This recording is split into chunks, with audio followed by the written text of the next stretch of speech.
Bien, bonjour à tous. Welcome everyone. Pleasure to have you in this small embassy. And so as we gear up to celebrate the 250th anniversary of American independence, we are reflecting on the long history and enduring impact of the French-American partnership. Evolving relationship that has always influenced the broader international order. The Vietnam War, the Nixon shock, the oil crisis, Nixon's trip to China, the year 1969 to 1964 were defined by major political and economic shifts. In navigating these challenges, Presidents Nixon and Pompidou combined strategic foresight with pragmatic diplomacy. Both fiercely defended their nation's interests, yet together they forged a path to transatlantic collaboration through troubled times. Today we come together not only to honor their legacies, we also seek to learn from the pivotal decision they made at a time of profound change for both Europe and the United States. I would therefore like to thank the Richard Nixon Foundation and the Institut Georges Pompidou for their vision and partnership, which made this symposium possible. I would also like to recognize the distinguished historians, archivists, and policymakers among us. Thank you all for being here, and I look forward to a day of meaningful dialogue and fresh perspective. Merci beaucoup.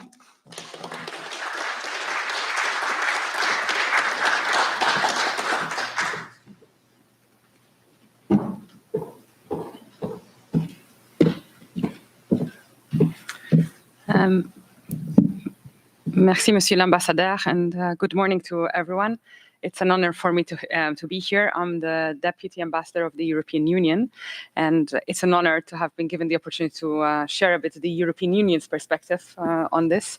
The Ambassador gave the thanks to everyone, so I'll just want to name check the people that allowed me to go through this morning when I was waiting in the queue, and for me to be here on time with you. So thanks a lot. Every bit counts at the end. There's a lot of expertise in this room about both President Nixon and President Pompidou, so I will not dwell on that.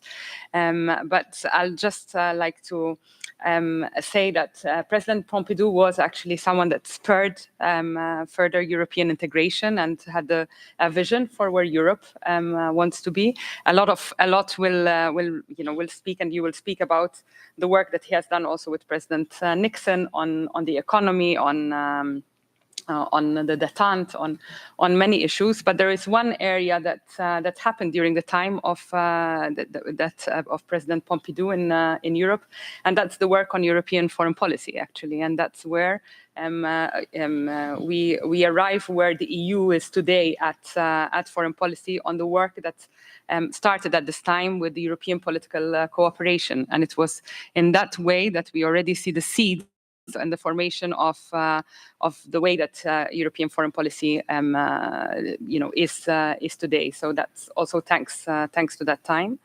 The two leaders didn't always see eye to eye, as many of you see, but always found a way how to work together and how to bring France, Europe, and the United States at the table, and to make this partnership ultimately mutually beneficial for France, for Europe, and for the United States. And I think this is a moment where we can take a lot of inspiration from, and as we are today facing a number of challenges, both in Europe and globally, there could be a lot of work done when we think of how to steer our continent in Europe, but also the relationship with the United States, whether it's confronting the Russian aggression, whether thinking of security and defense in Europe, the role that Europe could play in further strengthening NATO and therefore strengthening the transatlantic relationship, or in technology and how to take that forward. So I think there's a lot that will be discussed today, for which maybe not only thinking of the historical perspective, but also thinking how this could also help us in shaping and forming the realities of today. Thank you very much for this opportunity.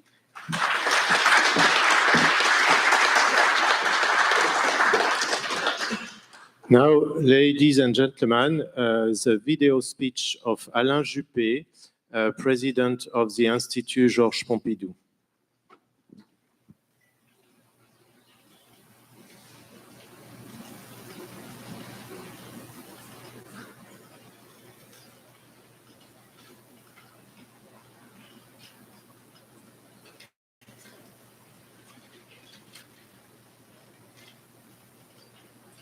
Monsieur l'ambassadeur de France, Madame la chef adjointe de la délégation de l'Union européenne, Monsieur le directeur général de la Fondation Richard Nixon, Mesdames et Messieurs, je vous prie tout d'abord de bien vouloir excuser mon absence. Je suis retenu à Paris par mes fonctions au sein du Conseil constitutionnel, qui est particulièrement actif par les temps qui courent. Je le regrette vivement car ce qui nous réunit aujourd'hui à Washington est un événement important que nous préparons depuis un an avec la Fondation Richard Nixon. Il s'agit de rappeler, à travers la personne des deux présidents qui furent à la tête de leur pays de 1969 à 1974, dans un contexte de bouleversement géopolitique considérable déjà, l'importance des relations franco-américaines et plus largement transatlantiques. C'est l'occasion, en ce 250e anniversaire de la guerre d'indépendance des États-Unis d'Amérique, de rappeler ce que fut la première alliance historique entre la France et les États-Unis, l'influence que les Lumières, et tout particulièrement les Lumières françaises, ont exercée sur les pères fondateurs et les institutions démocratiques de votre pays. Cette influence qui s'exerça jusque dans le plan initial de votre capitale, Washington, qui a été conçu, comme vous le savez, par l'architecte français Pierre-Charles L'Enfant. Depuis la libération de l'Europe du nazisme à l'issue de la Seconde Guerre mondiale, nos relations se sont affermies. Certes, la France a toujours été un partenaire exigeant, nous avons vécu des moments d'incompréhension, mais dans les moments de crise, mon pays s'est toujours tenu aux côtés des États-Unis. Il est resté fidèle aux engagements qu'il avait pris dès le 4 avril 1949 en signant le traité de l'Atlantique Nord.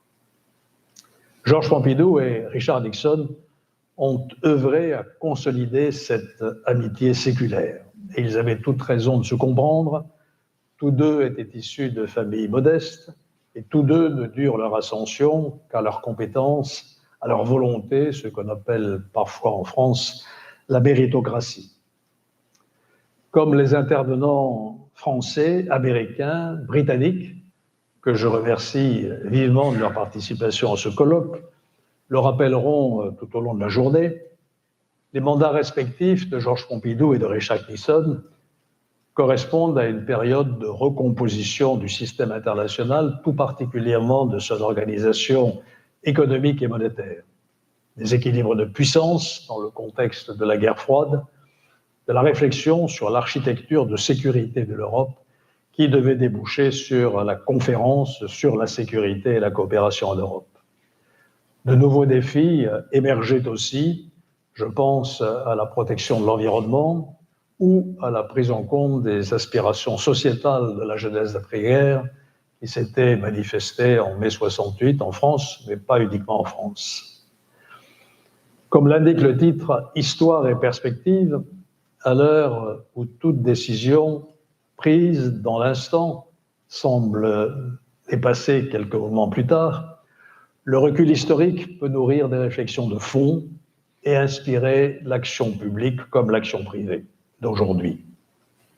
Georges Pompidou, homme de lettres, Richard Nixon ou encore Henry Kissinger, qui connaissait parfaitement l'histoire de l'Europe contemporaine, avaient une culture qui leur permettait de lire et de comprendre la société et le monde qui les entouraient et d'agir de manière efficace à court, moyen et long terme malgré les mutations profondes du monde.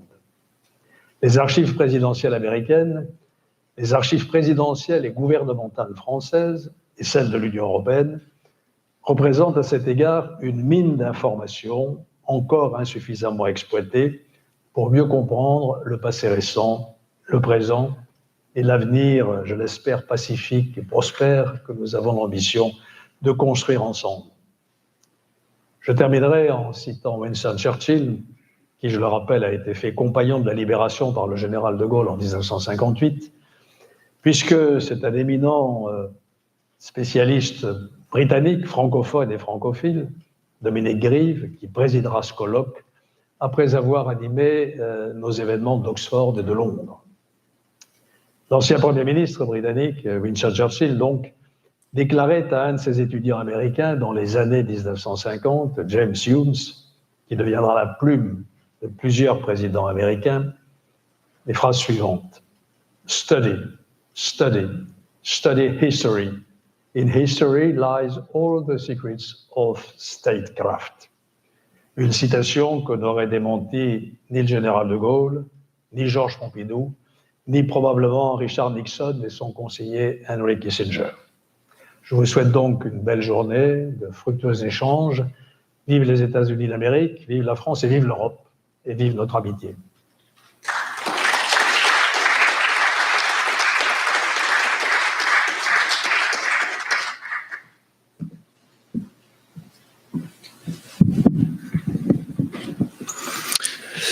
Good morning, everyone. My name is Joe Lopez, and I have the honor of serving as the acting president and CEO of the Richard Nixon Foundation.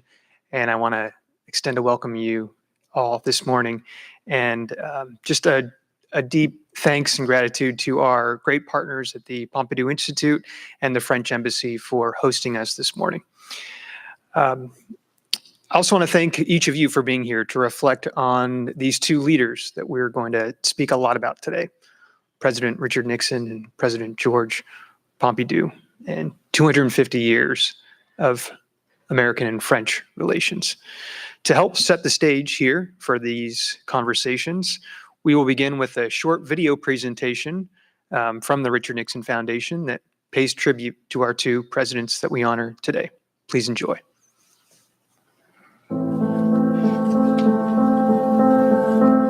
In February 1970, President and Madame Pompidou came to the United States of America.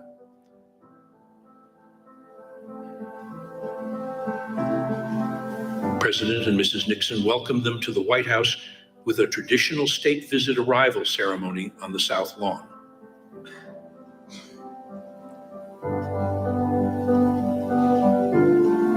The two leaders met in the Oval Office, and that night there was a state dinner.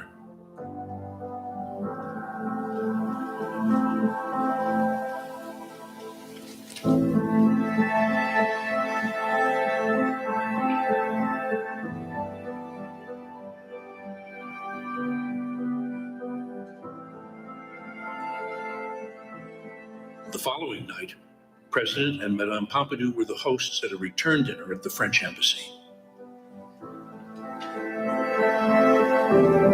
Unruly protests in Chicago led President Nixon to make an impromptu appearance the next night in New York. When I learned that President and Madame Pompidou were coming to the United States, I wanted them to see our country, the United States, as a President of the United States saw it.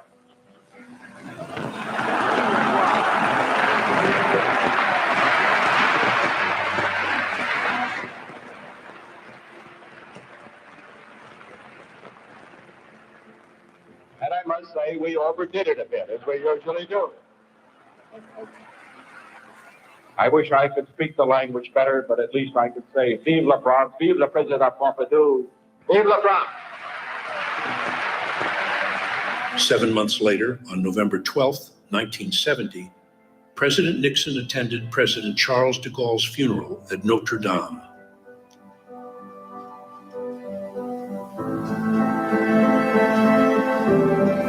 President Nixon and President Pompidou met afterwards, and in his memoirs, Nixon wrote, I saw that he was choked up and could not speak.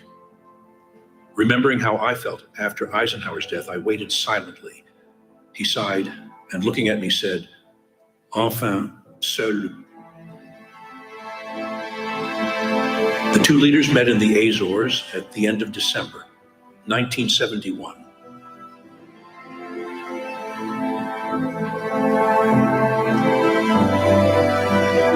President Pompidou arrived aboard Concorde, and President Nixon took an admiring tour of the sleek supersonic aircraft. At the end of May 1973, they met again for what would be the last time in Reykjavik.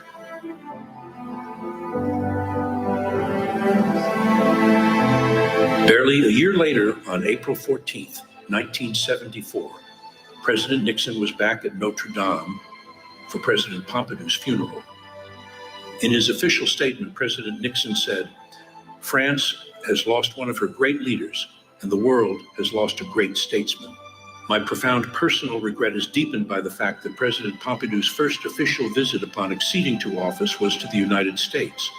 On that occasion, and in my other meetings with him, I found him to be a man of vision, constraint, consistency, and enormous strength of character. He came from the Auvergne, the heart of France, and he reflected all the spirit and strength of the French people."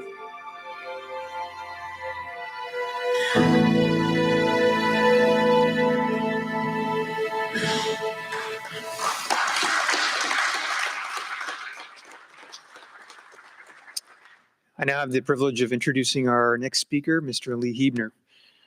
Few people are better positioned to frame today's discussion.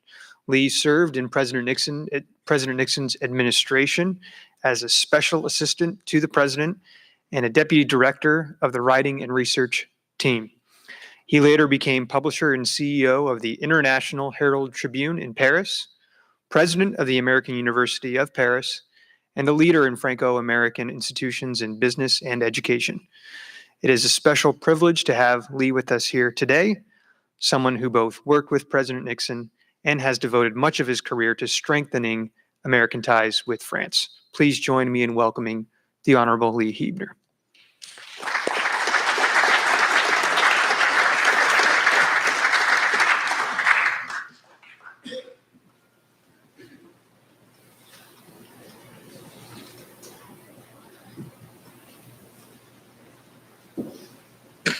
Thanks so much. Thank you, Lee. Well, it's a great pleasure to be here and to see all of you and to thank those who organized this event, including the wonderful reception last evening, for which we're grateful. My wife, Bernard, who's here with me, have enjoyed meeting so many of you already and look forward to meeting others. I was asked to comment and provide a bit of the color behind the Pompidou-Nixon meeting in the Azores. I think the reason I'm here is that I was there, and I may be one of the few people around who was actually at that event. I was the youngest member of the writing and research staff, and Nixon had the habit of bringing somebody from that staff along on every trip, whether they had written anything for it or not. And I had not, but I was there in case I was needed if things came up. So my memories are not so much about the policy, which you'll be discussing more, but more just about the event and the fun of being part of it. I made just a few notes to prompt my memory. Part of the context, I'll talk about the color, but the context, of course, was Nixon's major economic address a few months earlier, in August of 71, in which he sort of created a new world economic system. The old Bretton Woods system back in 1944, World War II ending, which tied the currencies of the world to the dollar. 44 countries signed on to this, and tied the dollar to the price of gold. I think it was $32 an ounce or some such number. And Nixon appended that. My friend and the writer, Bill Sapphire, who was there when all this was announced, couldn't believe it was going to happen. He said, "You mean we're closing the gold window," which is part of the same thing. And it's always allowed to freely float. no more dollar tied to the gold, and what would happen then to values and trade and exchanges. And all of that was up in the air. And I think the Azores meeting in that context was an important moment for addressing the questions of the future. What I remember about the meeting itself was how central not only Pompidou, but Valéry Giscard d'Estaing was to that event. He was then finance minister. His meetings were with John Connally, the US Treasury Secretary, but clearly Giscard was intimately involved in planning the French response to this new international economic order. And that's the first time I had really seen, I remember watching Giscard walk down the street, had really focused on how able and how innovative he could be as people talked about his role in that conference. So that's part of what sticks more vividly in my memory. Nixon and Pompidou had met earlier. They had met when Nixon was vice president and Pompidou was prime minister, actually before either of them were president. We saw in the film about their dinner meetings in 1970, meeting briefly at least at the de Gaulle funeral, and then later, a later meeting in Iceland. There's one other element of color, though, that I remember most vividly. It's something about me and my memory, and also a lot about Nixon. And that had to do with football, believe it or not, because the Washington Redskins, as they were then called, now they're the Commanders. There's some rumor that someone might want to change that name back, but that's a different issue. The Washington Redskins were playing the Los Angeles Rams. The Washington coach was a man named George Allen, who had been the previous coach, or previously been the coach of the Rams. So this was a kind of dramatic confrontation between Allen's past team and his current team. And I think the record shows in my memory and recalls how intimately involved Nixon wanted to be in that football team's ventures. He would even write out plays for them to practice. And he would call Allen before and after most games to be part of the scene, I think, and to offer his advice. And that big game that was being played that I just mentioned was while he was in the Azores. And sure enough, the record shows that there were several attempts by Nixon to call Allen, I think, during the week before the game. And that night, given the time difference, the game was on at 12:45 early in the morning. And the record indicates that Nixon listened to the game, watched the game, I think, and really, I noted here the Redskins wound up winning that game 38-24, if anybody is interested in that. Result 30 some years ago. Nixon's relationship with George Allen affected me a little bit because in their conversations, Allen one day asked Nixon if he had a speechwriter who could help him write George Allen's speech at his son's high school graduation. And I was suggested to do that, and I grabbed that opportunity because it gave me a chance to meet with George Allen, to have lunch with him at the training camp. I remember him running out of French fries and reaching over to my plate to steal a couple of them to keep himself going. So that was my contribution to his training day, and I got into the football picture in that way, but in one other way as well, because when we got to the Azores, I was determined to also watch that or listen to that football game, and so I did. I stayed up all half the night doing that, and in the middle of the night, there's a knock on my door, and it's a Secret Service person saying, "I was wondering if you were watching or listening to the game, because the president is." And Nixon stayed up all night until the game ended around 4 o'clock, I guess, or 3:30. And the record shows that he immediately made his first call to William Rogers, his Secretary of State, one presumes they were discussing policy questions. But his very next call was to George Allen, the football coach, to congratulate him on the win. And I was aware of the fact that, as a Secret Service guy said, there were only 2 lights on in the place we were staying. As they walked the grounds, there were 2 lights on. One was the president's residence, and the other was my room. And so I shared in the Azores in that way. So that's a bit of a local color that I was asked to provide. If that's colorful, I don't know. After calling Alan, Nixon got some sleep. He got up at 7 o'clock to have breakfast, according to the records. And then at 1 o'clock that morning, he and Pompidou issued their joint statement coming out of the deliberations of the conference. I think that's all I have to add to the color and context. They would meet again shortly after. That conference, though, in December of '71, was sort of the lead-in to an incredible period of success for Nixon. He went to China the next month, big breakthrough. That summer, he went to Moscow, signed the first arms control summit of the nuclear age. The American economy had recovered pretty well. He won in the next presidential election that next November by 60% to 40%. What Kennedy would have been characterized as a 2-time loser when he was elected the first time, had one of the largest margins in history the second time he ran for president. And he carried every state in the Union except Massachusetts.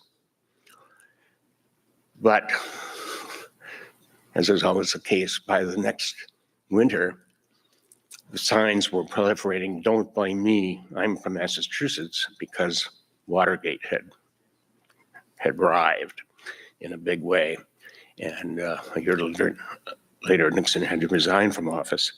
But if I remember anything else about all of this, I've got a book about Nixon that should be out soon, and I'll share all of that in the book if I can remember more. I shared some of this online with ChatGPT, the AI resource, which is to straighten out what happened when, a quick way of doing it.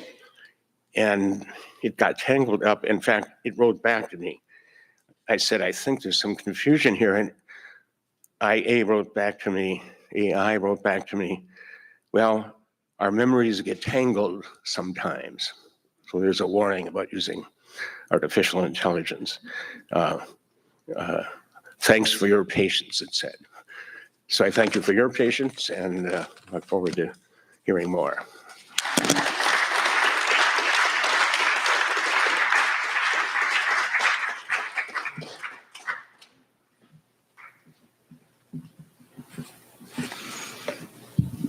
Thank you, Lee, for that firsthand insight into the Azores meeting. Again, it's very special to have you with us here today and share with us. I now have the honor of introducing the chair of today's discussions, Mr. Dominic Grieve. Mr. Grieve is a former member of Parliament and served as Attorney General of England and Wales and Advocate General for Northern Ireland. He later chaired the UK Parliament's Intelligence and Security Committee and today serves as president of the British Franco Society. In recognition of his work to promote Franco-British relations, he was named to the Legion of Honor in 2016. We are fortunate to have his leadership as the chair of today's discussions. Please join me in welcoming the Honorable Dominic Grieve.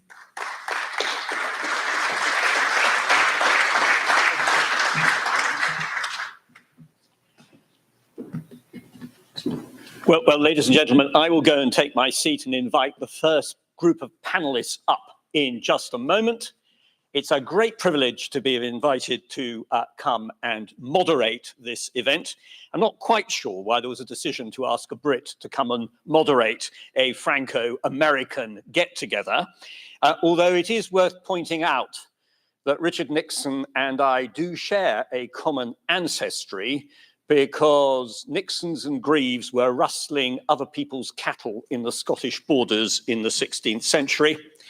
And there's a long and historic, admittedly on both sides of the border. And so that certainly goes back a very long way. What I want to do today is firstly try to keep time. I say that as a warning to the panelists. And secondly, I would quite like to involve you. So when we get to the end of the panel discussions, I'm hopeful that we will have at least a few minutes where we can also have some Q&A and some discussion within the room in its totality. And finally, I'll say this, I'm going to introduce the speaker panelists briefly. They have long CVs. You can see them, but fortunately, I'm not an obituary writer, and therefore it's not necessary to go into every detail. They are very distinguished. They have a lot to offer. I shall introduce them in brief, and I look forward very much to hearing what they've got to say. Thank you all very much for coming today.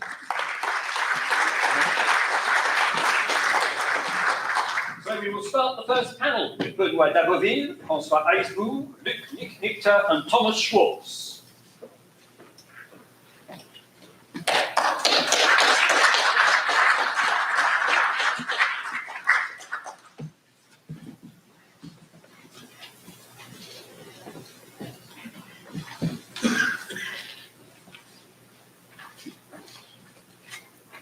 So,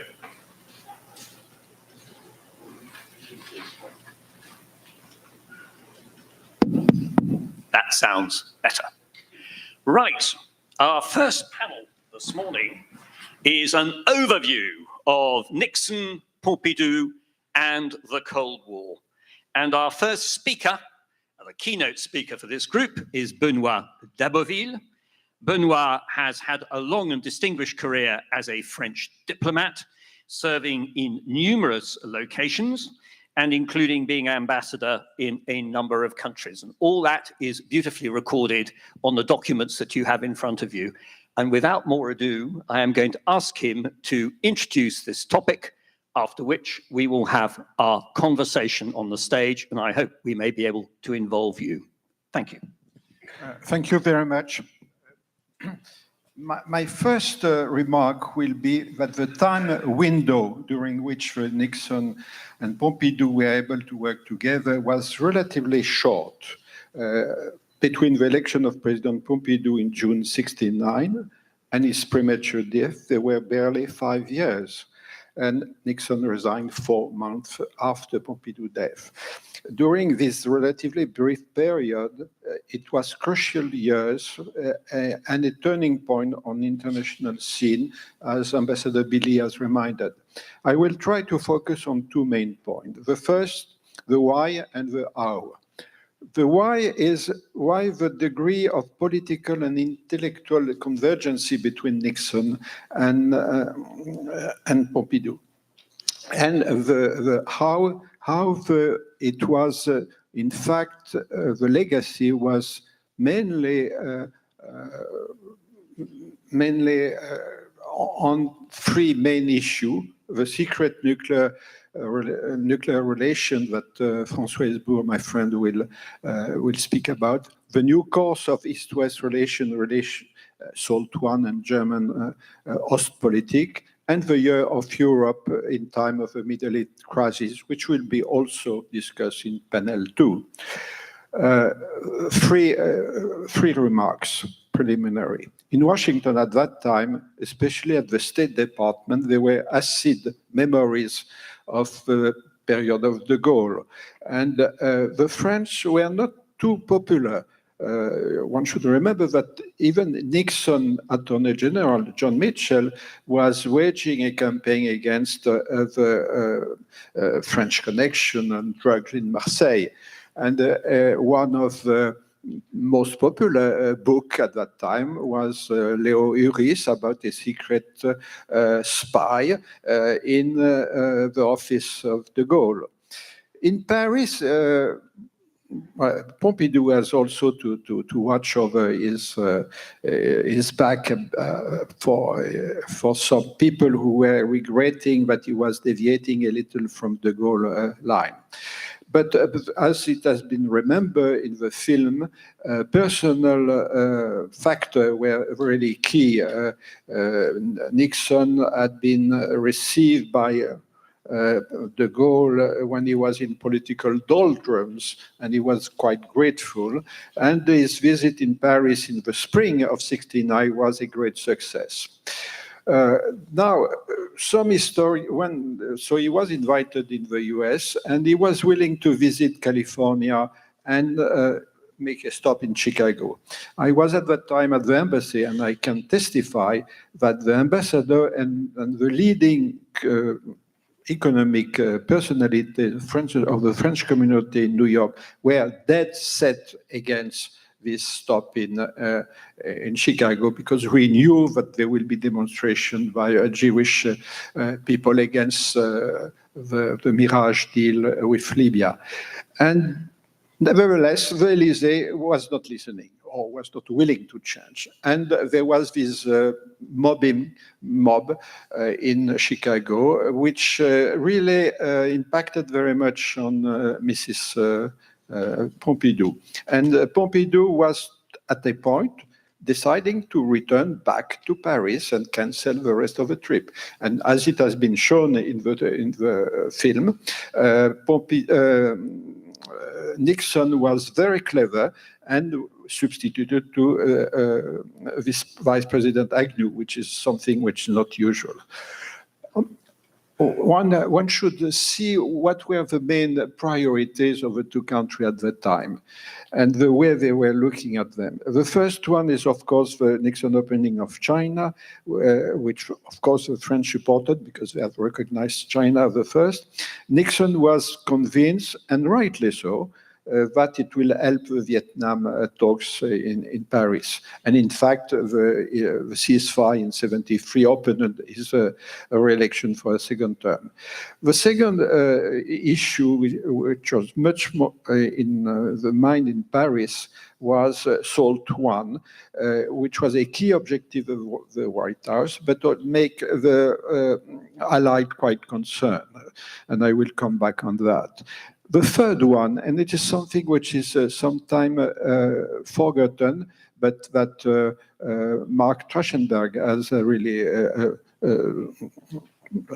wrote a book about, is the quadripartite Berlin Agreement in '71, which was a key factor for the opening of the German Ostpolitik and allowing Bonn to normalize relations with its neighbor. The fourth, it has been already spoken about that before, is the surprise dollar delinking from gold, and Treasury Secretary Connolly resuming it with the brutal sentence, "Our currency, your problem." And in fact, it's led to the Assor meeting that was shown on the film. On the French side, there were some priority topics. First was the renewed development of an ancient and secret bilateral nuclear cooperation with the US on nuclear issue, and Hesbourg will speak about that. The second was the exceptional quality of the personal relationship between Edward Heath and Pompidou, reversing the de Gaulle attitude on the enlargement of the European Union and allowing and easing the admission of the UK. So it's quite normal that we have a chairman from Britain. It was a major Pompidou aim, and it was a surge of European cooperation. The third one is something which has been slightly forgotten, was the fact that the Washington and Paris share mixed feeling about brand Ostpolitik in Germany. It was a powerful reason for Pompidou to strengthen the relationship with London. On political military affairs, the opposition of Paris was to the MBFR talk, and troop reduction in Central Europe was frontal. In fact, the President Pompidou was the first president to publicly say that he was welcoming French military, US military presence in Europe. On the revival of secret nuclear cooperation, I will just remember that it was an old cooperation, and in spite of the fact that this was a very, very big problem between Paris and Washington. It has been aptly resumed by Raymond Aron when he wrote in the Figaro, why nuclear secret between Allied can cross the Atlantic to reach London, but not the Channel to Paris.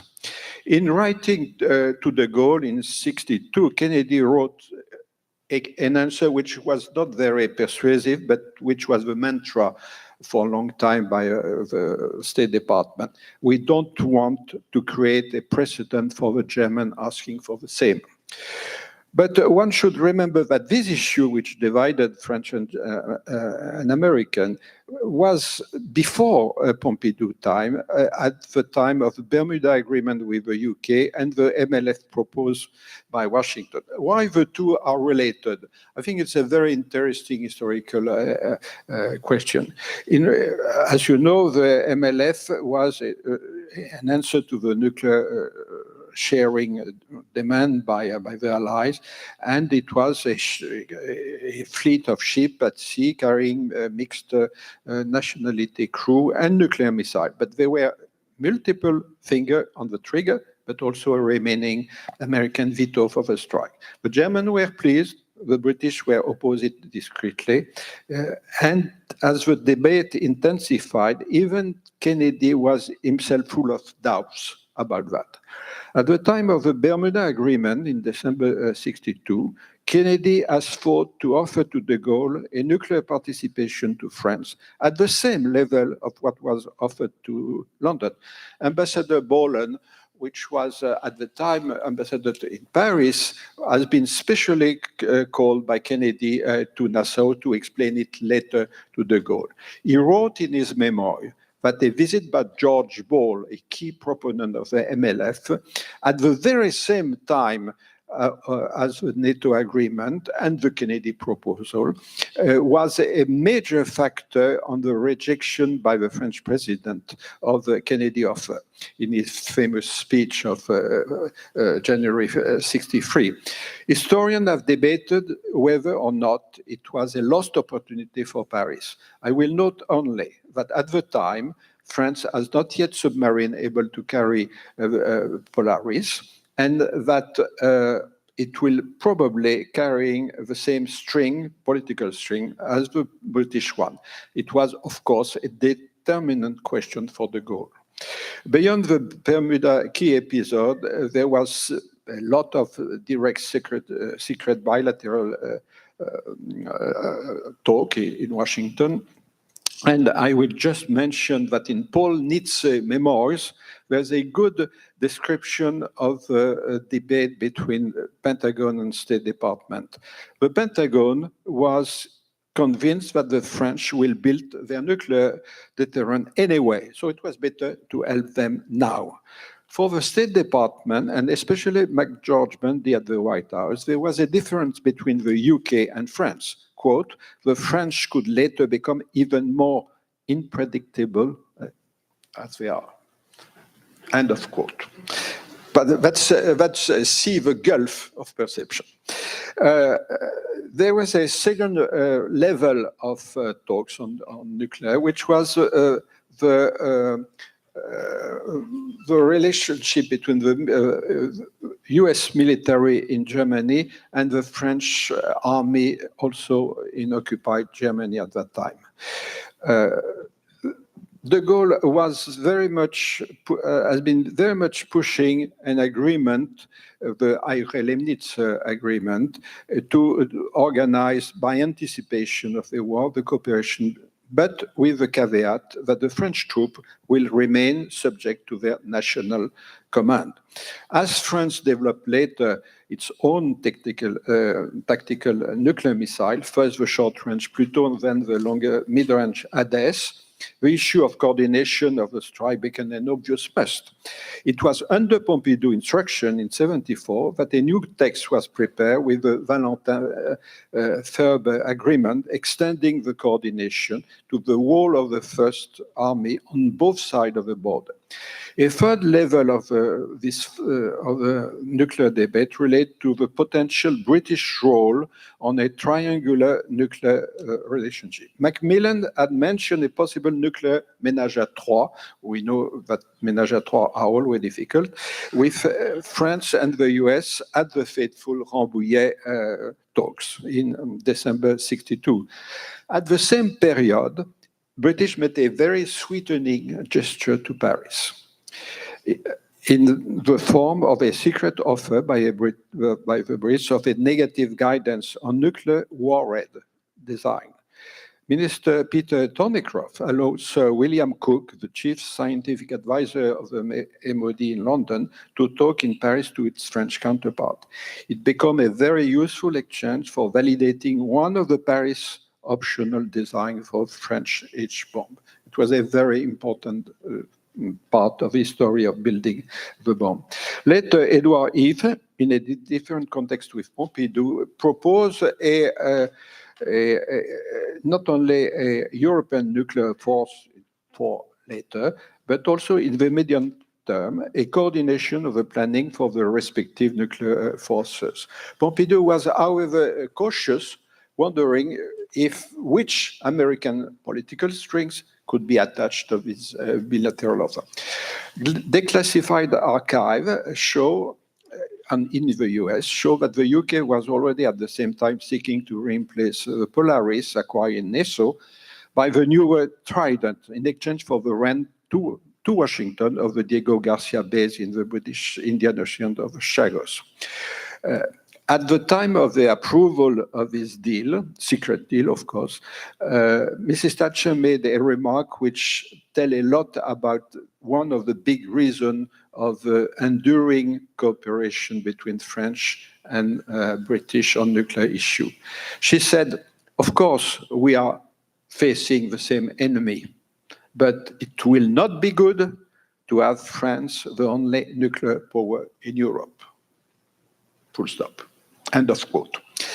Now, my second theme will be Nixon and Pompidou facing the East-West relation and German Ostpolitik. Of course, the French were concerned about SALT because the Russian had demanded that French and British nuclear forces should be included and deducted from the American aggregate in the treaty. Kissinger was refused, but Moscow said, we postpone the demand and it will come back. The second issue was an agreement signed in San Clemente by Nixon and Brezhnev to prevent nuclear war between the two countries. It specified inter alia that bilateral consultation should be open in case of a risk of a nuclear war in Europe involving possible third party. The French went ballistic on that.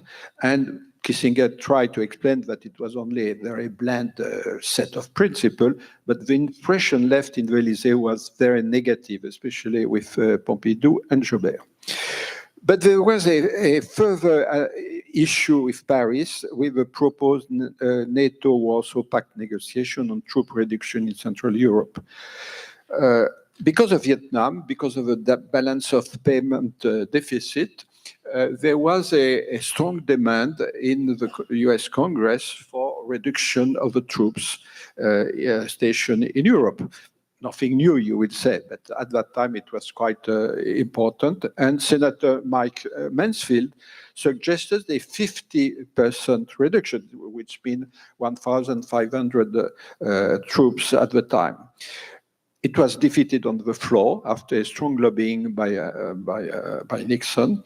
But as at the same time, Brezhnev had proposed a old kind of Rapaki proposal from the 50s, the Rapaki plan for a bloc-to-bloc agreement on reducing troops.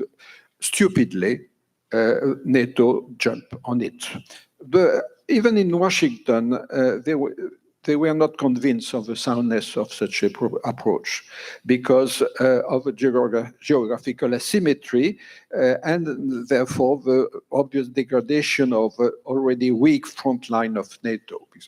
Unlike Willy Brandt, Pompidou was dead set against that. For political reasons mainly, because he was anticipating the risk of the creation of a special demilitarized zone in Central Europe, which will be detrimental to the security of France, of course, and of Europe as a whole. For him, given his suspicion toward the Brandt Ostpolitik, he was thinking that in order to speed its reunification, as his close counselor Egon Bahr was advocating, this kind of neutralization could be an important step. So instead, Paris, as a counterweight of Brandt Ostpolitik, showed the preference for the European Security Conference at Helsinki, allowing the 33 European states, including the US, to discuss about European architecture of security. French president and Pompidou himself was very much in favor, saying it will spread the virus of liberty in Eastern Europe. But also it will allow some leeway to the East European country. And as Kissinger wrote in his memoir, very aptly, it was a way to avoid separate German overture toward the East and absorbing them in a multilateral framework.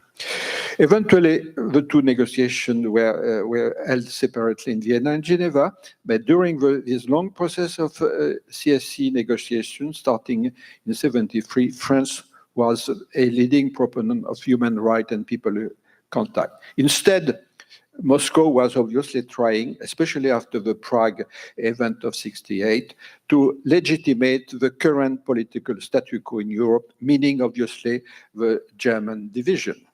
And of course, its domination on that part of Europe. The negotiations were long and complex, but eventually at the end, the West got the better deal at CSC. Only much later, under Giscard, the successor of Pompidou, because his socialist opponents were very much influenced by their party link with the German SPD, proposed a French participation to the MBFR.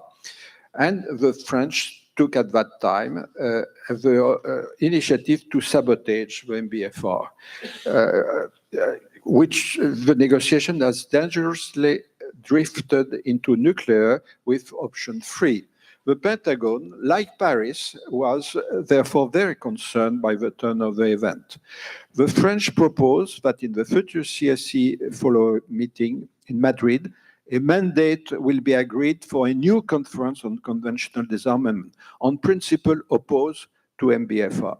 It will be used by the West as a bargaining chip toward Moscow at the conference to get progress on other baskets, especially the human rights.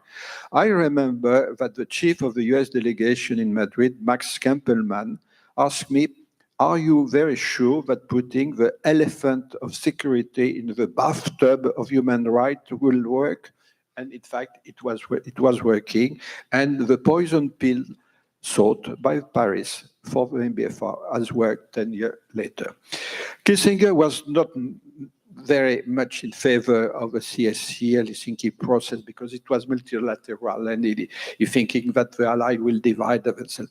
But it's become worse when CSC became a political weapon against détente under Ford mandate and against the White House. But he recognized at the end in his memoir that it gave legitimacy to the dissident role in Eastern Europe and USSR, and also it should be remembered that when Gorbachev went to the White House to discuss the final discussion on German reunification, Bush said, "But Mr. President, Soviet Union has agreed on the principle that each country should be able to choose its alliance or be neutral."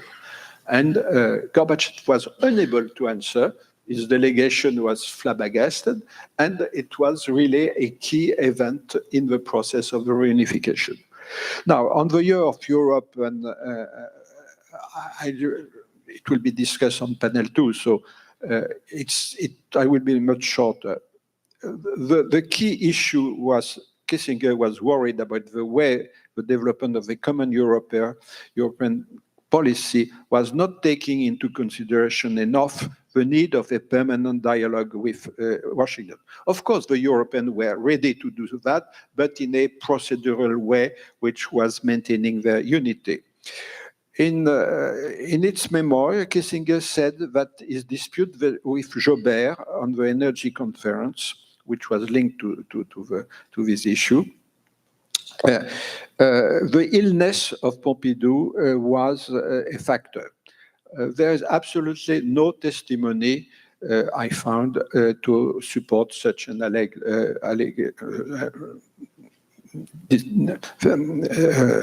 illustration of the failure of Kissinger. But Kissinger was, in fact, raising a good question, which was how to organize the Euro-Atlantic dialogue, and we are still on this same issue now. But its approach in procedure was, and also at the wrong time, with the influence of White House ebbing with Watergate. And if you allow me to give a personal memory, I was at that time as a very junior diplomat, as in charge of political, internal domestic issue at the embassy and relation with Congress. And I had good connection. Very early, I saw with my British colleague at that time that it was a very dangerous issue because as you remember, very soon, the police detected the relationship between the burglar of the Watergate with the White House. And the issue was growing, and I wrote a cable under the signature of the ambassador saying to Paris, this is a very dangerous problem for Nixon. The embassy received, and they were criticizing the ambassador of sending this cable about such a very small issue of no relevance to the diplomatic conference. And we were told not to speak longer in our correspondence about the Watergate, which was stupid, but we were obliged to I was convoked to Paris and said, well, young diplomat, you are breaking your career with such things. I said, well, we are paid to report on things which are happening. And at the end, I had collected the air block caricature about the Watergate, and I made a kind of history of Watergate, which I sent to Joubert. And Joubert said, send me a personal letter. At last, I have understood this affair, which I find a little strange.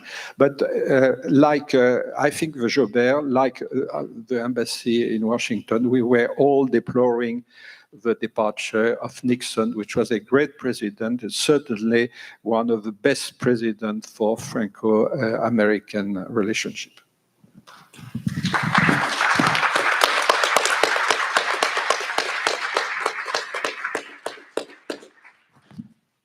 Thank you, Benoit, for that wonderful overview of a very interesting period. I suspect the British took it slightly more seriously because of the legal implications when Watergate started. May I say that Pauline Neville-Jones, yes, which had a great career further, was the only person in the diplomatic community in Washington to share our common view on the danger of the Watergate. Yeah. Thank you.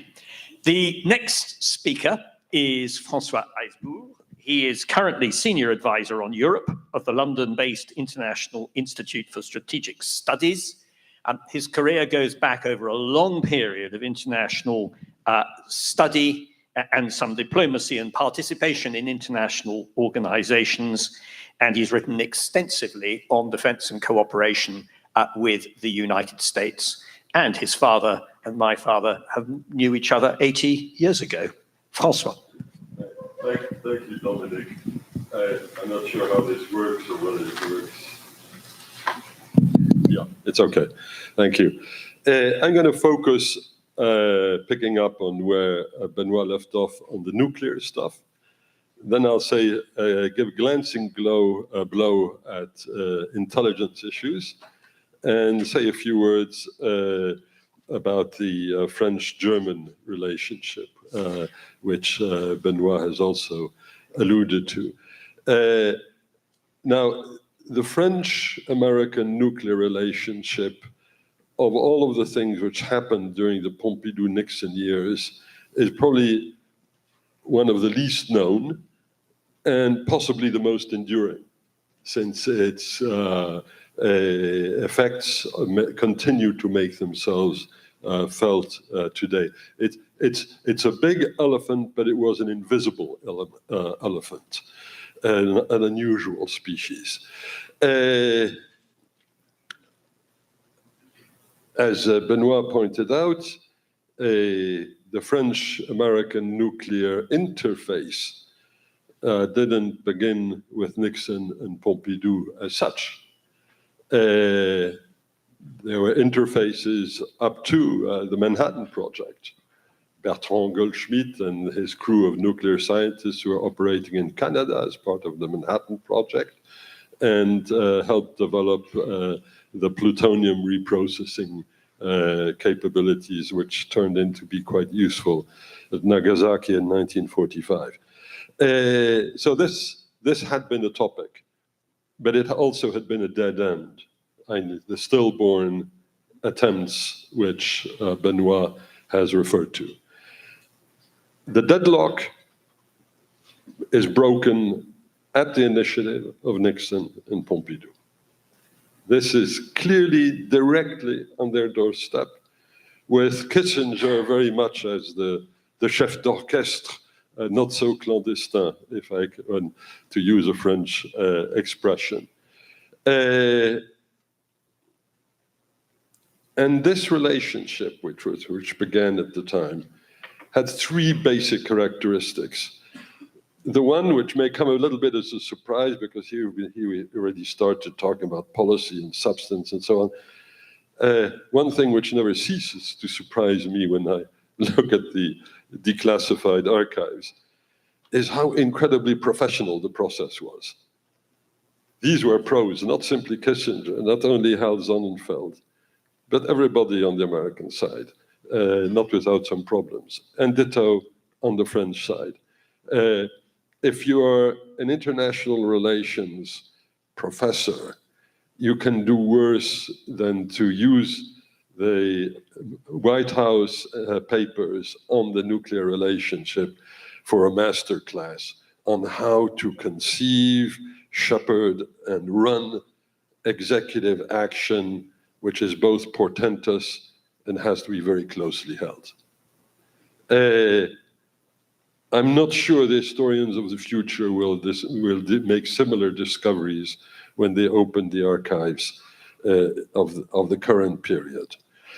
Second characteristic, the policy was wise. This is also something which is not always obvious in human affairs. The French had the good sense to aim at what they could get.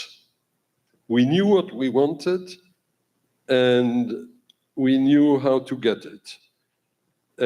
We stuck to existing, at least initially, we stuck to existing nuclear programs. We decided, and I think rightly so, that at the time, that is what the American traffic could bear in the framework of a high trust relationship like the one between Pompidou and Nixon. So it was ongoing programs. It wasn't yet future programs. That was wise. On the American side, the wisdom was of a slightly different nature. And it harkens back to something Benoit mentioned. That is, it wasn't only in the higher reaches of the Pentagon, not in the lower reaches, I would add, and in the Nixon White House, that people had come to the conclusion that the French would do their program come hell or high water. They realized that we were not going to stop, we were not going to let money or time issues make us deviate. And so the decision was taken very on that this was not going to be an overtly quid pro quo relationship. This was initially non-transactional. That was also very wise because I don't think the French were ready for a transaction. And this is how it took off. And the third characteristic is that it was incredibly secret and remained so, and in certain facets has probably remained so, for decades and decades.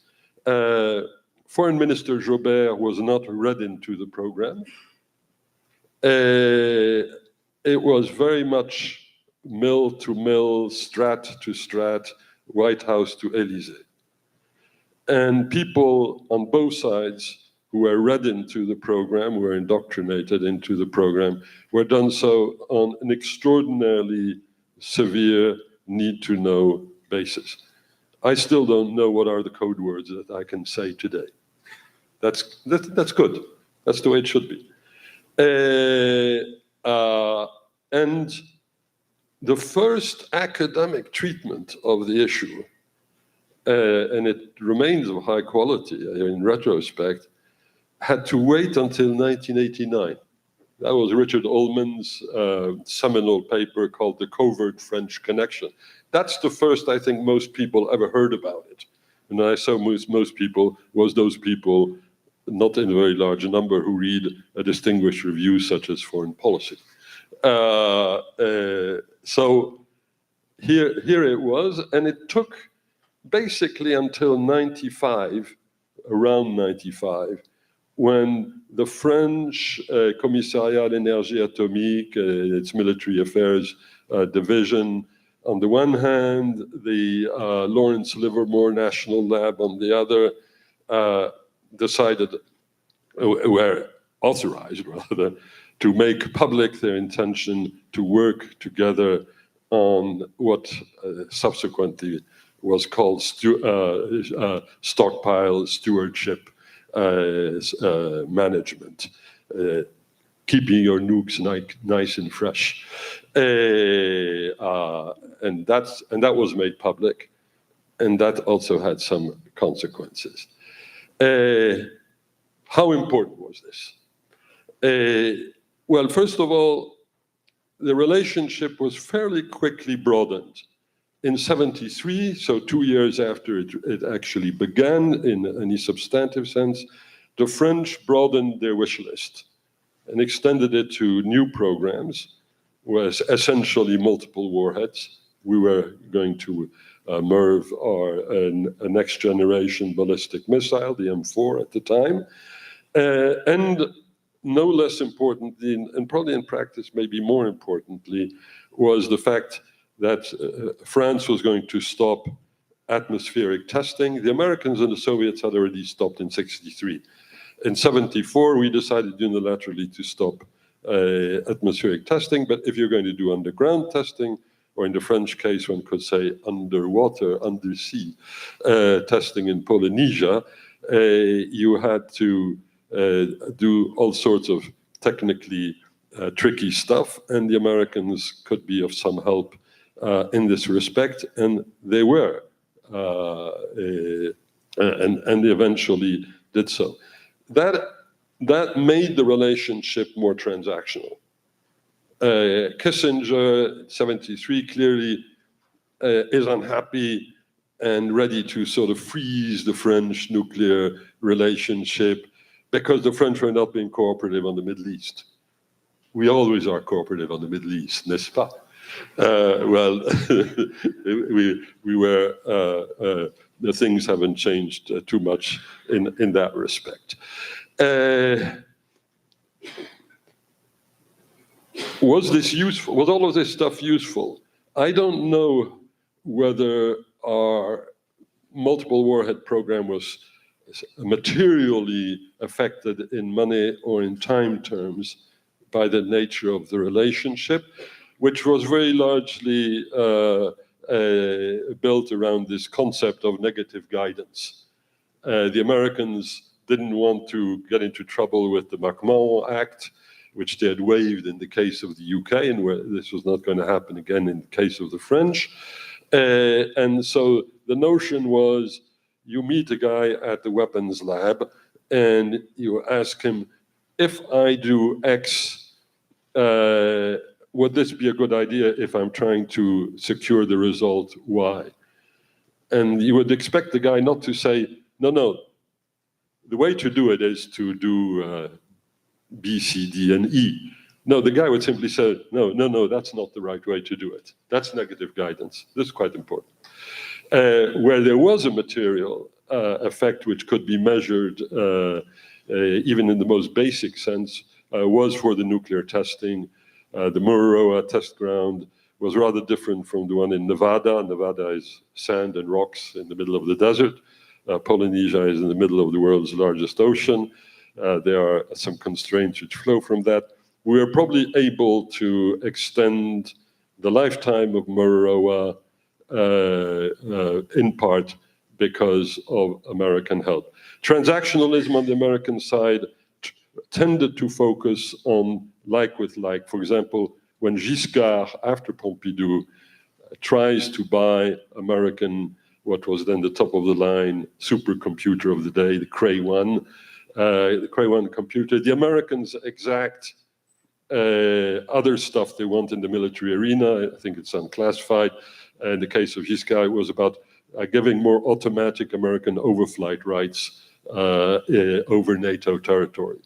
So if not exactly like with like, it was similar to similar, if I can put it that way. The Americans tried this again under Mitterrand, but for reasons which you may discuss, but would take us a bit too long here. They tried under Mitterrand, but it actually didn't work. The Americans, we got our quid, but the Americans didn't get their quo. But that's for reasons which are of an extraneous nature. Let me put it that way. Arguably, in retrospect, the most important area, the most important legacy of the Pompidou-Nixon nuclear relationship is how it enabled, at the end of the day, 50 years later, the French-British nuclear relationship. Talked about Heath, there was this particular one-off, which Benoit mentioned, that is the British giving their own version of negative guidance on, is this the right way to build an H-bomb? No, it's not the right way. Is this the right way? Oh, yeah. I can't tell you. Nothing much moved for several decades. An attempt was made to get into nuclear cooperation between Heath and Pompidou. Didn't go very far. Some people call this the cornflakes talks, because the only thing they were allowed to talk about was about the menu for the breakfast of the crews on the boomers. Everything else was deemed to be ultra vires. And then things began moving in the mid-90s. Chequers House, the Chequers Declaration, and more recently, 2010, the Lancaster House agreements, where the French and the British now do jointly, not simply cooperation, jointly, their stockpile stewardship work, research. French guys working in French labs, French guys working in British labs, French labs being built in Britain, British labs being built in France. This goes much further, I think, than many people actually realize. And most recently, a couple of months ago, we had the so-called Northwood Declaration, where the French and the British are now cooperating on nuclear policy, including eventually for deterrence, for the European dimension of deterrence. This is the Nixon legacy. This is the Nixon-Pompidou legacy. This is one of the reasons which makes it so extraordinarily portentous. We would not be doing this today if it hadn't been for that. A couple of glancing blows on intelligence and Germany. The big thing which strikes me when I look at the Nixon-Pompidou years in field of intelligence is that intelligence sort of began getting boring again. This was marvelous. because intelligence was not boring during the de Gaulle years. What happened here in Washington at this embassy, well, physically it wasn't in the same place, we had the chief of station, the chef de poste of the ZDEC, of the predecessor of the DGSE, who defected to the United States, Thibault de Vaugelis. He defected and he was granted political asylum by the United States, as if he were Nijinsky or Gordievsky. It was as adversarial as it could get. This was in 1963. Eventually, he ended up running a restaurant, which the CIA helped him set up. And another story, I felt this one rather strongly because my parents had a summer house not far away at the time. In 1965, an American Air Force jet, an F-101 Voodoo, does several low-level photo reconnaissance passes over the Pierre Latte, a military nuclear enrichment facility at the time. And the French jet caught up with the American one, Vautour, and the American jet was essentially told to cease and desist or otherwise get into trouble. And the Americans passed on to the French the photography which had been taken. This was before spy satellites became dime a dozen. It was not what you call a friendly act. And of course, Benoit mentioned Leon Uris's book in '68, Topaz. You know, this was the backdrop. The Élysée was a sort of nationalistico-communist place infiltrated by Soviet spies. And this sold so well. There was a movie, wasn't there, also, Benoit? Yeah. and then all of a sudden, all of this stops. No more. This sort of stupidity stops. Doesn't mean that we haven't had ups and downs in the subsequent decades. The Reagan-Mitterrand agreement on how to handle the so-called farewell product, which is sort of France's contribution to ending the Cold War on favorable terms. Not quite the league of Gordievsky, Dominic, but pretty damn close. Let's say I would put it at a level slightly above Penkovsky in terms of the historical importance of the product provided from the Soviets via the French, unwillingly provided, of course, in the case of the Soviets, to the French, and from the French to the Americans. Quite a big story. So we had good stuff, good ups, and some downs, like the friendly spies stuff in the 90s, where we had an American chief of station who had to change jobs, and a non-official cover lady who had been trying to peddle her charms, who had been caught red-handed, trying to suborn one of the members of the prime minister's staff at the time. Didn't stop him from becoming a minister himself sometime later, which is another way of saying that the Americans failed. Germany, I'd simply want to know two things about the French-German relations, because, of course, one of the oddities of the Pompidou years is that the French post-war priorities were temporarily jettisoned. 50s, 60s, the relationship with Germany is key. 70s and 80s, the relationship, 90s, relationship with Germany is key. And then there is a window during which Pompidou and Heath become politically extraordinarily close, and the French-British relationship becomes pivotal.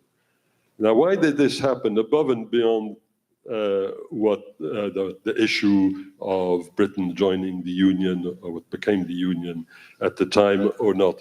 Well, there were two reasons, in my view. One is that the Germans and the French were competing for the same share of the détente market. The French had created détente, the Germans created Ostpolitik, and we both wanted to be in cahoots with the Soviets. And we were essentially wanting to get the same thing from the Soviets. That obviously did not help make for a good relationship between Brandt and Pompidou.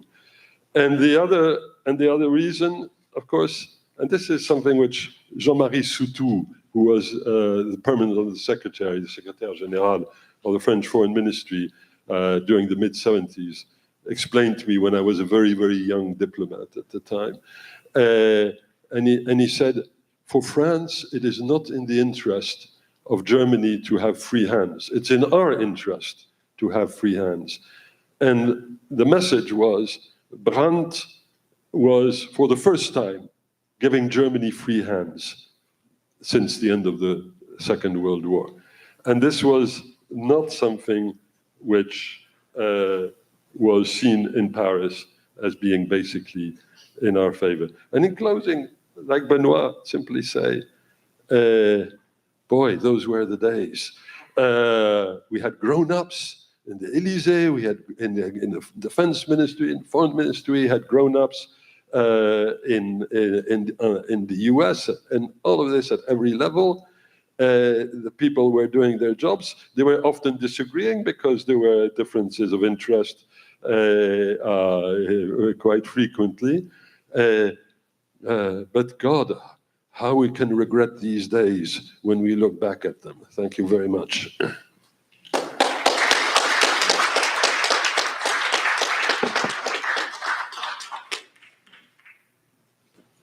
Thank you very much, Francois. The next speaker is Luc Nichter, Professor of History, and James Kavanagh Endowed Chair in Presidential Studies at Chapman University, with an area of speciality on the Cold War. I'm conscious that we have inevitably slipped a little in time. That will eat into the pause café, which for the French is pretty fundamental issue and very grim, but that was the price they may have to pay to make sure that we get through this session. Well, thank you very much. It's an honor to be here and to contribute to such a prestigious commemoration of Franco-American relations. As a young congressional staffer in my early 20s, this was the embassy I always wanted to visit, but never got the chance. It was probably taking those 4 years of high school French that prompted me to daydream about escaping my rural high school in Ohio, which was surrounded by cornfields on 3 sides.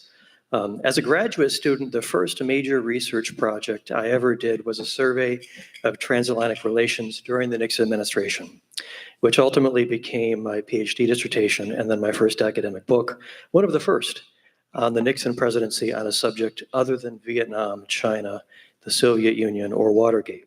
So it was rewarding to revisit these memories while preparing these remarks. Mindful of the specialties of my co-panelists and the likelihood I might overlap if not careful, I'm going to shift focus slightly to a subject they're less likely to address in any detail, what President Nixon's White House tapes have to say about the Nixon-Pompidou era in Franco-American relations. I'll try to keep my remarks very brief to leave maximum time for discussion. But what I'd like to leave you with are sort of a few impressions I've gotten over approximately 20 years of studying these recordings. I don't expect anyone to possess any expertise on this subject, so let me start with a few data points. Between February 1971 and July 1973, Richard Nixon recorded approximately 3,000 hours of his telephone conversations and meetings secretly. Very few people recorded on these conversations or were aware they were being recorded at the time. About 400 hours, even today, have still not been released by the National Archives, which continues to make progress toward that goal. I'm sure we'll hear more about that later this afternoon during the archival panel, as well as their goal of producing the first complete digitized copy of these recordings. For decades, the most anyone knew about these recordings were scandalous sound bites related to Watergate, which contributed to Nixon's downfall in August 1974. 50 years is often a sufficient passage of time before revisionism sets in history. By then, many more records have been released. Our perspectives have changed considerably. There are histories of most major subjects.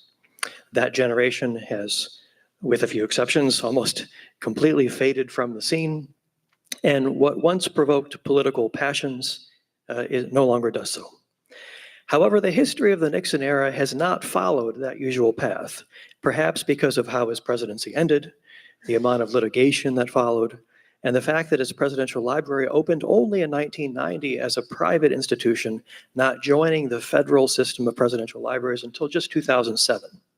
In that sense, the Nixon history is less mature, more like that of a recent presidency, even though the events we're discussing today are more than 50 years old. But there's been a constant throughout this period. The Nixon tapes remain the best way to understand Nixon's thinking, yet they remain dramatically underutilized in historical research. Although I'm hopeful that with new technological breakthroughs, such as AI machine learning, they might be more accessible in the future. The tapes are especially useful in gaining historical understanding when researching subjects Nixon himself was directly involved in, since these were his tapes. Sound-activated recordings made in some of the places he spent the most time during his presidency. Taping occurred between 1971 and 73, as I said, which means they are not as useful for documenting initiatives that started earlier or ended later. Foreign policy subjects are more reliable than domestic ones, since Nixon was often involved in foreign policy at several stages, whereas in the latter, domestic policy, the tapes might only document a briefing or a chance for Nixon to add his voice to a policy proposal. I had my first conversation with Henry Kissinger about the tapes when I was still a graduate student. Not sure what to expect and more than a little intimidated. He argued I was wrong. In his memoirs, he dismissed the tapes as useful only to a handful of indefatigable listeners. He told me if I wanted to understand the policies of the Nixon administration, I needed to study the memoranda between the president and himself. I was aware of the risk I was taking when I responded. The tapes show much more than that. A process, different motivations, how the decision was made, and sometimes even how they reflected after the fact. I can tell the rest of the story on another occasion, but I walked out of that meeting with a photo of me with him, which he later inscribed to an indefatigable listener. To illustrate what this means in terms of understanding the Nixon-Pompidou era, in preparation for today, I did a search across the Nixon tapes for the word Pompidou. I don't know if I've ever done that before. And it yields 165 results, more than I realized. A figure that, as we heard earlier, that could go even higher once additional tapes are released by the National Archives, especially on subjects related to nuclear diplomacy, energy, the Middle East, which are among those subjects in particular once you get into 73, where we have much more declassification activity in the future. I would guess that very few of these 165 have ever been transcribed today, even by me, and perhaps only 10% of the total Nixon tapes have ever been transcribed. However, after listening to most of them, I think I can offer a few assessments, kind of just general feelings about these recordings. Some of these ideas appeared in my first book, Richard Nixon in Europe, while others are more from more recently released tapes. President Nixon saw transatlantic relations, indeed the world, at a turning point. It was no longer the post-war era, with its focus on subjects like Reconstruction, big American foreign aid programs, and helping former adversaries to become responsible members of the international community again. By the late 1960s, our enemies were our friends, and had even become commercial competitors in some cases. Yet it was also not clear to Nixon what kind of era it was, or where it was heading in the early 1970s. Nixon had the unfortunate political task of becoming president after a period of excess in both foreign and domestic policy that could not continue. Gone was the era of JFK's pay any price, bear any burden, meet any hardship, support any friend, oppose any foe, which was replaced by the Nixon Doctrine, a new role for the United States of preserving our world interests less by direct involvement and more by supporting the efforts of others. Like President Pompidou, Nixon was aware he operated in the shadow of a better-known mentor. He would never be a five-star general or the hero of D-Day. His political career had been born in controversy, whereas Eisenhower was seen by many to be above politics, already the peer of presidents before reaching the White House. First, after the death of General Eisenhower, then General de Gaulle, Nixon had a sense he was suddenly alone, without a guide, and was expected to chart a new course. Initially, Nixon and Pompidou did not know each other well, although Nixon thought he might be more approachable than de Gaulle. The challenges the Nixon-Pompidou era faced were many, and Richard Nixon's 20 years of foreign policy experience before he reached the presidency convinced him that the most important priority during his presidency was to reduce Cold War tensions, which meant focusing on the source of those tensions. One of the very best stories on the tapes that documents this time period is how Nixon, working with Pompidou and others, a subject I'm sure we'll hear more about today, navigated the Bretton Woods crisis that started in the summer of 1971. There are perhaps 50 hours of recorded meetings on that subject, which Nixon takes part, making it perhaps, for that year, that period, the #1 issue Nixon worked on, besides Vietnam, China, or the Soviet Union. More than once on the tapes, Nixon said that among other European heads of state, Pompidou was the real expert, whereas Nixon's total background was a single undergraduate course in economics. Nixon said that Pompidou was proud of his expertise in this era, which was the reason why the Americans provided special treatment of the French, as opposed to British Prime Minister Heath, who was viewed as being more focused on gaining admission to the European Economic Unity, or West German Chancellor Willy Brandt, who was seen by the Americans as more focused on Ostpolitik and German relations with their eastern neighbors. Nixon also afforded Pompidou special treatment as a way of recognizing his role in the Vietnam negotiations, then taking place in Paris, and because, as we've heard, of ongoing Franco-American nuclear and technical discussions. In that sense, I think it's possible to argue that the Nixon-Pompidou relationship was closer to a special relationship than even the Anglo-American one of that era.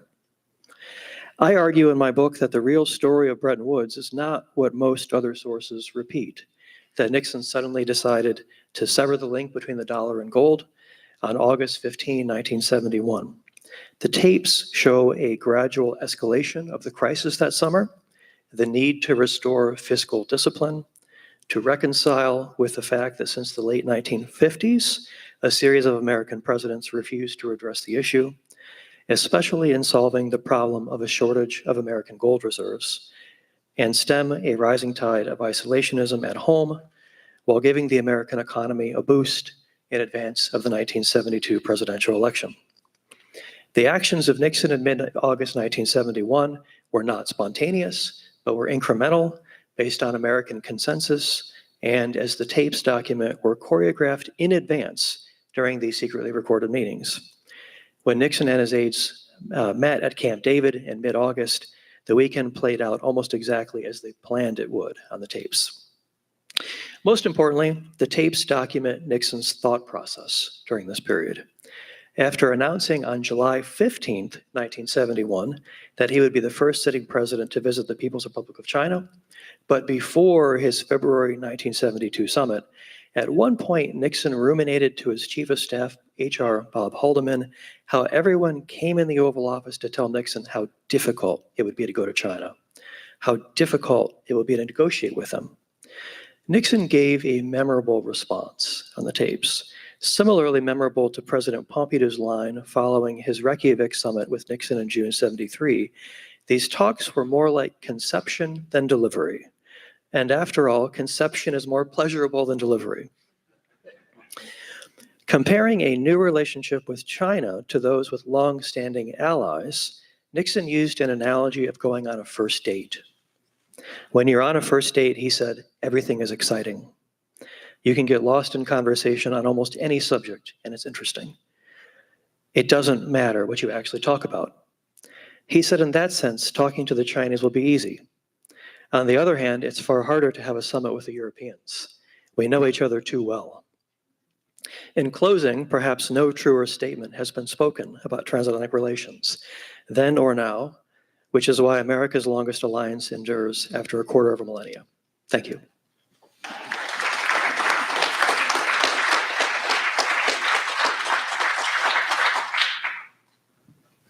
Thank you very much, Luke. That particularly because my memory was always the expletive deleted of the what featured in the British press as this gradually came out of the Nixon tapes. Thomas Schwartz, Distinguished Professor of History, Professor of Political Science and European Studies at Vanderbilt University. Thank you very much. I realize I stand between us and the coffee break, and so I'm going to keep it to 10 minutes and watching my iPhone here go off. Let me stress an overall theme. So much as what I could say has been said. US relations with France have faced recurrent challenges and tensions with very sharp disagreements on policies. These periods of disagreement have often been followed, though, by periods of reconciliation and cooperation. Sometimes this has been helped by a common enemy. During the Cold War, the Soviet Union often contributed to that, and now perhaps Vladimir Putin will. And sometimes the issues of what's going on in Germany also contributed to the degree to which the United States and France could see their shared interests and values and overlapping common national interests. I want to be a little bit like the skunk at the garden party and stress a little bit the disagreements that occurred during the Pompidou-Nixon period, at least in the way in which, and I know some of my historian friends will groan at this, but Mark Twain was sometimes quoted as saying, history doesn't repeat itself, but it rhymes a lot. There are a lot of rhymes, actually, we could explore in the Nixon-Pompidou years that are still there. And the two big areas of disagreement that did exist, one of them was the proper relationship between the US and Europe and the difference between the security and the economic relationship. This is not exactly in the realm of burden sharing, but it was the right mix between security guarantees and economic cooperation. And that would become a major issue during this period. The other was the Middle East, particularly the issue of Israel, the Arab states, and oil. I want to just briefly, though, say I wrote a book called Lyndon Johnson in Europe in the Shadow of Vietnam, and Francois actually, of course, stole some of my points by emphasizing how adversarial relations were during this time. De Gaulle was once quoted as saying that Franklin Roosevelt and John Kennedy were masks over the real face of America. LBJ, or Lyndon Johnson, was the real face of America, revealing to us that the country as it is, rough and raw. This was not a compliment. De Gaulle was also quoted as saying, in the aftermath of the US intervention in the Dominican Republic and the escalation in Vietnam, that the United States constituted the greatest danger to peace in the world today. For his part, Johnson told an informal lunch group that de Gaulle was like a grouchy old grandfather grumbling by the stove who had to be tolerated as long as he stayed in the house. Relations were bad, were quite bad during this period. When the nuclear sharing deal broke down, the Johnson administration moved toward non-proliferation, which led them to take a very tough stance toward the French nuclear program. We've already mentioned the spying incident Francois mentioned, but there was also the refusal to provide advanced computer to France during this period.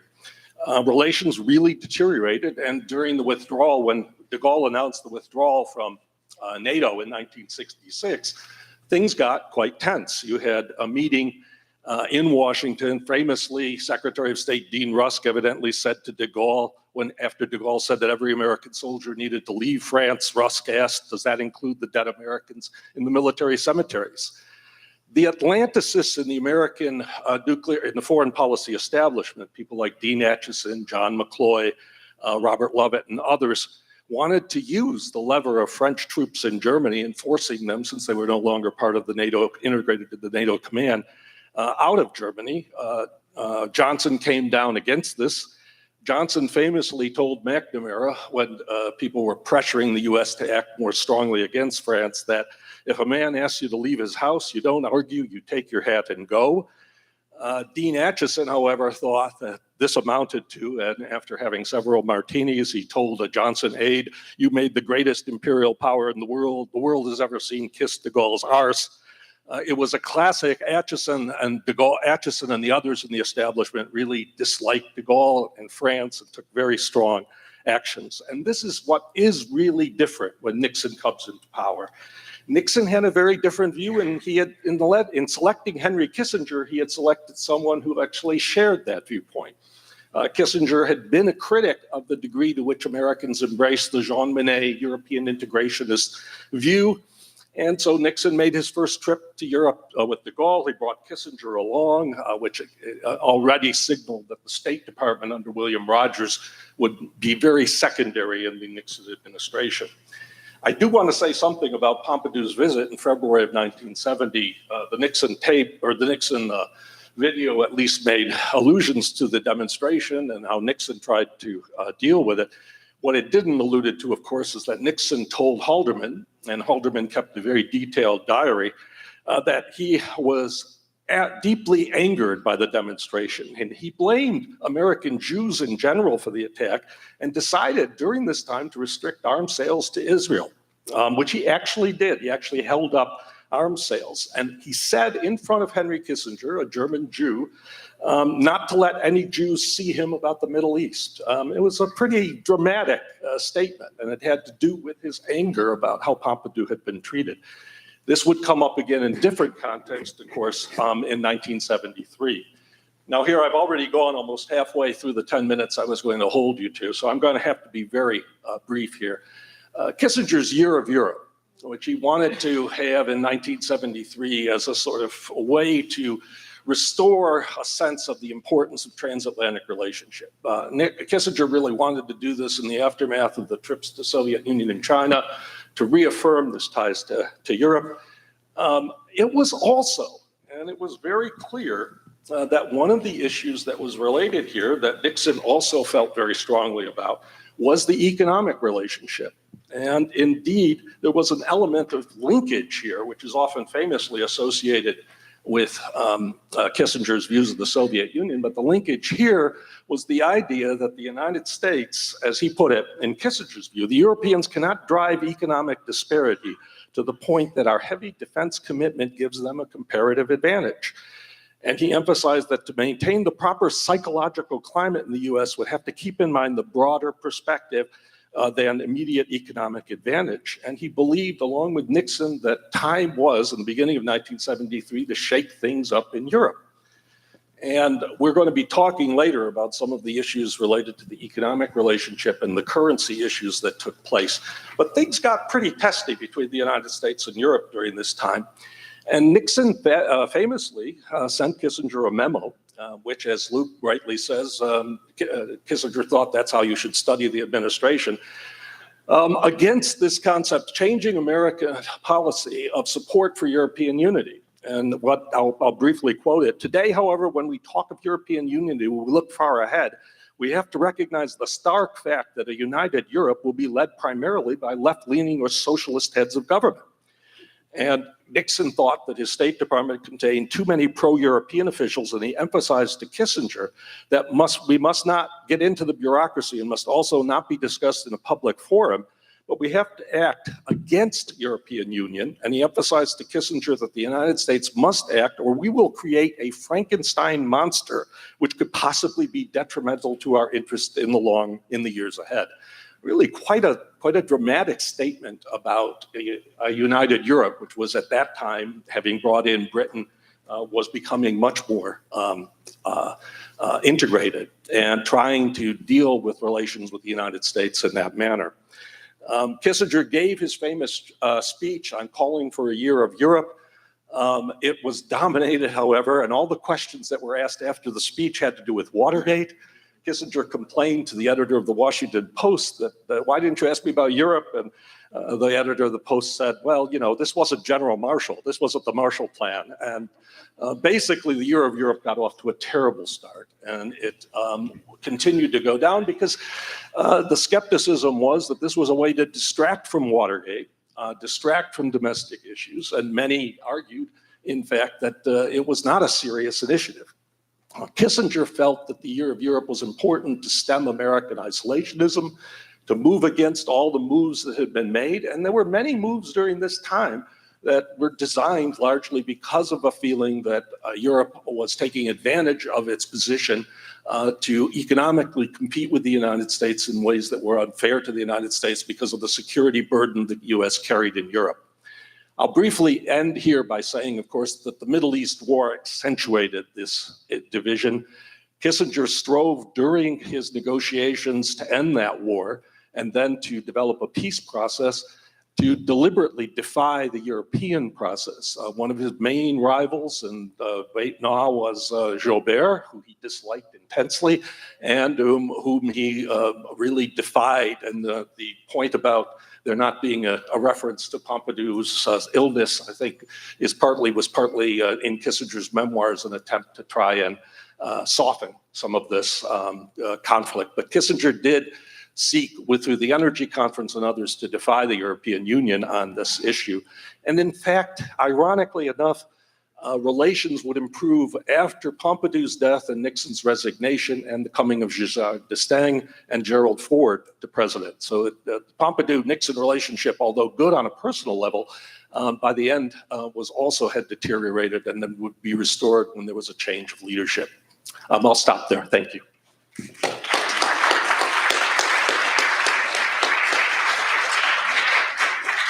Well, thank you for that rich scene and to time. It's a tremendous amount. Of course, the distrust of de Gaulle went back a very long way. My father found himself whisked off the SHAEF planning for liberated France because he had worked for de Gaulle and the Americans objected, and that was in 1943. And that's how he got to meet Francois, because he went to work on the Belgium-Luxembourg desk instead. Now, we are going to delay 3 questions. Anybody got a question they'd like to put to the panel? It's going to have to be brief, and it's a question, not a statement. Or is everybody so desperate for coffee that they are prepared to forego that opportunity, in which case we will just break for coffee, which will make it easier to keep time afterwards. Any takers? Nope. We're going to break for coffee. Thank you very... no, hang on. One. Yes. I just wondered why the Americans at that period disliked de Gaulle so much. I was in France then and I didn't get it.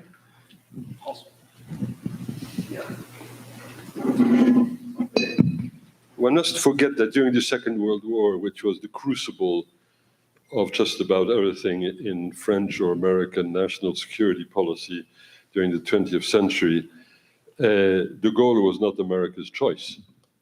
Roosevelt deeply despised de Gaulle.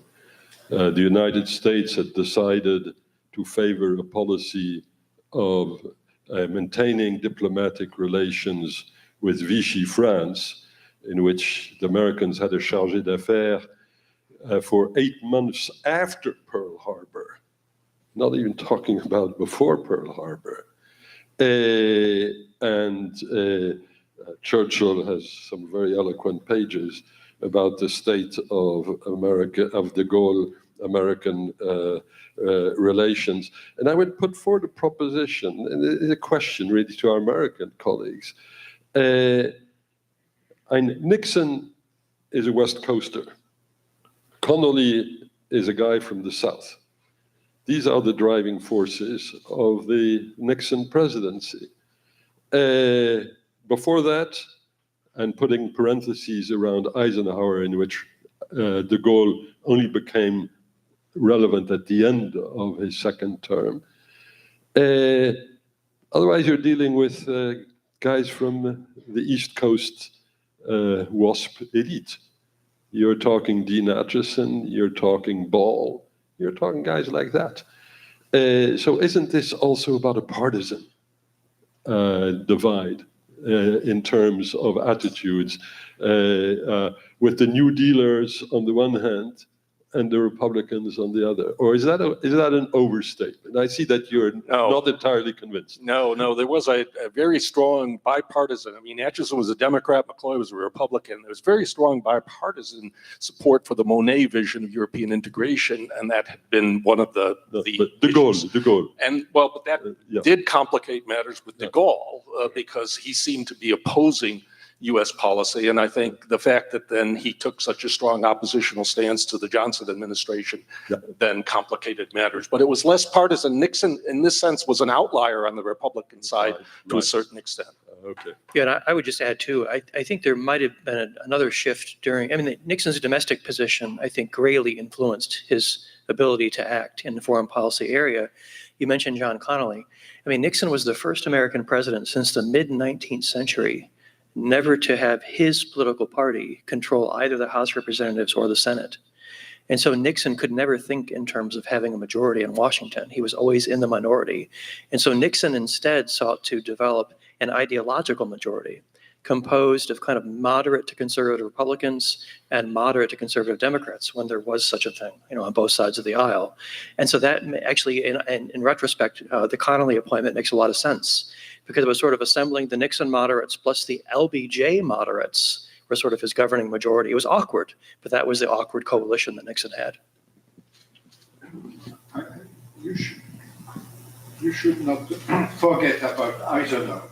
Eisenhower knew De Gaulle. Eisenhower knew well De Gaulle during the war, and he supported De Gaulle often in his crisis with Roosevelt. And Eisenhower has been named as the secure in NATO, and he knew very well the European, and he proposed things which could have really changed the relationship, the Atlantic relationship. He had ideas, but unfortunately, Washington was not following him. And one thing we have not mentioned in our speech is, with François and me, is the fact that in 1974, NATO adopted the Ottawa Declaration, which was a recognition that the role of the nuclear forces of UK and France, because they are independent, are a contribution to the collective security of the alliance. And that was a big step, because it ended 15 years of division and so on. But as often, it is the memory of the division which lasts, not the fact that we arrive at an agreement. And this declaration is quoted each year by NATO, and it was in fact proposed by the French ambassador in NATO, François de Rose, and at that time also supported by Rumsfeld, and it is a very important aspect of the history of the Atlantic relationship, which is sometimes forgotten. We are going to break for coffee, but thank the panelists for this wonderful start to this conference.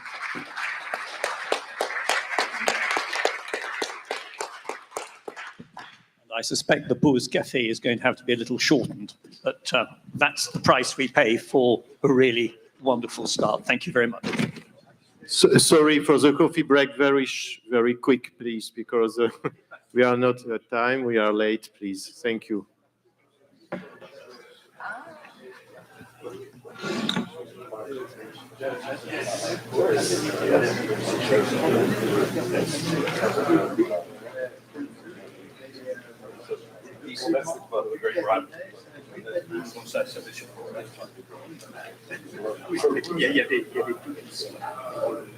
One of the relations.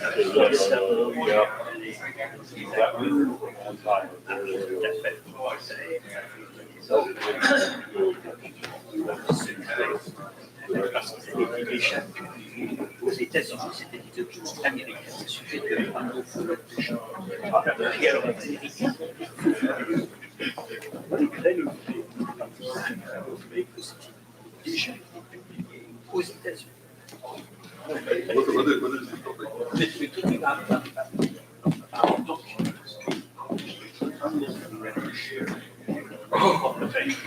The British ordered publication showing UK involvement in the British on the basis of the American even the British.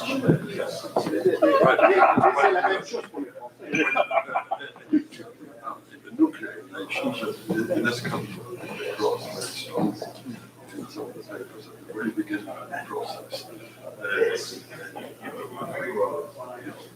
Relationship to put together, so these next thing which happens, you've got 8 analysts from the atomic establishment, who go and see the complex of the Pentagon. And they ask all sorts of stuff. Saying we can't tell. And he says, yes, at the White House, you told us that we weren't. And then it's in the archives. It's actually quite funny. No, mais and Rumsfeld C'est book. Je vais venir avec ça m'intéresse parce que c'est quelque chose que j'avais quand j'étais jeune, j'avais jamais écrit. Et puis d'ailleurs, j'ai lu toute l'archive de 1900, de 1900. C'est passionnant. L'histoire des Chagos, moi j'en ai fait un article. C'est tellement passionnant. C'est passionnant. Il faut dire que ça reflète très mal sur Harold Wilson, à mon avis. Moi, je trouve que le gouvernement conservateur a été très courageux de dire obéissez à la Cour de justice. Moi, je trouve que ça a été absolument formidable.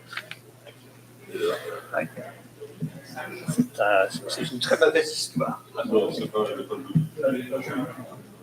on en a quelques-unes comme ça.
No, Dominic's coming in right now.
It's fine. I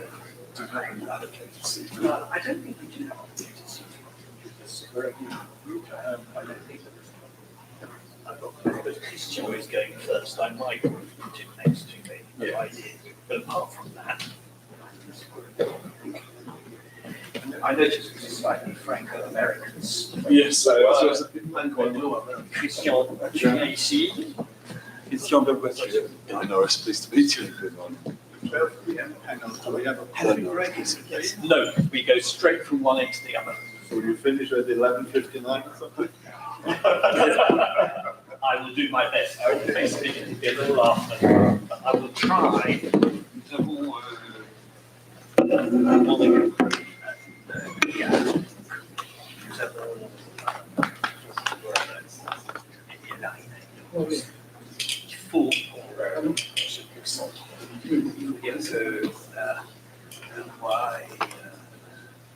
Talk to me, yes, she is. Yeah.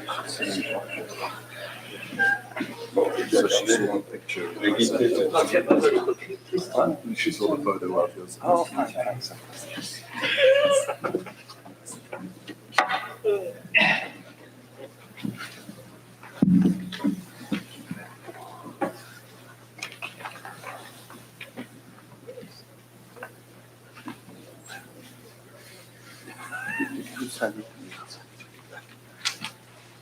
And that's signed the book. Okay. It's a deal.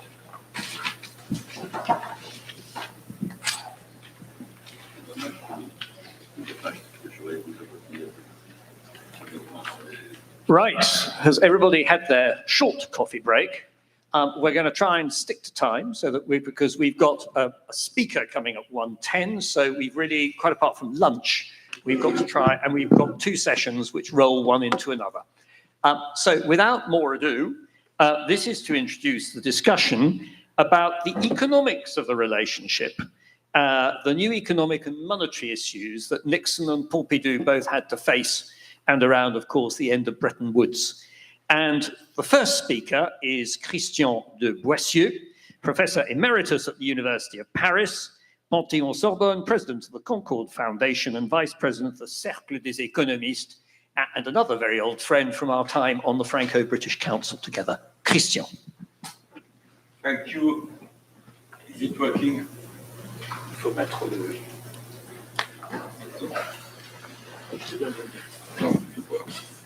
Okay, good morning to all of you, and many thanks for this nice invitation. You know, in order to come back to a few points made before, in order to create a kind of a real round table, if I could say so, I want to start by saying that first, you know, this panel is going to talk about not only economic, but also geopolitical issues, which are impossible to disentangle from each other. You know, we are going to talk about power. We are going to talk about sovereignty. We are going to talk about, to use a topical word, about what we call today strategic autonomy. And I think that those words were very important for De Gaulle, or under De Gaulle. Power, sovereignty, autonomy. And if there is a field when those concepts were important for the French, it is the field on which I'm going to focus on international monetary issues.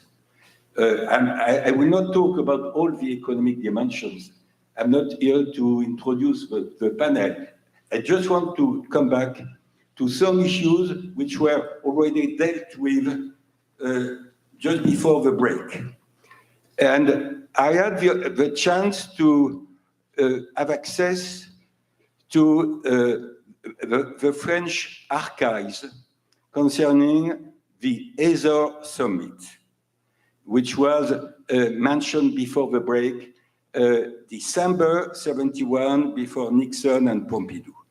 And I had access to the French side, not to the American archives, and looking at what President Pompidou and his economic advisor were saying, were telling, were writing at the time, I'm going to focus on some aspect of those, the international monetary debate at this time, and to underline the topicality in 2025 of those debates. Just before the break, it was said that, in fact, Pompidou was better in economics than Nixon. I'm not sure of this. Pompidou was a very clever man, but he was not at all an economist.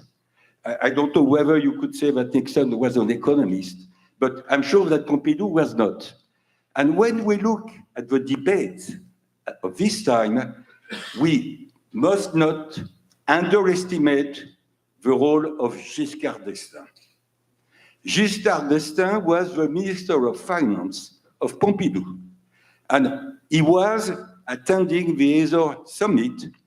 On the other side, on the American side, it was Connolly, mostly Connolly. Perhaps he was a very clever man. I don't know him. We all know his sentence, the dollar, our currency, your problem. I will come back to this, the asymmetries in the system. But I think that, Giscard has been very important to stress some points for his president, for Pompidou. I am going to select 4 topics which were at the heart of the Azores summit and which are still very topical today when we look at the debate about the international monetary system or non-system. First topic, the debates about the international role of the US dollar. I would say that when I compare the French position with other European country position, the French, more than the Italian, more than the German, more than the British, have been very keen to contest the asymmetries in the system, the asymmetries in favor of the dollar. And here we come back to de Gaulle, and we come back to the main economic advisor of de Gaulle, Jacques Rueff. Jacques Rueff was very influential on de Gaulle's position about this issue, the contestation of the international role of the US dollar. Rueff was talking of the fact that the US were in a position to post a huge external deficit without tears, without any pain, because in fact, when you create the international currency that is the dollar, you are not facing the same type of external constraints as the other countries, which have, in fact, to pay their debt into a foreign currency for them. This asymmetry, de Gaulle and Pompidou were talking about what they call the exorbitant privileges of the US dollar. This is a way to summarize what I have called the asymmetry.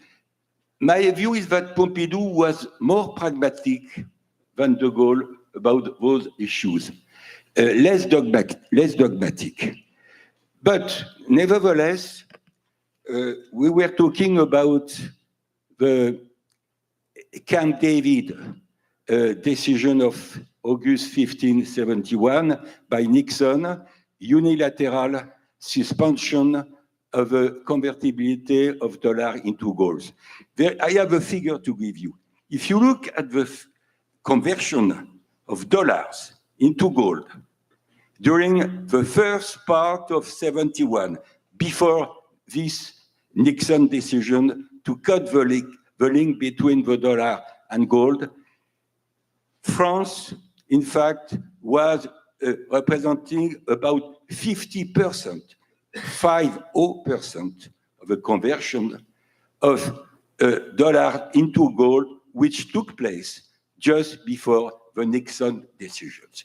This is a way to summarize the fact that, in fact, we were contesting, France at this time was contesting what was called the dollar standard, in fact.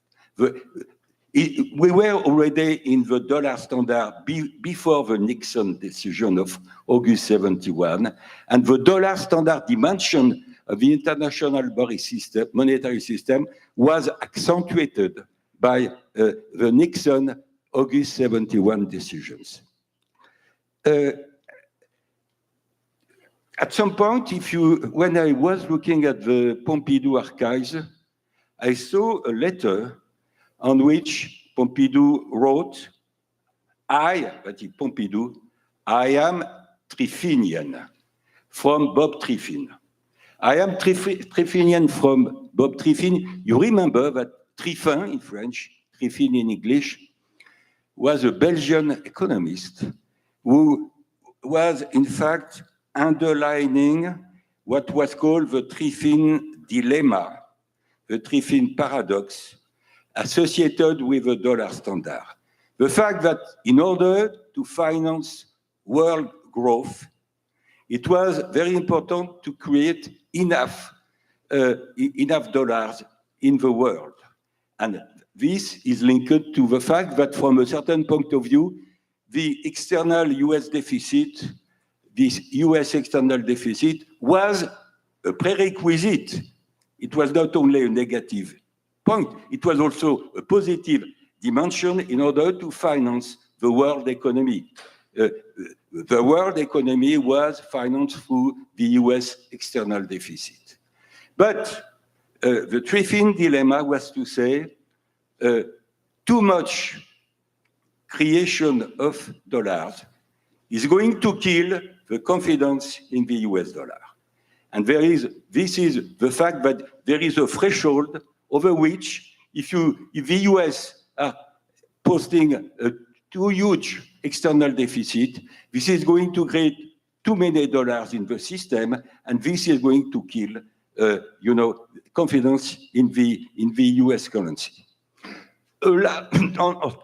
On this issue about the debate about asymmetries, the role of the dollar, contestation of the dominance of the US dollar, at the ASOR summit and before and after, Pompidou was trying to promote the SDR, the special drawing rights. You know, the SDR, that is additional liquidity, additional currency, was created in 1969. At first, the French were rather skeptical about the SDR, but very quickly, in 1970, 1971, the French were very much in favor of the SDR because, they were thinking that the SDR could play a role as a substitute for the US dollar. This was, in fact, it was not very reasonable to think that the SDR could be a good substitute for the dollar, because if you look at the basket composition of the SDR, the weight of the dollar in the SDR was at this time 45%. It is 45% today, excuse me, and it was much above at this time. That is, if you buy or sell SDR, you are also working implicitly with a great proportion of US dollar.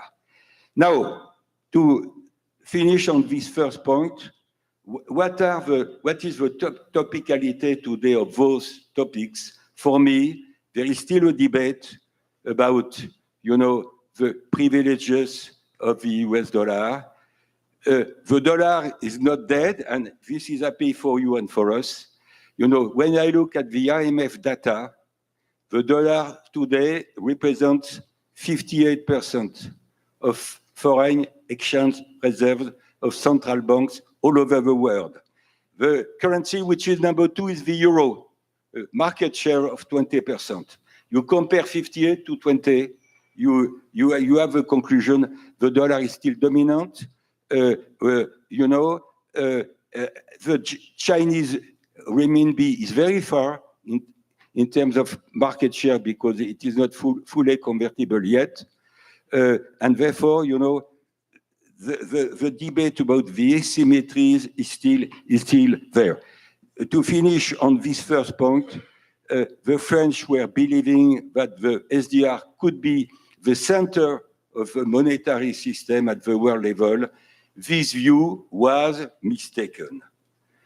If you look at the today's role of the SDR, it is very marginal. The SDR is just an accounting unit for IMF and World Bank operation. I pass quickly to the second dimension of my topic, that is, in fact, the debate, I will be shorter, a debate which was very important is those years Nixon-Pompidou was the debate about the exchange rate regime. The exchange rate regime, and why? Because this was the period of the breakdown of Bretton Woods. The French have always been in favor of stable exchange rates. Always.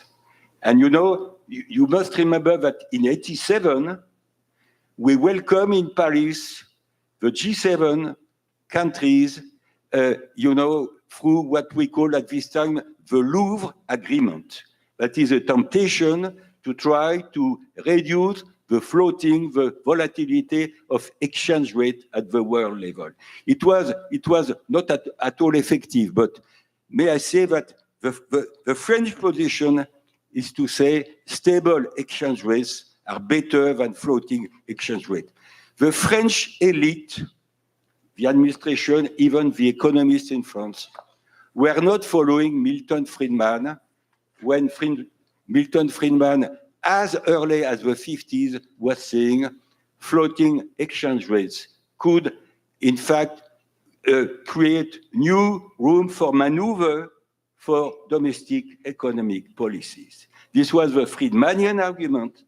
The French elite has not been open, sensitive to this argument. I'm not saying that this is right or wrong. This is a fact that I am stating. You know, to finish on this second point, today the debate about the exchange rate regime at the world level is over for me. We will keep floating exchange rates at the world level for long.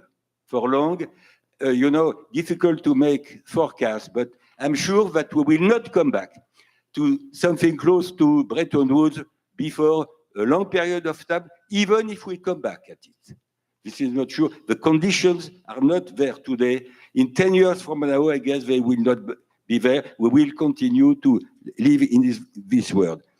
Third topic, which was at the core of either summit and also before and after summit, how to share the burden of adjustment between deficit countries versus surplus countries.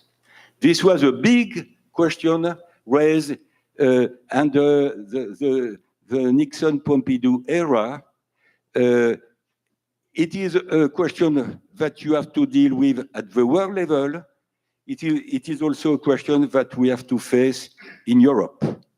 You know, just to come back to a point which was a recent debate, when we had the Greece crisis in 2010, in fact, the debate that we had in Europe, in the Eurozone at this time, was the following. Is it to Greece, that is a deficit country, to adjust? Or is it to Germany, that is a surplus country, to make the greatest part of the adjustment? And the way you answer this apparently technical question, but which is de facto a very political question, has implication for your rate of growth. The way you divide the adjustment at the world level between the US and the rest of the world, within Europe, between Germany and Greece, for instance, the way you answer the question how to share the burden of the adjustment between deficit versus surplus countries is very important. I finish with the last point, in fact, which was very topical under Pompidou, that is the European reaction to world financial instability, the European reaction to world monetary and financial instability. I think that the death of Bretton Woods, the breakdown of Bretton Woods, was the main reason for Europeans to start monetary cooperation and integration. We come back to the debate floating versus stable exchange rates here. But if you look at the history of monetary integration in Europe, we had the snake, what we call at this time the snake. After we had the EMS, the European Monetary System, after Pompidou, and after we had the euro.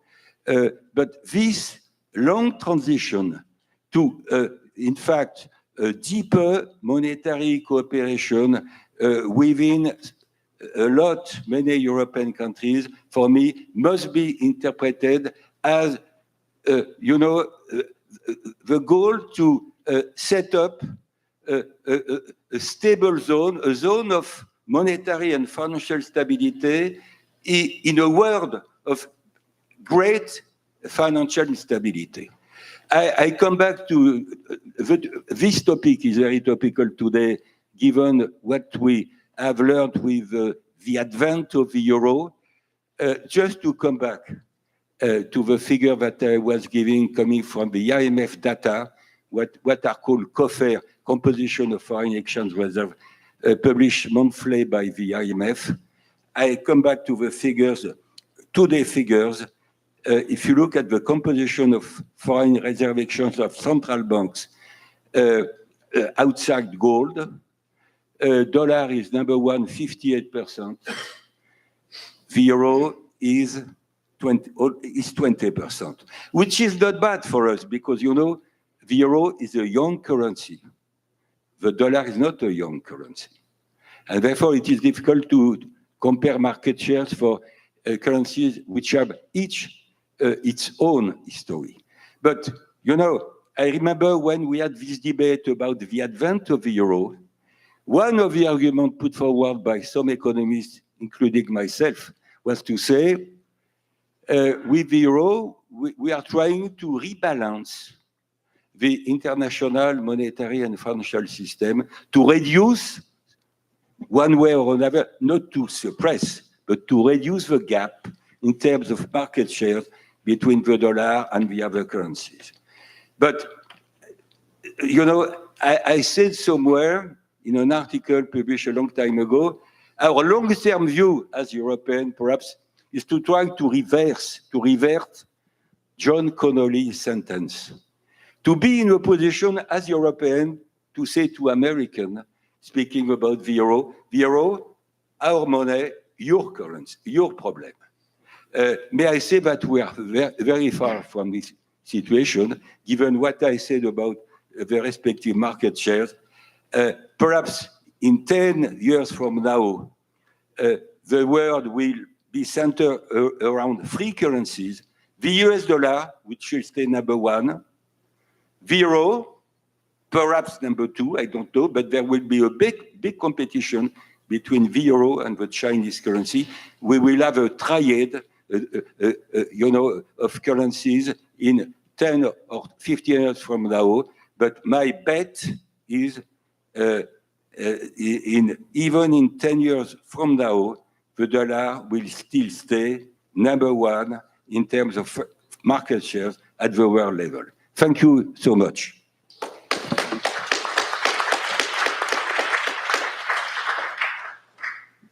Thank you, Christian. The next speaker is Nicolas Bavrez, lawyer, partner at Auguste Debussy, an essayist, columnist at Le Point and Le Figaro. Thanks very much. Just to complete the remarkable presentation of Christian, a few remarks to begin with. It's difficult to imagine so different men. On the one side, we have Mr. Pompidou. He's a French intellectual, professor of Latin and Greek, the author of a beautiful anthology of the French poetry, a passionate amateur of modern art, and a talented investment banker at Rothschild. And on the other side, we have Richard Nixon.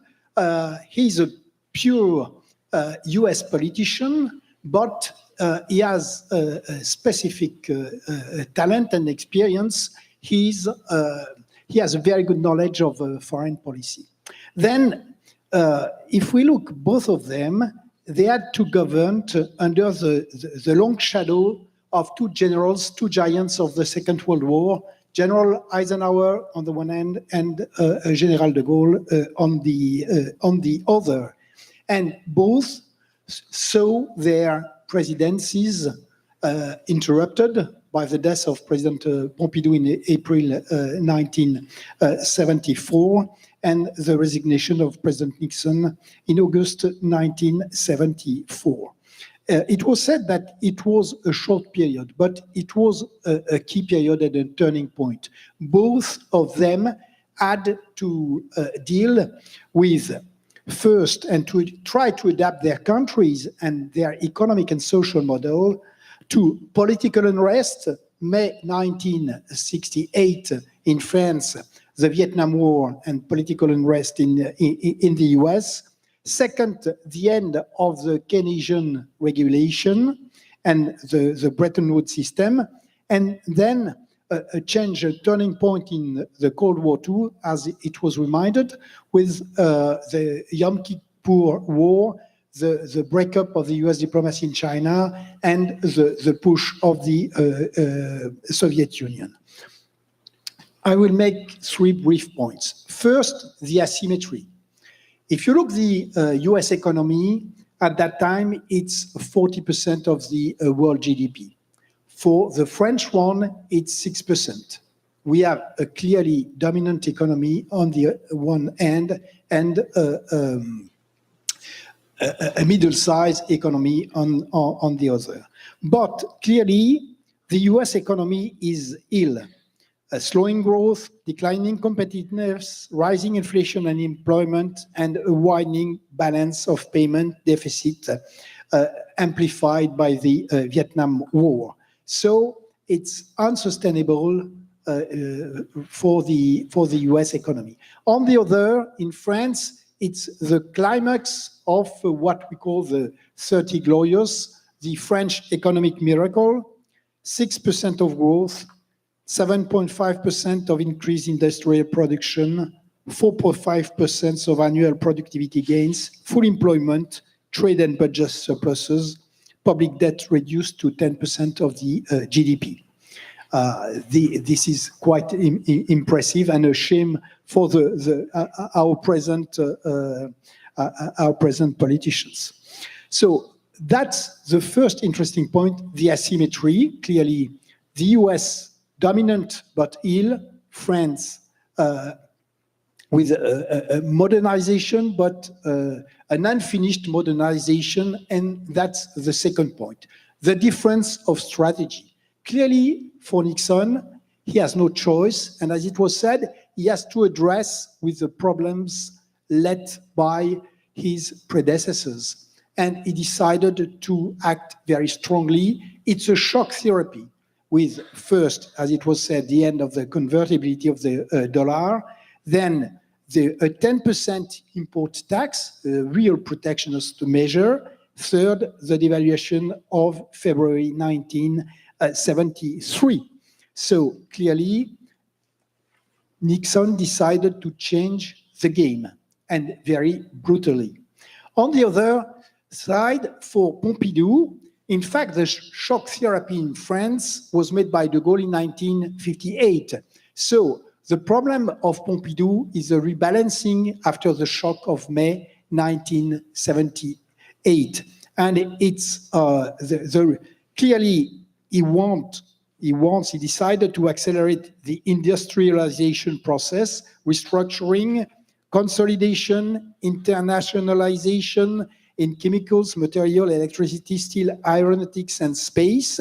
But he balanced this modernization with monetary measures. Do not forget that France was the first to devaluate in 1969 after the shock and the revolution, the false revolution of 1968. Social policies, territorial development, and interesting environmental initiatives. And there is, I would like, and Mrs. Laville is not here, but just to stress that it's quite a paradox, but Pompidou decided to make his important speech on environment in the US, in Chicago, in 1970. And it's in 1970 that Nixon decided to create a commission of the environment with the idea to try to limit the pollution in the Great Lakes and to improve international cooperation. Third and last point, a strategy. It's interesting to see that there is cooperation, competition, confrontation, but no economic war. Clearly, we have two phases. This was underlined. The first phases is a very close cooperation with the truth and the strengths of these personal relations. And there is, after the shock of the end of the convertibility of the dollar, it's very interesting to see that the US decided to have France as a kind of partner to manage the shock created. And this is the Azor Summit in 1971. And before this summit, France was chosen as a kind of representative of the US allies.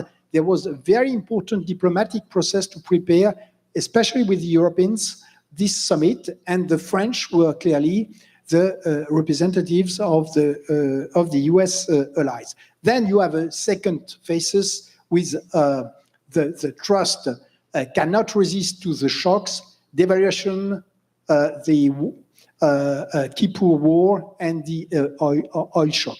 And clearly there is a strong deterioration. But if you look behind this, you will see that there were very important industrial cooperation, as it was said, in nuclear deterrence, but in civil nuclear energy too. France decided to abandon the CEA reactor to choose and to adopt the Westinghouse PWR process. And then, of course, the CFM 56 for the jet engines. I just want to add that if you look, this is the most ancient and successful joint venture in all the history of capitalism. And as you know, it's always performing today. So the conclusion is that we have, of course, a very strong cooperation with this trust between the personal trust between these two statesmen, competition, confrontation after with the shocks of 1973, but no trade or economic war, no transactional diplomacy. Why? Because these two statesmen had a real vision. They strongly and firmly believe that trade war or transactional diplomacy were in fact contrary to the long-term interest of the West, of the US, and of Europe, and at the end of political freedom. Thank you.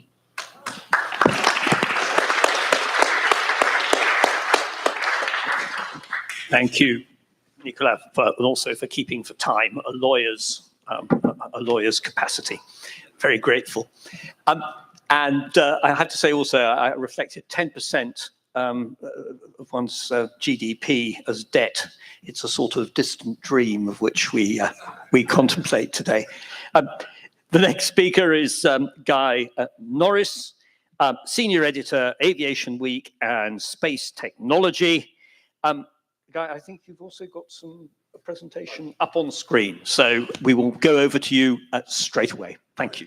Thank you. Thank you very much. And good morning. And I'm extremely honored to be here up on this stage. I can't tell you about the feeling of imposter syndrome here, but anyway, but Christian was provided a very nice introduction, actually.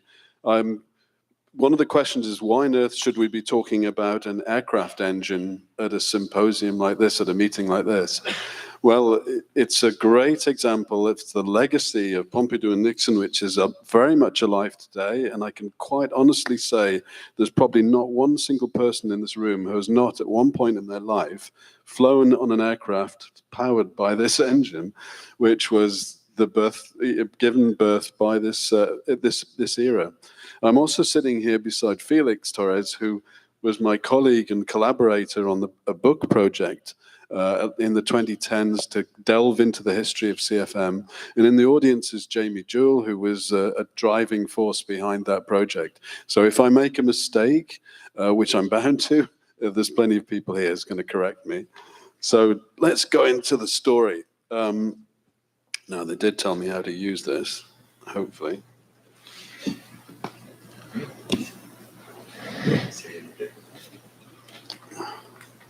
Yeah, and maybe that's... How do we... Oh, there we go. Wow, technology. Fantastic. So, basically, I think the best way to describe this, it's a very quick story, and I'm going to encapsulate 5 years, 6 years, really, in just a few minutes. But, you know, we've already heard how technology and the advancement of French industry really underpinned much of incoming President Pompidou's national strategy. As, you know, he took the helm in 1969. Couple this with the new administration under Richard Nixon, and which was eager to build bridges with France. And the scene is really set for the birth of CFM International. As we mentioned, it's now really the biggest engine maker in the world. And as Christian mentioned, considered really the gold standard for joint ventures to this day. So political efforts to improve the transatlantic relationships coincided with plans by an American engine company, General Electric, and Snecma of France, to form this alliance. Now, as we'll see in just a few minutes, US government and defense objections almost derailed the project. And it was largely because of the personal links really between Nixon and Pompidou that the whole strategy survived, and the engine company was enabled and survived to this day. So let's quickly go to slide 1. There we go. It's oh, no, that's slide 2. There we go, slide 1.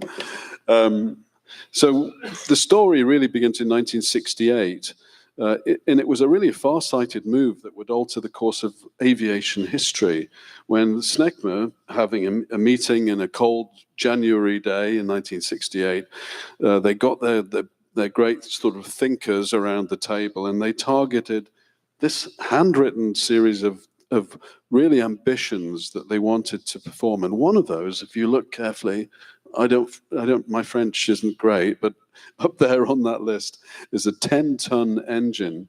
And this is what was defined as the sweet spot for a new generation of engines which were quiet, fuel efficient, and were just what these Snecma engineers thought this was really what the world needed. But getting from a written list on the screen to reality is a huge leap. So what did they do? We move the clock forward to September 1969, and the plan starts to come alive at a meeting of the Industrial and Aeronautics Committee of the French government's 6th five-year plan. So this was a key meeting, of course, under Pompidou's new leadership. The vice president of the committee was a certain René Revaux, a former French naval military purchasing attaché who had worked in the embassy in DC in France when it was in Calorama, of course, not here in this beautiful location. Revaux was a formidable character who'd lost one of his arms during World War II. So he'll come into the story in a few minutes. But the approval of the plan, including the new engine, was granted by basically the committee in 1969. Now, already we've seen Pompidou, his influence begins to come in because he knew how important aviation was to France. He's speaking at the time, he saw not only the economic and strategic importance of a strong aviation industry in the country, but also of international collaboration. He was realistic enough to know how important that was. And he said, do we want to preserve it or abandon it like coal? To be present in the global market, we must have a policy of cooperation, either with the Americans or the British. But which company and which country? Snecma already had close relations with Pratt & Whitney, another American engine maker, and with Rolls-Royce in the UK. But Pratt & Whitney already had its own presence in the market and didn't really want to give it up. And Rolls, although nobody knew it at the time, was in deep financial trouble and about to declare bankruptcy. So what did SNECMA decide to do? It thought, well, who's the other big player in the world? And General Electric over here in the US was it. So in April 1970, the president of SNECMA, Jacques-Edouard Lamy, together with engineers Jean Crapin and Jean Garnier, flew to Boston and really surprised the heck out of the GE delegates they met in a restaurant in Boston when they rolled out their presentation.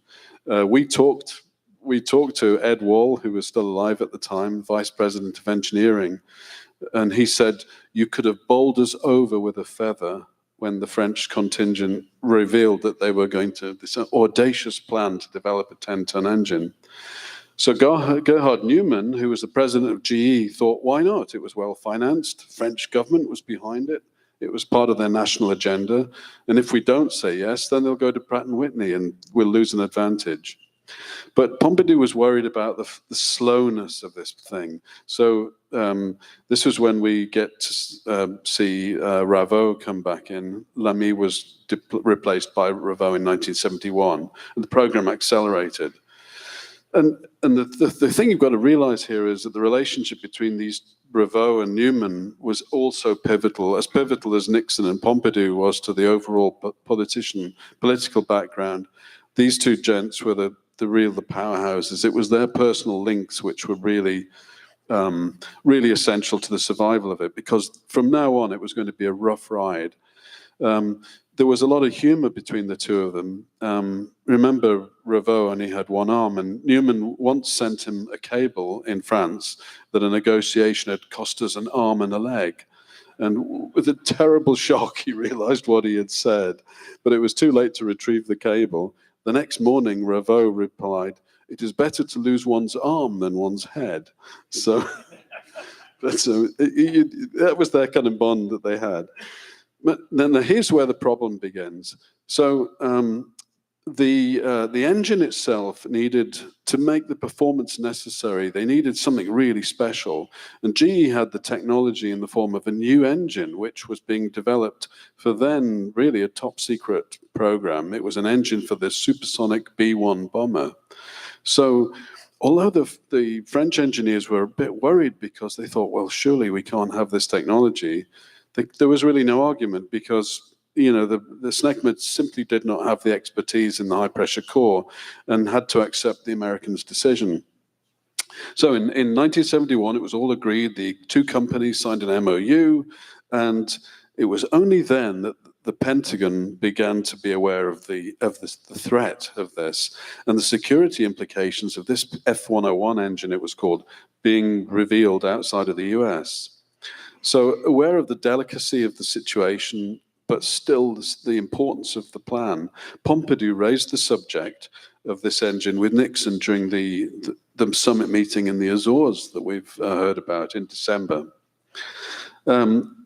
So Jack Hope, another gent that Felix and I interviewed for the book, he was a consultant in the White House at the time, and he remembered that Nixon was not impressed by that Pompidou raising the subject of the CFM project at the Azores. He said, "I'm interested in promoting world peace, and that goddamn Frenchman wants to talk about an airplane motor." It was a bit of a shock. So we were, and then Jack Hope later told us, he said, "One day I got a piece of yellow notepaper from Nixon saying, 'What the hell does SNECMA stand for?'" And he said the answer, Société Nationale d'Études de Construction de Moteurs d'Aviation, was of very little help. So anyway, we move forward. Basically, Pompidou wrote to Nixon in July 72 offering security guarantees, and he said, "I myself find it difficult to believe that a program which is exemplary for cooperation between our two countries, and for which it seemed to me had received an agreement last year, could end in this way." So everybody was trying their best, but here comes the bombshell. They even tried showing this to the CIA, but basically it was to no avail. And this is what happened in, yes, there we go. This is what happened in September 1972. The Nixon administration had to disapprove GE's export application of this engine core, which of course was at the heart of the proposed CFM56. So Revaux, desperate to resolve the situation, asked General Paul Stellin, a former French Air Force chief of staff and National Assembly member, to talk to Henry Kissinger, who was, of course, National Security Advisor. And the tone got a bit threatening. He threatened political, potential consequences, customs barriers, anti-American campaigns. So, they'd really tried to step up the political pressure. But in the meantime, something else was happening. Nixon, of course, had set up the Council for International Economic Policy in 1971 to steer a consistent policy between domestic and international economic matters. And the council was headed by Peter Flanagan. And one of Peter Flanagan's reports was a top economist called Gus Weiss. And he asked Gus Weiss if he could look into the problem.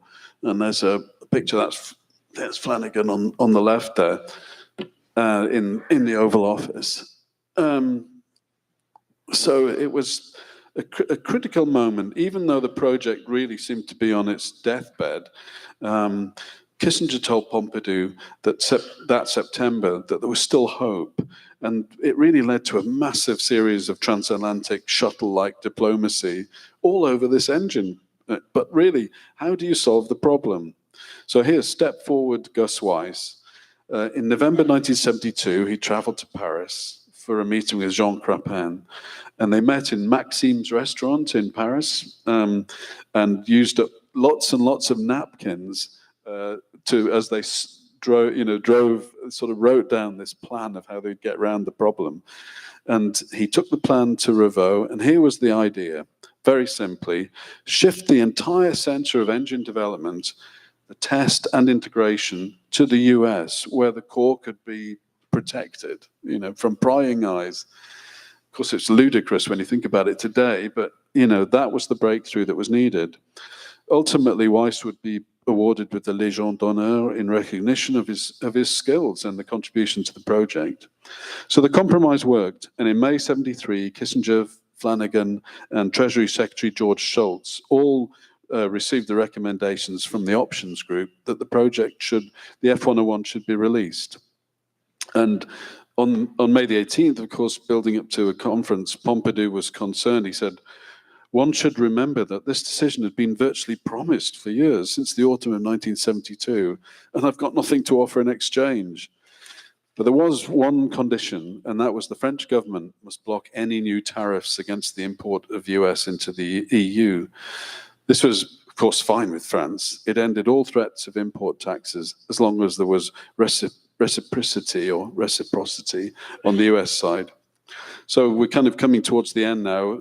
Kissinger met with Michel Joubert at the Quai d'Orsay on May 22nd, ahead of the meeting in Reykjavik, this famous summit meeting, which was due the following week. And, amid discussions on Vietnam, the Middle East, the monetary system, France's nuclear program, computers, he told Joubert that the dilemma was finally over. A new agreement had been worked out. So on May the 30th, 1973, Nixon signed the GE-SNECMA joint venture agreement on Air Force One on his way to Iceland. Bernard Essambault, the Pompidou's industry advisor, believed the release of the project was strictly political, President Nixon having understood the importance of the French head of state attached to Franco-American cooperation, and I think got, of course, the famous photograph which you've seen outside in the lobby of the actual day when they met in Reykjavik, and I think the French party stayed in the house of a famous Icelandic footballer at the time, one of the nicest houses in Reykjavik. So everybody flew back feeling happy, but there was still one last hurdle. The US dragged its feet over signing really the draft agreement for CFM, and it wasn't until May the 1st, 1974. Almost a full month after the untimely death of Pompidou himself, that the final agreement was signed. Just one last slide. And there it is, the magic moment. basically, this was the go-ahead that everybody was looking for. And on Pompidou's death, Ravoux noted that the CFM agreement would be, quote, a good way to honor the statesman we have lost and whose personal involvement was one of the main contributors to launching the CFM 56 program, which guaranteed the future of SNECMA. The first engine was fired into life June 20th, 1974, and the rest, as they say, is history. Believe it or not, the GE-SNECMA, now Safran relationship has more than thrived. It's really one of the probably the most successful commercial engine maker in the world. There's more than 44,200 engines flying or being delivered, and there's over a further 12,000 currently on order. So you're talking 56,000 engines, with remarkable really in this day and age. So as I said, I can safely say there's not one person in this room who probably hasn't flown powered by the product of that amazing relationship. So thank you very much.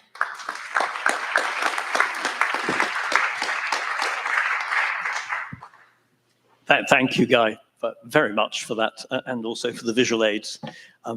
And the clipped style of the presidential memos are also quite revealing and rather interesting. Our next speaker is Félix Torres, and he is a research fellow at the Sorbonne and an expert in the public history of industrial policy in France from the Gaullist years through to today. Thank you for coming. And just a few words about two big files from American and French industrial and energy relations. The first was the CFM 56. Guy spoke a little bit. The second one was the French nuclear power plants. And I call these two files an asymmetry. Constructive asymmetry. It means America and France at this time, end of the 60s, beginning of the 70s, were not at the same level. You know? America was the first world economy and was very ahead in way of technology and in industry. France was building little by little its independence. For example, on nuclear plants. On nuclear plants, France have a technology called uranium natural graphite gas, which was not more competitive. So in '69, France decided to let it down. And just when we are going to build a very big French program, we are going to take, well, there's two main techniques on the world, on the market. The Westinghouse technique, the pressurized water reactor, PWR, and the General Electric technique, boiling water reactor. So it makes a problem, you know. The symbol of French independence in energy.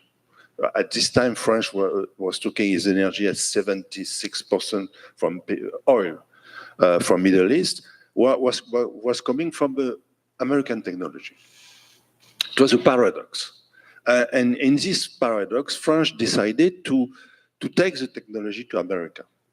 I mean, in two ways. You know, I said, we are going to take the American PWR technology, we are going to take it with two conditions. We are going to buy it. First, we buy it, we franchise it, it's going to be French, completely.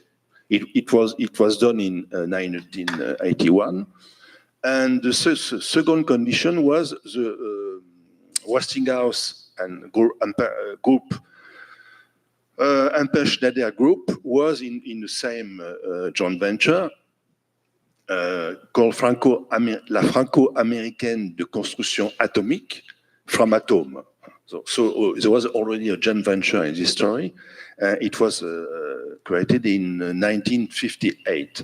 So the French government says in the 70s, so we are going to buy the shares of Westinghouse in Framatome, and these shares are going to go to CEA, Commissariat à l'énergie atomique. So if you compare the CFM 56 and the nuclear power plants, they follow two different paths. In CFM 56, we have a very fruitful cooperation between America and France. and it still works today, because after all, with the CFM 55, you have now the LEAP, and you know this cooperation is fantastic cooperation, it was said. It's a fantastic cooperation, why? Because General GE and SNEGMA, now group Safran Group, has common interest. It's a way to dominate the world motor engine. So GE and SNEGMA Safran are working in the same lead, in the same direction. But for nuclear energy, it was different. France decided, well, this is an American technology, we are going to franchise it. It is going to become our technology. So when France began its nuclear program in 1974, it was we have to say this was Georges Pompidou. The plane is very called usually in France Mesmer power plant. No, it was Pompidou plant. Pompidou died in April 74. The last council on nuclear energy was in March 4, and Pompidou was there. You know, the Pompidou wanted this plan, but there was a problem. When you franchise the technology, you become the competitor of the company. We sold it. It was Westinghouse. We have to say this time, the nuclear energy tide was a little going slow down just before the accidents were coming in Ukraine and Japan. But you know, the nuclear world market was not so important than in the 60s or beginning of the 70s. So for Westinghouse to be quick down of the French market was not a big problem. It has other markets. But the story came back 20 years later when China began to build a very important nuclear power program. First, they took different technologies. One of them was French, from an American one. But after the time, China said, we want to have our own technology. Who's going to provide it to us? Like France did it with America? No, we are going to take it from Westinghouse again, AP 1000. And at this time, France were also competing with Westinghouse with called a reactor EPR, European Pressurized Reactor, which was not so successful that the French nuclear program 20 years ago. So the fact, I would say, that there was not a cooperation between France and America in nuclear energy, well, this is life. This is competition. This is sovereignty. This is independence, of course, industrial and technological independence. But 50 or 15, 20 years later, you find in your way the same group, the same competitor. You threw away from your own market. This was the challenge of the third nuclear generation, which is called now. And you know, America with Westinghouse in the 2000 made a lot of efforts to push the AP 1000 in China and other countries, in front of the French technology, which was, as I said, a former American technology. So this is a way of trust between countries and trust between companies. When you have trust in mutual interest, like between General Electric, between GE and SNEGMA Safran, you can achieve very big goals. You can develop a big market. You cannot always control one market.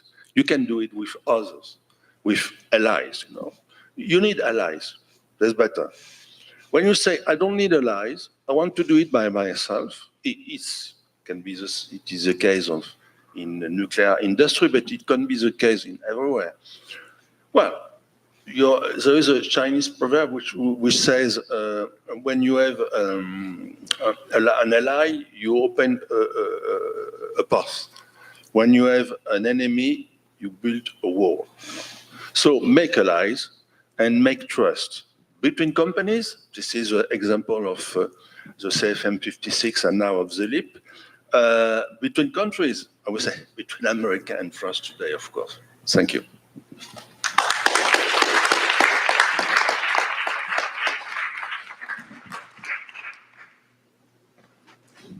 Thank you very much, Felix. Who would like to ask a question? There's just time for one round of questions, no more than that. Yes. We'll do one question right here, and then we got to roll into the third then panel. We'll take two at once, and then the panel can deal with it. We've got to be pretty quick. We've got to move on. Very quickly, I'd like to ask about the domestic political constraints on Pompidou. He'd got Pierre Juillet and Marie-France Garot and all kinds of Gaullists and legislative elections he might well lose in 73. How much was he constrained, and did the Americans care? Just another question? Back. And then we'll take the third behind. We have been speaking of plane, and I want to ask about Concorde, because that was a very difficult problem. Landing Concorde in New York was a big problem for the embassy at that time. And gentleman at the back, who had his hand up first, so I think three rows back. A question for Professor Dubois. You mentioned some fascinating biographical details about President Pompidou. You said that before he was a politician, he was a professor of Greek and Latin, and I think the compiler of an anthology of poetry. I just wonder if you could flesh out those details a little bit. And I wonder in particular whether or not, as president, he promoted the study of Greek and Latin in the French schools. Thank you very much. Three questions: politics, Concorde, and the Pompidou's cultural background. Who wants to go on any of those? You don't all have to answer each question. So, who? Right. On the last question, even when he was president, he was still interested in Latin, Greek, etc. May I add a personal dimension to your question? My father went through the same school in Paris, which is called École Normale Supérieure as Pompidou. And and the two, my father succeeded Pompidou in 62 at the head of a Rothschild bank when Pompidou was appointed prime minister. And the two families, that is my father and Pompidou himself and his wife, still were talking. I remember some dinners. They were still talking about Latin, Greek dimensions. This is, he has never forgotten this. If I could take the opportunity to answer a question which was not raised. No, I was too long and too short. Quickly, please. No, 1 minute, 30 seconds. No, I have to be clear about what I call the contestation of the US dollar. Because today, in 2025, there is no contestation of the role of the US dollar coming from Europe or the French. The contestation of the US dollar is coming from what we call the global south, the BRICS country. And the debate today, I have no time to elaborate, the debate today has to do with a possible de-dollarization process. If you look at the market share, de-dollarization today is nowhere. It is not in the figures. But this is a political issue. It is a confrontation between the North and the South. Perhaps just on very rapidly on French politics. In fact, for Pompidou, you had three challenges, different horizons of time. The first one was a very short one. There was a big push of the left, and as you know, with François Mitterrand creating the Socialist Party, and clearly the French society was more and more shifting on the left after the shock of 1968. The second one is very important and not very well known. There was a real risk of political violence.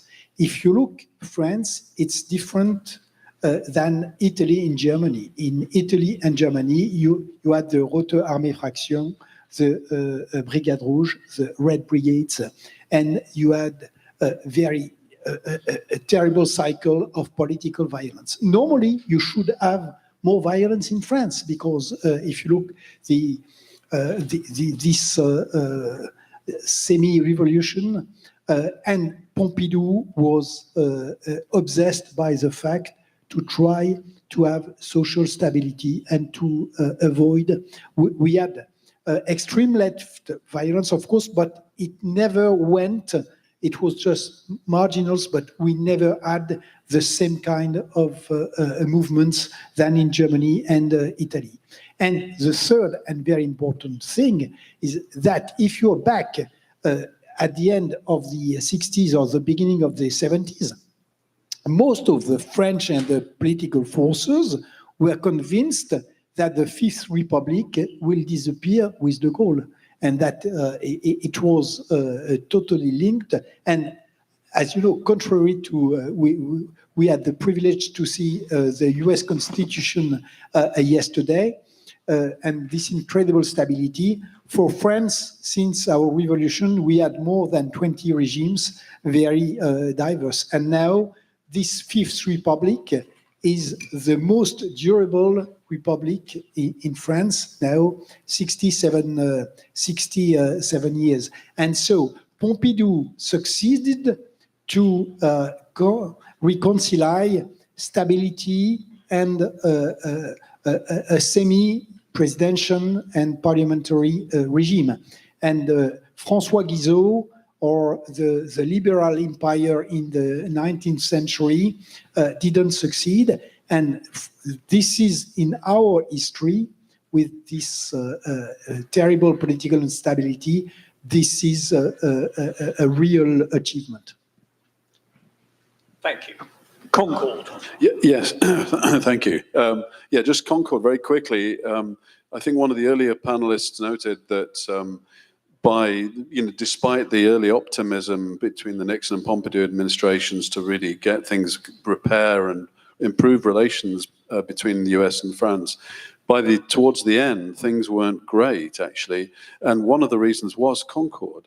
There was other things like the fallout from the oil embargo and that sort of thing. But Concord was like a very, very obvious political and public spat, mostly because of the noise that was by then the environmental.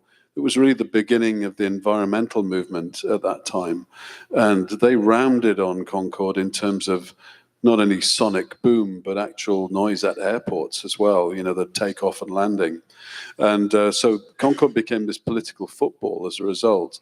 One of the things was, remember when Nixon met Pompidou in the Azores, Pompidou flew down, as you saw on the video earlier this morning, on one of the Concorde pre-development aircraft. I mean, what a fantastic bit of showmanship, and flying the flag for France. And of course, it was powered by Snecma with Rolls-Royce, an amazing engineering achievement. And as we all know, unfortunately, not a commercially viable one. But, together between France and the UK, they had created the world's most successful engineering compromise, in terms of a supersonic transport. America wanted to respond, and Boeing, of course, was given the job of launching a bigger competitor, Concorde.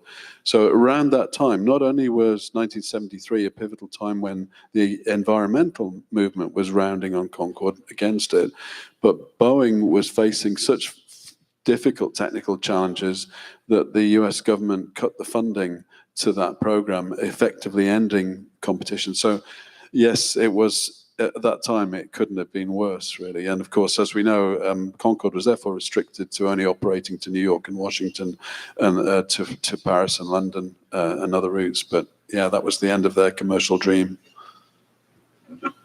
Just one word about French aeronautics at this time. in the 50s and the 60s, France had a very strong position. They have a military motor engine called Attar, which was all the Vautour, Mirage, fleets, military fleets which French could sell everywhere in the world. They have rockets with Fusée Diamant, which was we make France the third spatial power, but they couldn't get civil motors for civil market. If you read C'était de Gaulle from Alain Perfit, it desesperates de Gaulle. Say, we cannot make a motor. We are nobody. What's happening? Because to get a share in the motor industry is very specific. And the miracle was when GE wanted to arrive in the medium range planes, and it's like it goes together. But if not, it was the main weakness of France in aeronautics at this time. It was civil motors. So. Thank you very much, and thank the panel for this discussion. Je regarde Nicolas. Nicolas stays here, and then we change the panel. Thank you very much. One of our panelists is by video link up.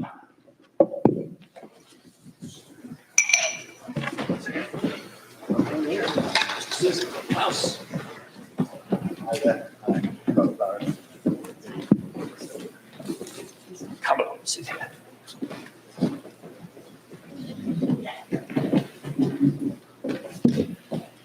We now have, and we're going to have to be very strict on time because I think the guillotine will come down at about 1:05, so we will have to be quite precise about how we do this. But this is an opportunity to look at the United States, France, and the EEC from 1969 to 74, the opportunities and challenges that were presented during that period. And Nicolas, from whom you've already heard, is going to introduce this for us. Nicolas. Thanks very much again to let me introduce this important panel.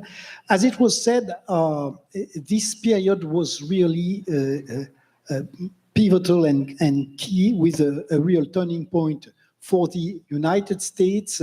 It's the end that what Raymond Aron called the Imperial Republic, with the economic turmoil, the Vietnam War, and for France too, it was a key period. And we had very important transatlantic tensions regarding what we discussed, the new monetary order or disorder created by the unilateral decision of Richard Nixon to suppress the convertibility of the dollar. But there was the Vietnam War, and there was a new deal in the Cold War with China on the one hand, and the push of the Soviet Union and the Ostpolitik of Willy Brandt, and this was very important for the European policy of Georges Pompidou. And we have a new actor, because at the beginning, and it's a turning point for Europe too. Why? Because at the beginning, it was just an economic and trade union with 6 European countries. Then it was blocked by the attempt of General de Gaulle to create political Europe and the Fouché report. But this was blocked by the refusal of General de Gaulle to integrate the United Kingdom. And this is a key period for Europe, because Pompidou, in fact, will find the solution to really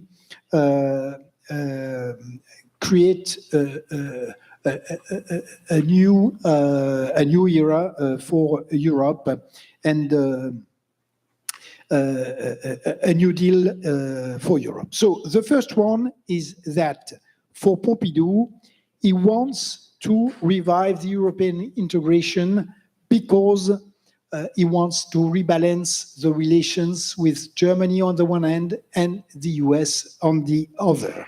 So when he came to power, the EC is blocked because of this very strong position of General de Gaulle regarding the United Kingdom. And Georges Pompidou has clearly Europe at the center of his agenda with 3 priorities, and they're linked: completion, deepening, enlargement. And enlargement, of course, is key because it's the way to create deepening and enlargement. And the political idea behind is to have a new balance between France and Germany, to balance the economic power of Germany with the economic and political power of the United Kingdom inside Europe, and to try to impulse a more European Europe in front of the United States, given the unilateral course of the United States in the economy, in the new monetary order, and in the way the US are negotiating the European security directly with the USSR, the START 1 treaty, as it was said, and the conventional treaties. And as we just saw, for Pompidou, this was linked to original and concrete industrial projects, Airbus and Ariane. So it's interesting that we are talking of the same aerospace sector. So the initiatives were quite impressive. There is a spectacular acceleration in the European integration. Enlargement to the UK, Ireland, and Denmark on 1973. Europe was 6 countries. It's now Europe of 9 countries.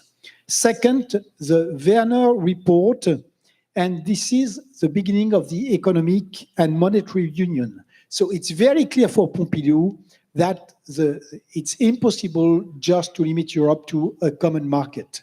You must have an economic union and you must have a political union. And the political union, it's the Davignon Report in October 1970, with the idea to cooperate on foreign policy.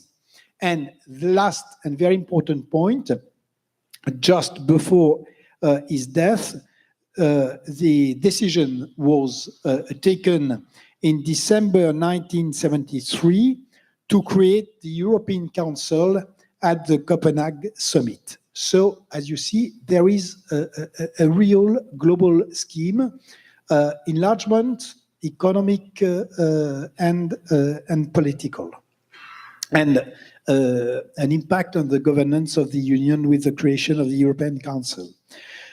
Pompidou had 3 very strong convictions. First, no federal Europe. It's a Europe of nations, and Nixon totally agreed on this view. Second, Europe is anchored and clearly in the West against the USSR, and that's why there is a real defiance regarding the Ostpolitik of Willy Brandt, and this is shared in Washington. But then the idea is to create a European Europe with an effort on European defense seen as essential for the security of the continent and the fact for Europe to be part of the discussions and the negotiations between the US and the USSR.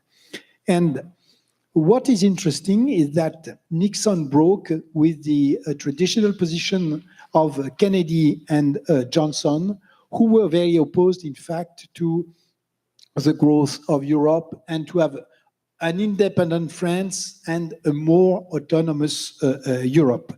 And Nixon clearly, and there were discussions in the Nixon administration, but it chose to bet on this. And finally, he supported this enlargement of Europe and the fact for Europe to begin a more autonomous sector on an economic and political point of view.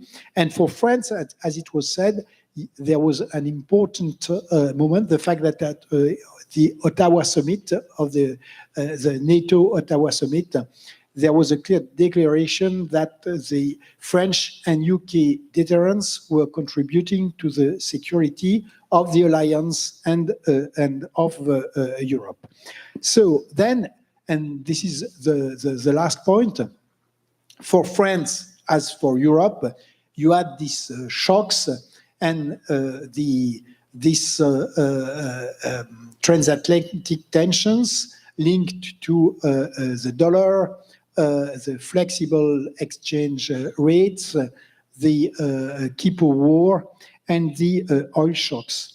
But as it's interesting to see that France was chosen as the representative of Europe for the Azore summit, that France but Europe too supported the negotiation regarding the Vietnam War, and that there was an alignment between Nixon and Pompidou on the strong management of the Ostpolitik of Willy Brandt.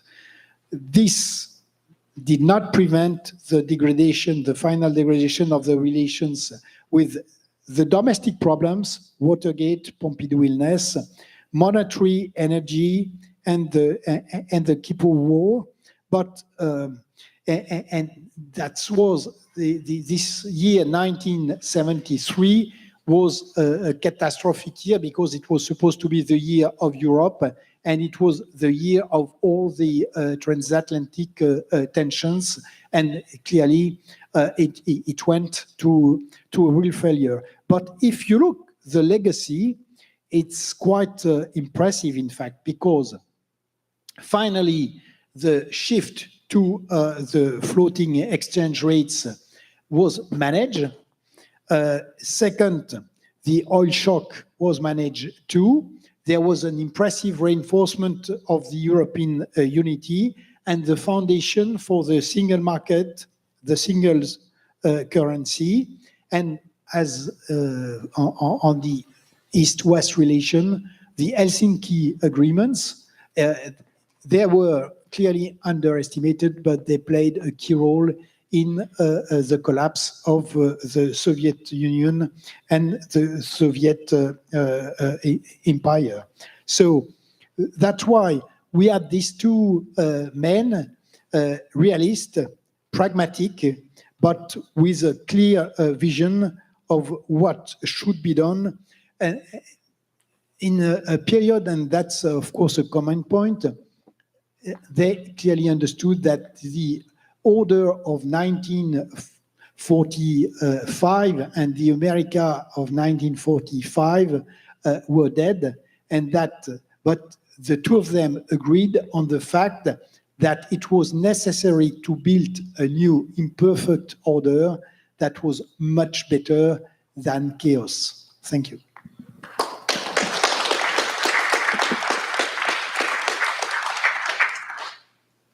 Thank you, Nicolas. And now for a German-American perspective, Klaus Laris, who's the Richard Krasno Distinguished Professor of History and International Affairs at UNC Chapel Hill, but also has been a past advisor to the German government and indeed served in Beijing.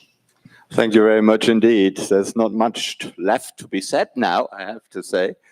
How's everyone? Are you doing okay? Good. I'm sure we're all looking forward to lunch.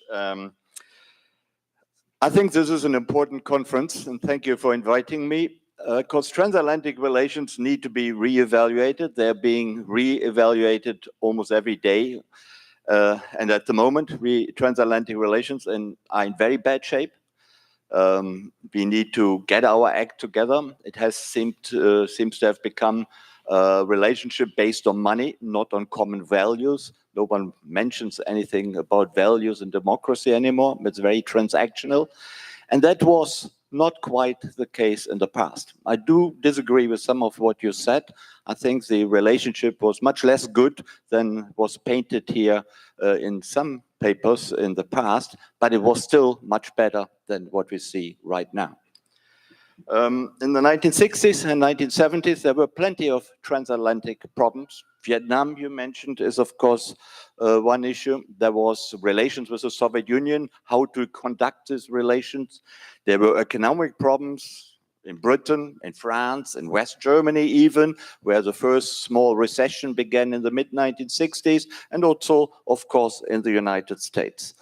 But the difference was that in the past, I think, American governments and European governments did not question the basic value of the transatlantic relationship. And the United States was fully aware that they did need the Europeans.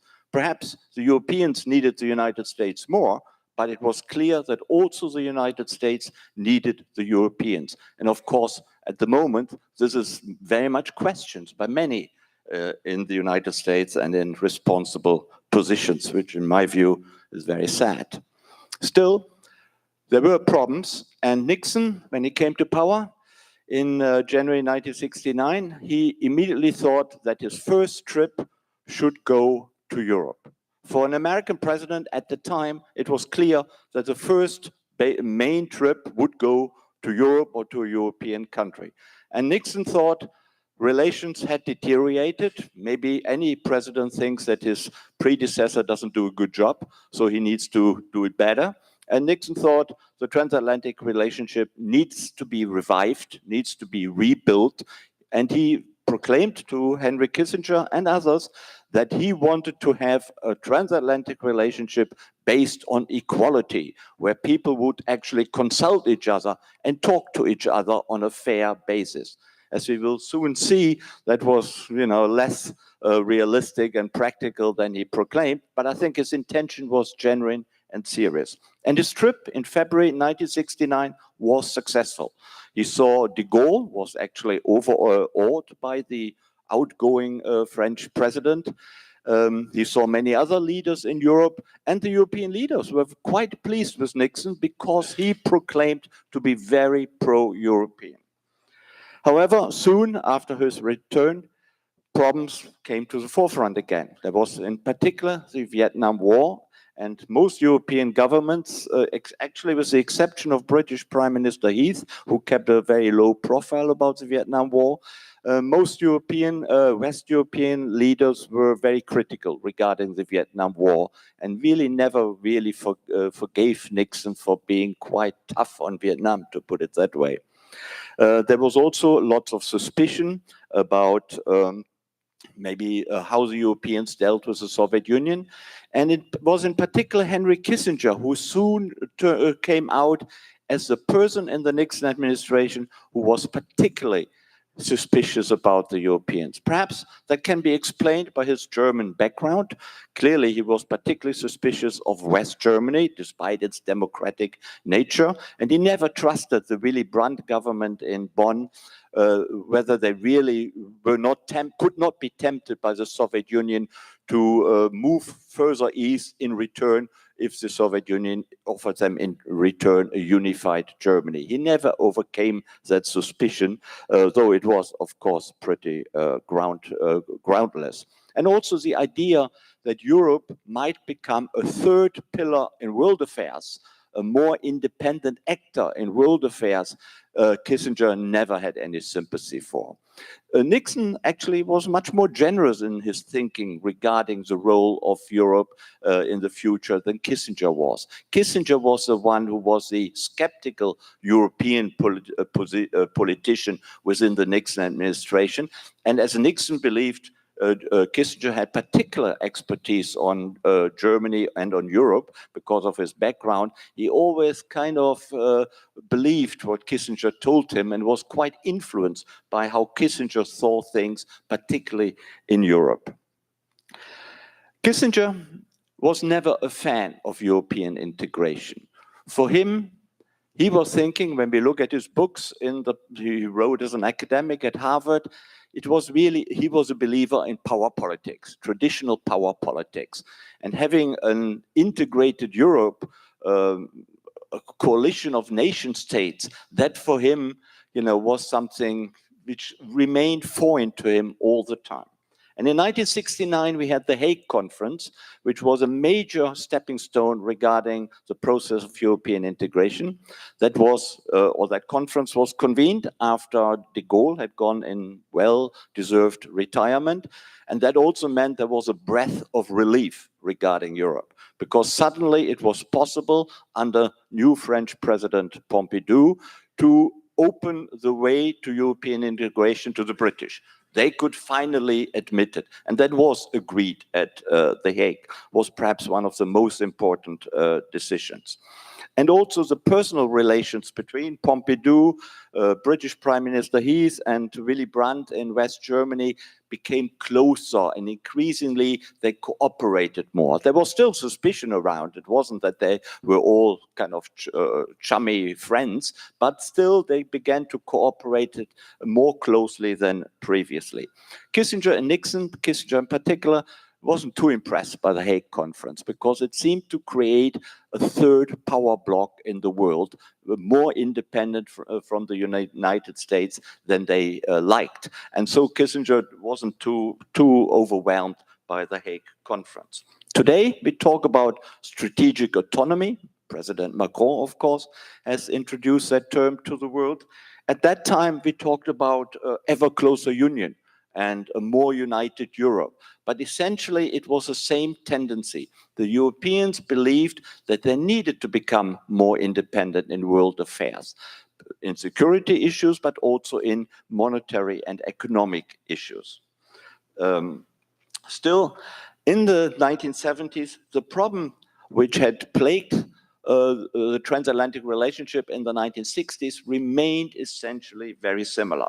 There was the Vietnam War still, there were Ostpolitik and Détente, which created suspicion between Europe and the United States, and there were economic problems. Also, what we now talk about, that the Europeans are skeptical whether the United States would actually extend Article 5 protection to the Europeans in case of a serious case of infringement of European NATO territory. That was already talked about in the 1960s and 1970s, perhaps with less urgency, but there was suspicion, would the United States indeed protect Berlin or protect London if it meant that they had to sacrifice New York and a nuclear attack on New York. So this wasn't really isn't really a new issue. That was around at the time.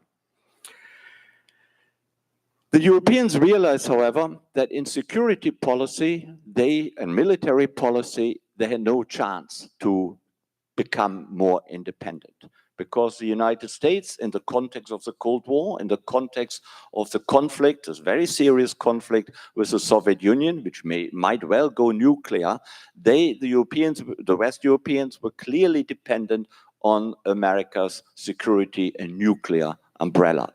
Therefore, the challenge in the security field regarding America's dominance in the transatlantic alliance was always kind of limited. But in the economic sphere, in the monetary sphere, and we heard some of that already, that was the field where the Europeans believed the United States had become an irresponsible player. And indeed, throughout the 1960s, the Western world was shaken by economic crisis, including in the United States. And the Europeans believed, sometimes wrongly, sometimes rightly, that the United States was looking after its own economic and monetary affairs much more than being a responsible player for the entire Western alliance. And Nixon in particular was worried, and I cut things down a bit. You know, the issue is quite complex, but we have to, for reasons of time, I have to focus on the essentials. Nixon was deeply worried about his re-election in 1972. He lost the midterm elections in 1971, and of course he had lost against Kennedy, had only narrowly won against Humphrey, had also lost the government, the race for governor in California. So he was seriously worried that he would not be re-elected to a second term. What he concluded was the American economy has to flourish. There has to be a boom in America for him to be re-elected. And I think that drove his monetary and his economic policy in the early 1970s. And he believed clearly the dollar was too strong. He suspected the European allies of not playing fair in economic and trade policy. What's new? Haven't we heard that before? And he accused the Europeans partially of over-subsidizing their products to make them cheaper on the American market, so American products would lose out. In a word, Nixon, like presidents right now, accused the Europeans of not playing fair, of exploiting American generosity and naivety regarding trade and economic affairs. Europe, the United States sometimes likes to blame Europe, which is sometimes justified, but sometimes it's not. And the result was Camp David. And I don't want to go into the details. We've heard about that already. But Camp David, and particularly the imposition of a 10% tariff on European products coming to the United States was, at least from a European point of view, a watershed in American behavior towards its allies. There was a prolonged crisis for 2 or 3 months where negotiations and talks took place, and really relations were very, very bad. There was intense talk about starting a trade war with the United States in response. In the end, the Europeans decided that would be unwise, as they have decided this year as well, that the American economic predominance was too strong, that a trade war would really not be beneficial. And in the end, and particularly it was difficult to get on with Treasury Secretary Connolly, who was particularly nationalistic, if you like, and particularly hard-headed regarding any overtures by the Europeans to find a compromise. And in the end, it was Henry Kissinger, not particularly known for his pro-European feelings, but he believed for alliance relations, it's going too far. By November, he had convinced, November 1971, he had convinced President Nixon, you need to do something about it. Connolly is being too strong. The relations with the allies are deteriorating. They're getting out of hand. We really need to go back to a solid, more solid relationship with the Europeans. And Kissinger was thinking in terms less of economics and geopolitics. And in 1972, the summits between Nixon and the summits Nixon wanted to conduct in Moscow and Beijing were coming up. And Kissinger believed you can't have the American president travel to Beijing and Moscow and the alliances fracture. They are loggerheads. The West needs to be united if the president goes into these very difficult negotiations in Moscow and Beijing. And so he convinced Nixon to do something about it. And that led in December, early December, 12th of December 1971, to that famous meeting on the Azores between President Pompidou and President Nixon. That meeting was characterized by a lot of expertise assembled on the French side, including Pompidou and Giscard d'Estaing themselves, and a lot of lack of economic expertise on the American side. Essentially, it was Nixon and Kissinger who both negotiated with these very experienced financial experts on the French side. And Nixon and Kissinger, and they would admit that themselves, lacked economic expertise. They had no idea about how the global economies work. But they still negotiated with Pompidou and Giscard d'Estaing and left their financial experts actually outside. They were not allowed to enter the negotiating room. And the result was then the meeting, the agreement between Pompidou and Nixon, and that culminated into the Smithsonian Agreement a week later signed in Washington at the Smithsonian Castle. Nixon was immediately kind of unhappy with the results because it meant that the dollar was supposed to become weaker, had to be devalued after having previously been devalued already. It looked kind of bad. Also, flexible currency rates were not immediately embarked upon. The Europeans had succeeded in shoring up the Bretton Woods system, and all that he didn't like. And when soon in early 1972, it turned out that the American economy was improving a little bit, but not in any significant way. He got scared again and believed that his election victory was endangered. A boom had to be brought about in the American economy. And that led to the flaunting of the American president of the Smithsonian Agreement. Particularly President Pompidou was very unhappy about that. He sent him a long letter reminding him that he was really undermining the Smithsonian Agreement. And then Nixon wrote back to Pompidou pretending that he never really had signed up to what Pompidou claimed had been signed up. To cut a long story short, the Europeans started developing the so-called snake in the tunnel. They wanted to protect their own currencies against a floating dollar. And that was a very complex process, but the conclusion was that the Europeans increasingly distrusted the American government regarding monetary policy. They wanted to make sure that flexible exchange rates were not entered into a total way, but that the European currencies were still kind of protected and were not freely floating on the international markets. And that indicates that the beginning of a European payment system, which in the end, of course, in 1999 led to the establishment of the euro, started really in the early to mid 1970s because of European distrust of what the American government was doing in monetary ways. They believed the American government behaved like an irresponsible monetary actor in the international scene. That, of course, was very much disputed by the American side, clearly, but the European view was clearly like that.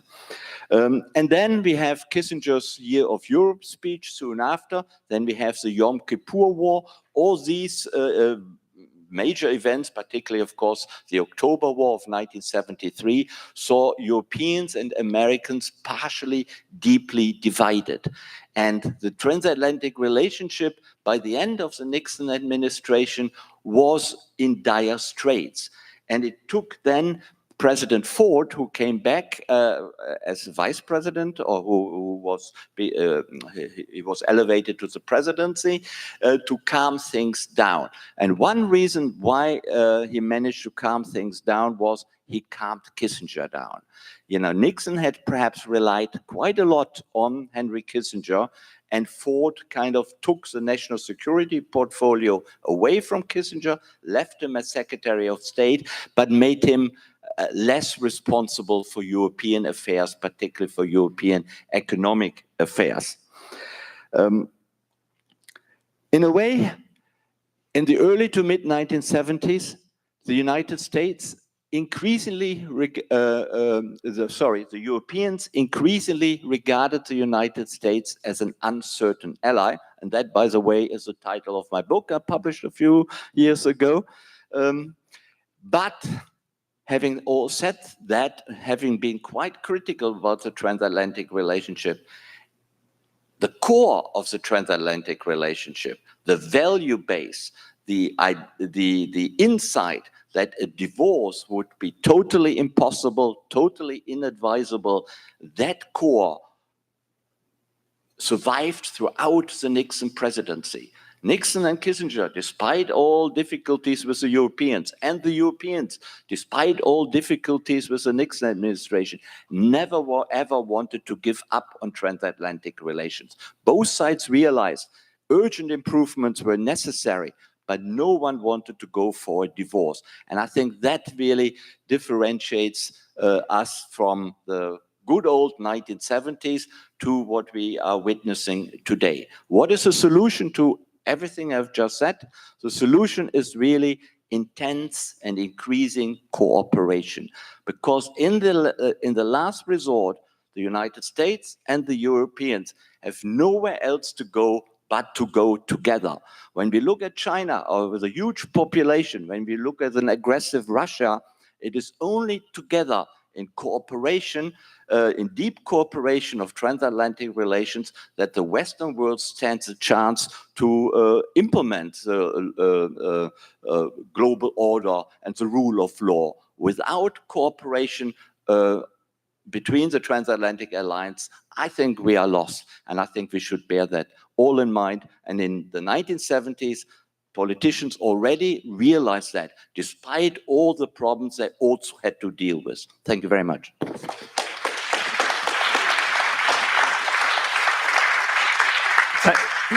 Thank you, Klaus. And I certainly agree with you.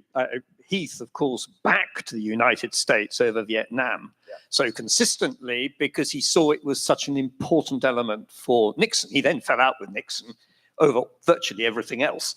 But he understood what the core issues of the alliance were. Now, we've got Anthony Teasdale, who I think is going to a short video clip. Anthony Teasdale, London School of Economics, distinguished historian about Edward Heath, principally. 44 months in the years from 1970 to 74. All three were centre-right leaders, modernising conservatives from the governing wings of their political parties or families. Their time in office represents by far the longest period in the last 100 years that conservatives have simultaneously governed in America, France, and Britain. All three men came from modest backgrounds. They rose through ability rather than privilege or wealth. They were products of the new opportunities that marked the post-war world. They each found political patrons who sponsored their careers: Dwight Eisenhower, Charles de Gaulle, Harold Macmillan. All three went on to lead their countries during a period of what we would now consider high economic growth, a trajectory which was brought to a sudden halt by the Yom Kippur War and the Arab oil crisis of 1973. Nixon-Pompidou and Heath all came to the top job with extensive experience of government and a deep interest in foreign affairs.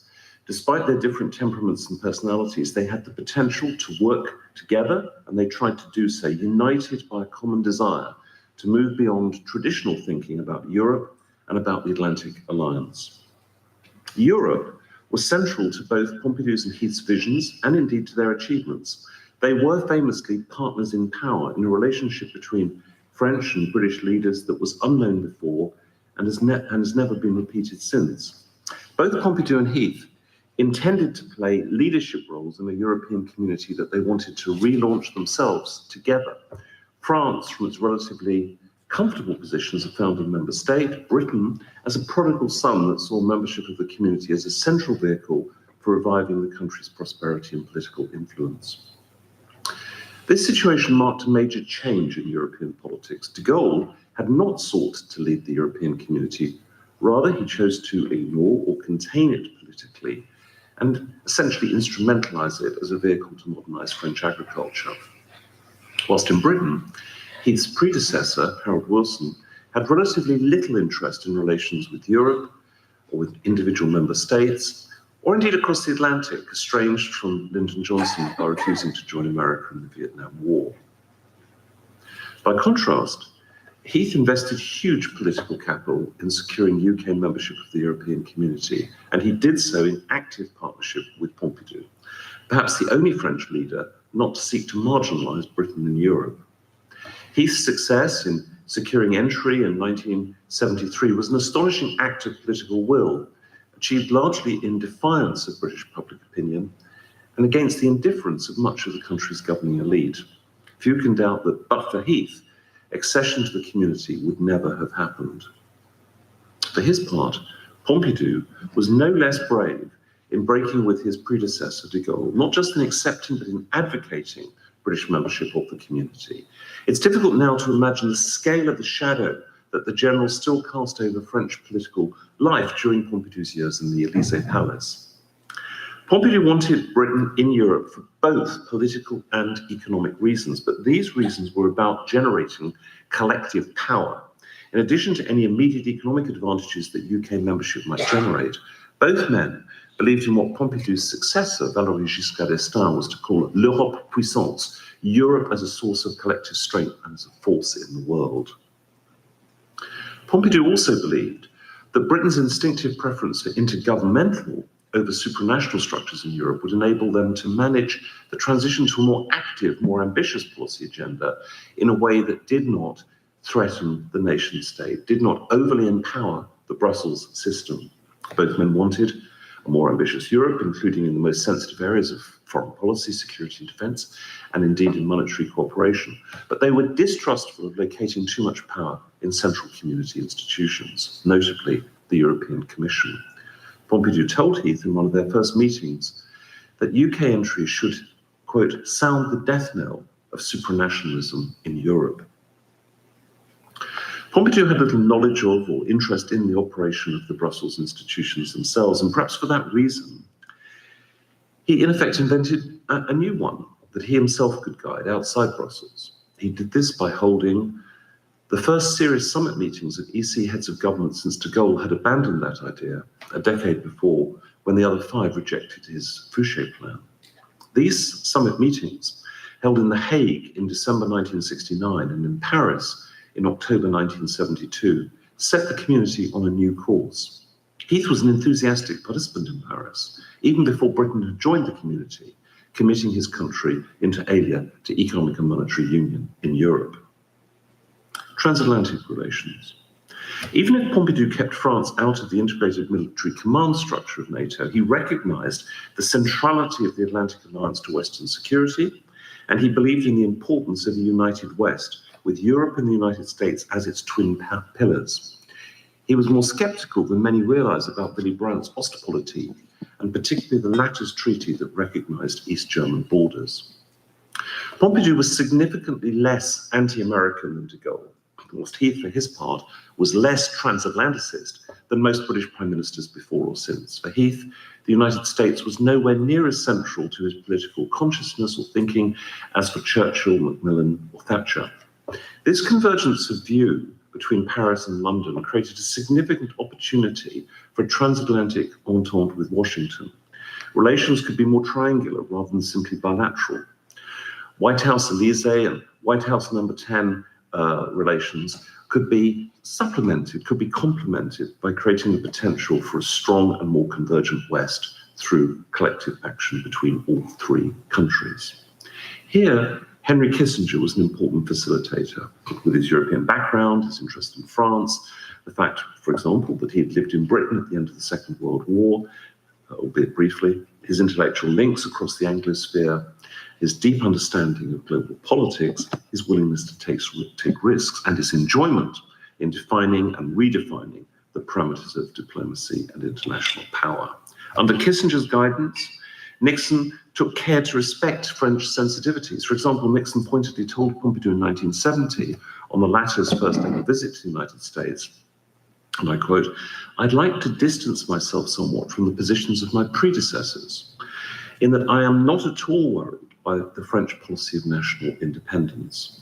I'm convinced that a strong and independent France, committed to the same goals as we are, but seeking to attain them in their own way, will be in the United States' interest."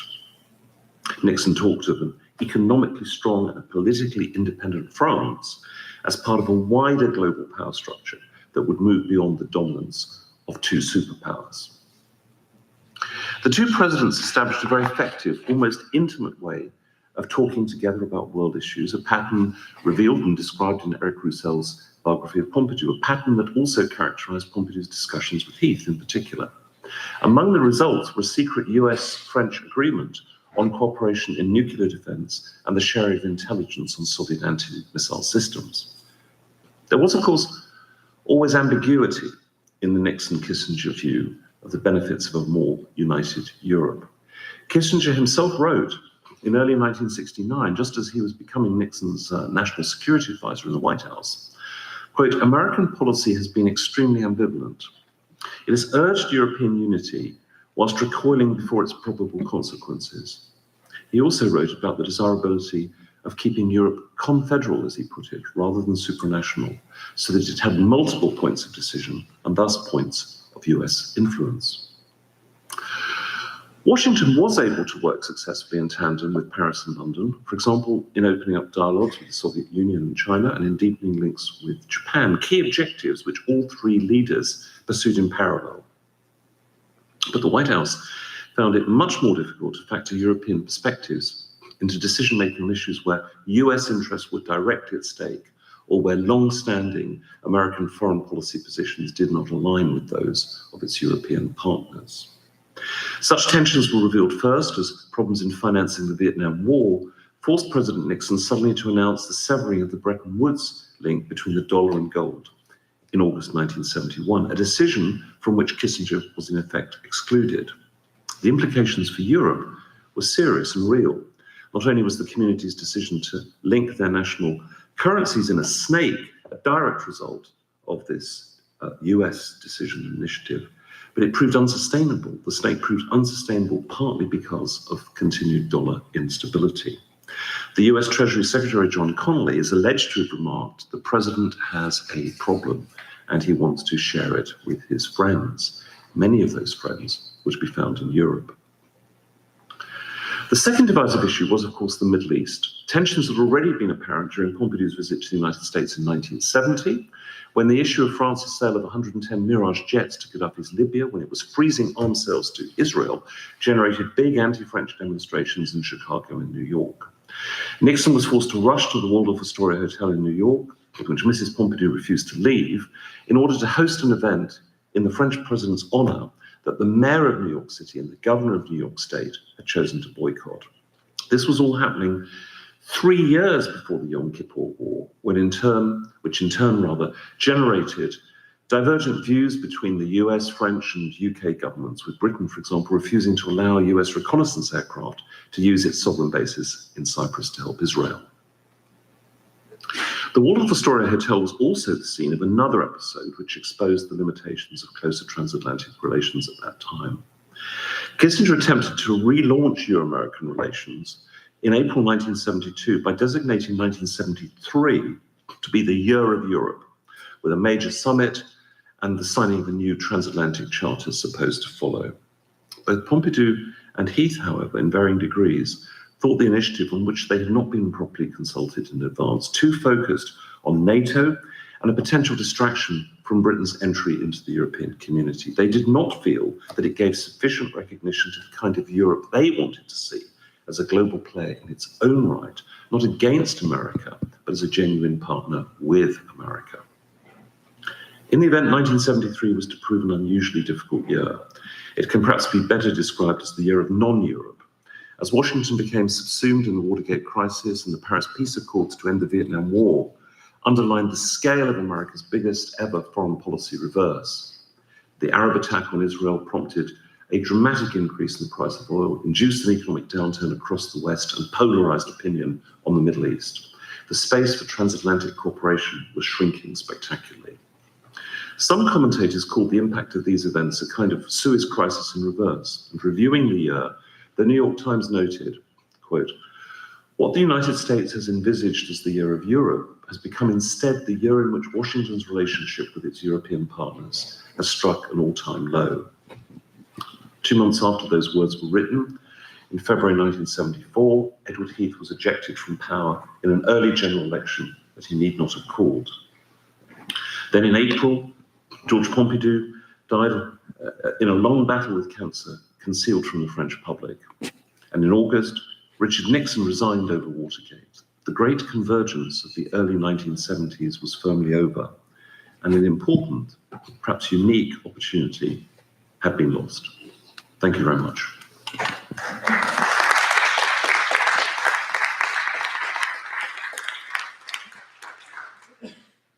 Now, I'm conscious of time, and I don't know where the lunchtime program is. Somebody's coming to tell me where the lunchtime program is. Do we have time for a question or two, or are we out of time? Let's do one question. I saw this gentleman raise his hand right here first. Right. And then lunch will actually take place right across the hall. There's a ballroom. You can't miss it. And Ambassador Monica Crawley will be our luncheon keynote. She is here and ready to go. So we'll do this question, close the panel, and then I'll ask everyone to make their way over to the ballroom. You, sir, what is your question? François Heisberg, thank you. I'll hold it. Thank you. Thank you. No, you don't need to stand in front of me. Thank you. That's not very useful. I may ask you a question, but that's not the one I want to ask now.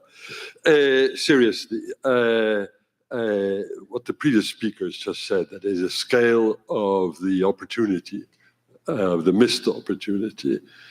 When I look at Pompidou, not only his legacy in general, but the man's thoughts in particular, I am absolutely stunned by what we may have missed. He gave a speech in July 1962, at the beginning of his first prime ministership. It's a nuclear speech.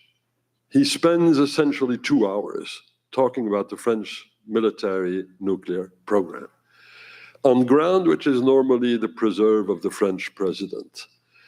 And he has a take both on de Gaulle's doctrine and on the US-European relationship, which is extraordinary when you look at it in retrospect. 3 things, very briefly. First, he says that the United States, that there may be a problem with Article 5. He doesn't mention Article 5 as such. But unlike de Gaulle, who a couple of weeks earlier, in a very famous, and some people would say infamous, press conference, had assumed that the US would not trade Stuttgart for Los Angeles or the other way around, Pompidou wasn't saying the Americans wouldn't operate according to their commitments. He said the Soviets may form their own views about that. And that's a very contemporaneous take on that particular issue. Our problem may not be what Trump thinks about Article 5, but the problem may be what the Russians think Trump thinks about Article 5. First point. Second point, and this is incredible, there is a long development where he says we have to worry about burden sharing. I actually learned when reading the original of the text what the French expression for burden sharing is. Assumer la part de ses charges. And he said the American public is not going to stand for an unequal burden sharing very much longer. That's also very, very contemporaneous. And the last point, and it gets, I wouldn't say insane, but I am reminded of Macron's speech on nuclear affairs, 2020. I'll read it in French, because the French may not, many French people in this room may not have heard this before. You have to dig into the archives of the Pompidou Foundation. Le jour peut-être très prochain où l'union politique européenne s'édifiera, elle s'étendra bien entendu à la défense. L'apport que constituera la possession par la France d'un armement atomique sera pour cette défense commune un atout essentiel. Alors pourrait se poser la question d'une force nucléaire dans un cadre européen. Translated into English, one day, maybe very soon, the European political union will be built up, and it will extend, of course, bien entendu, to defense. The fact that France will be able to bring a nuclear capability to this common defense will be a trump card. And then the question of a European nuclear force in a European framework will maybe pose itself. That is my way of summarizing what I've heard this morning in this meeting. Pompidou really was, as we would put it in French, hors norme, out of the ordinary. Thank you, Francois. Now, I don't know if we still have time for an answer, but but I don't know if anybody on the platform wants to come in. Klaus. Yeah, I don't want to go into all the details you've mentioned. To cut to the chase, what I really think, and Pompidou was a lot better than de Gaulle, okay? You know, and I'm aware we are at the French embassy and so on, but French nationalism after 1945 was not helpful. It actually set back European integration multiple times. That particularly applied to de Gaulle, of course, but Pompidou and his successors, including the current president, are not immune and innocent of this belief. And of course, the same applies to the United States. You know, the nationalism in the United States, culminating right now in our government at present, is, to put it very mildly, highly unhelpful. And it also was unhelpful in the past. And I think the process of European integration, as it was imagined by Jean Monnet, and a more fairer, less emotional, less cooperative transatlantic relationship and European integration embedded in that, that was a vision which really did not or contradicted traditional French, American, European nationalism. And I think that is what we should bear in mind. Thank you. I was just going to add, of course, de Gaulle is probably responsible for the United Kingdom leaving the EU in 2016.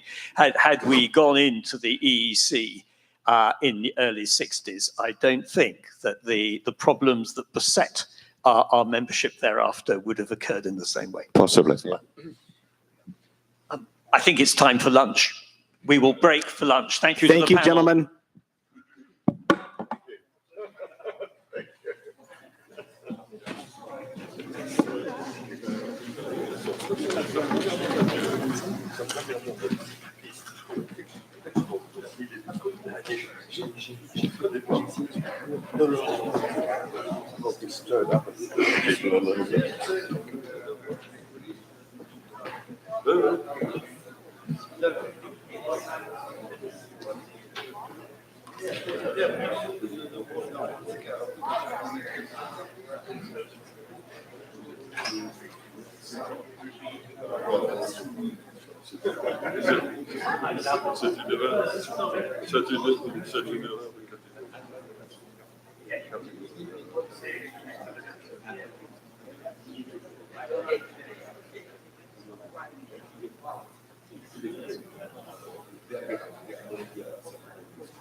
So good.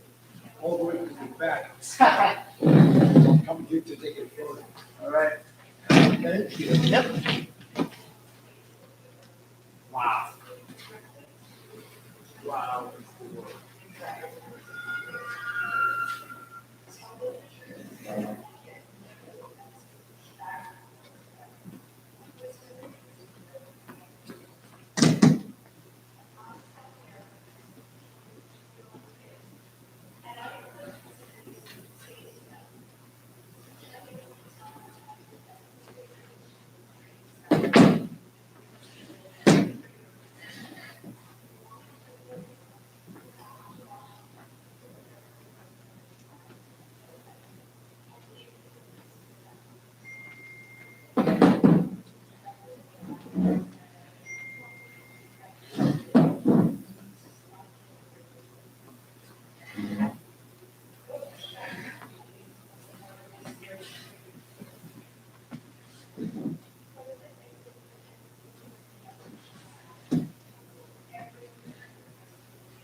All right, I put the chairs on some microphones. Some water? No. It didn't work because you can't. You know, you've got to mark here. Yeah. And you can't go. Oh, farther than my Yeah, side. further. All right. Almost there. Almost there. Does this one need to be replaced? Yeah. Okay, great. All right, we're almost done. Two more. Two more. Oui. Il y en a quoi? Un, deux? Il y a déjà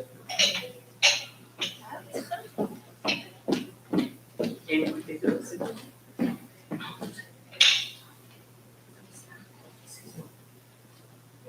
C'est bon? Oui, je ferai. Merci beaucoup. Oui.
Personnel de l'ambassade.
What are you up to?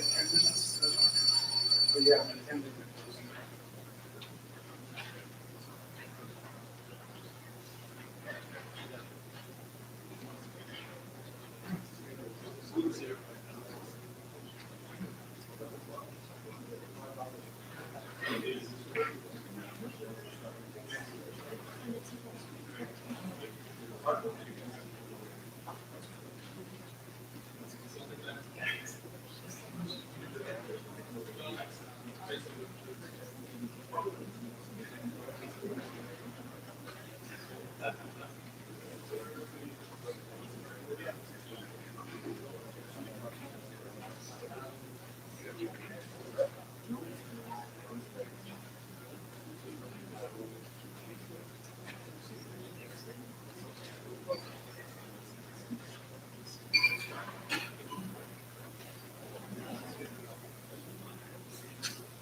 I always credit Burton.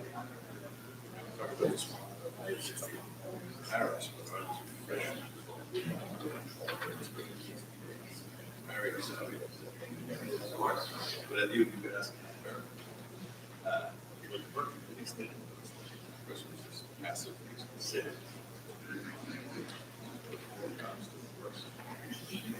Put them in what we used to.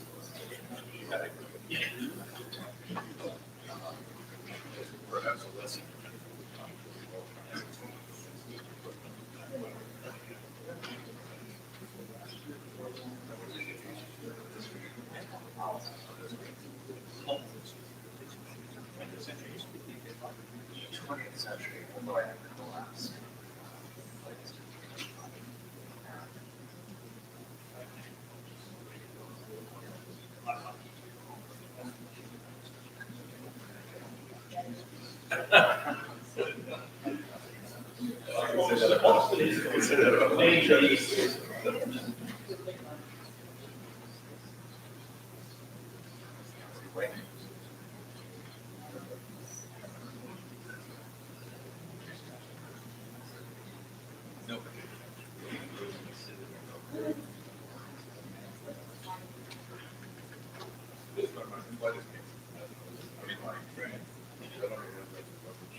Well, I don't mind. You don't have to put you here, that's great.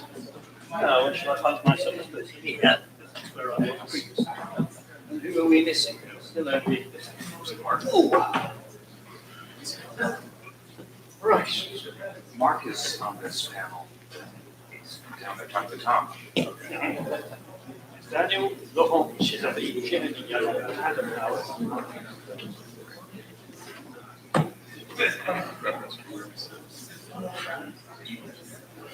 I don't think there's any less than I think there's been a tendency for the French to all end up on one side and the Americans on the other, which I think is undesirable. So break that up. That's probably. And you all know the timings are so that they can relax this afternoon.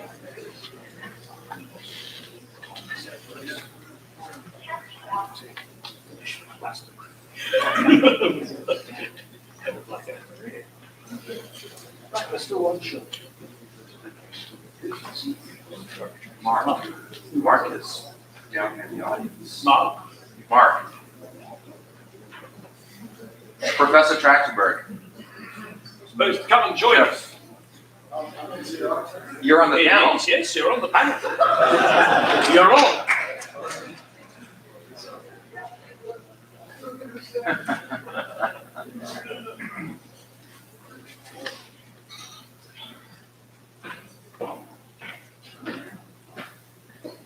Always the problem of How do these things work? at the moment nothing is working.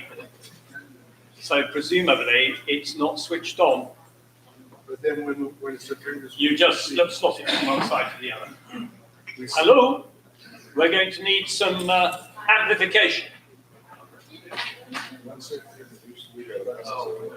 Well, I'm a barrister, so I should be able to project my voice a very long distance.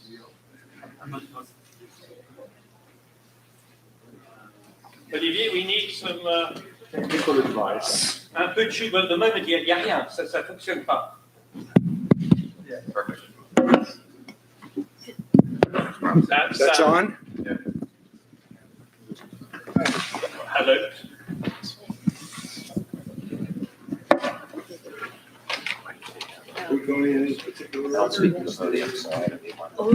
Right.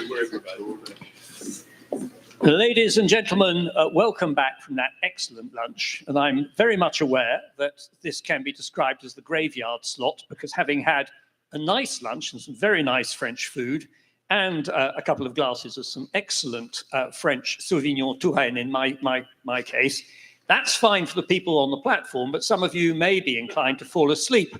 So that's why you see that we have such a large panel, because therefore it's going to be a vigorous discussion. And the purpose of this discussion is to look at superpower and middle power with new governance and new actors, Nixon and Pompidou foreign policies. And to open this, Daniel Sargent on my right, your left, Alexander F. and May T. Morrison, Professor of American History and American Citizenship at the University of California, Berkeley, is going to introduce this subject. Thank you. And I'm going to stand in the interests of increasing the vigor of the early afternoon session. But first, let me express my thanks to the organizers, especially Olivier, for bringing me here. I will start by inviting you to imagine, if you will, an America wearying of the burdens of hegemony. An America that looks west across the Pacific and perceives the eclipse of its own industrial ascendancy, of the wellsprings of its own global power. An America that gazes east across the Atlantic and sees in Europe allies that have leaned too long upon American security guarantees, building welfare states and doing too little to secure themselves. An America that is succumbing internally to bitter partisan and ideological divisions, including over foreign policy, a country that seems to be coming apart at the seams. An America that is feeling the lash of political extremism, of assassinations, of ideological violence. An America whose universities have become cauldrons of controversy. This, my friends, is the America that Richard Nixon encountered after his victory in the 1968 presidential election. President Nixon inhabited a world very different from our own. In 1968, World War II was not a generation past. Nixon, like most men of his generation, was a military veteran. His own service in the South Pacific had stripped away the vestiges of his mother's Quaker pacifism, making Richard Nixon an American internationalist. But if Nixon, like other American leaders, embraced global responsibility, the United States in 1968 remained, by our standards, a quite parochial society. The United States had yet to experience the transformative effects of what we now call globalization. Most Americans still drove American-made cars, fueled with American gasoline. Most shopped at stores stocked only with American goods. Only a tiny minority of households were exposed to foreign debt.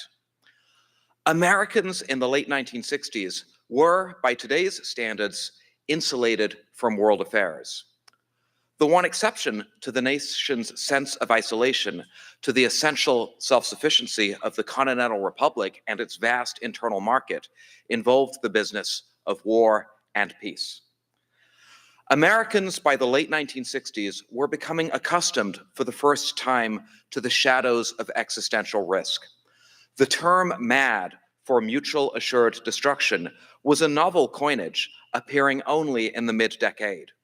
Its sources lay elsewhere, in the arsenal of missiles the Soviet Union built in the 1960s. Even more tangible for most Americans was the war in Vietnam. Although President Johnson had stabilized the war's escalation in the aftermath of the Tet Offensive, Vietnam remained perhaps the most powerful driver of the polarization and radicalization dynamics that defined 1968. When Nixon took the presidential oath in January 1968, more than 30,000 Americans had already died in Vietnam. Ending the war in Vietnam was President Nixon's core priority at the outset.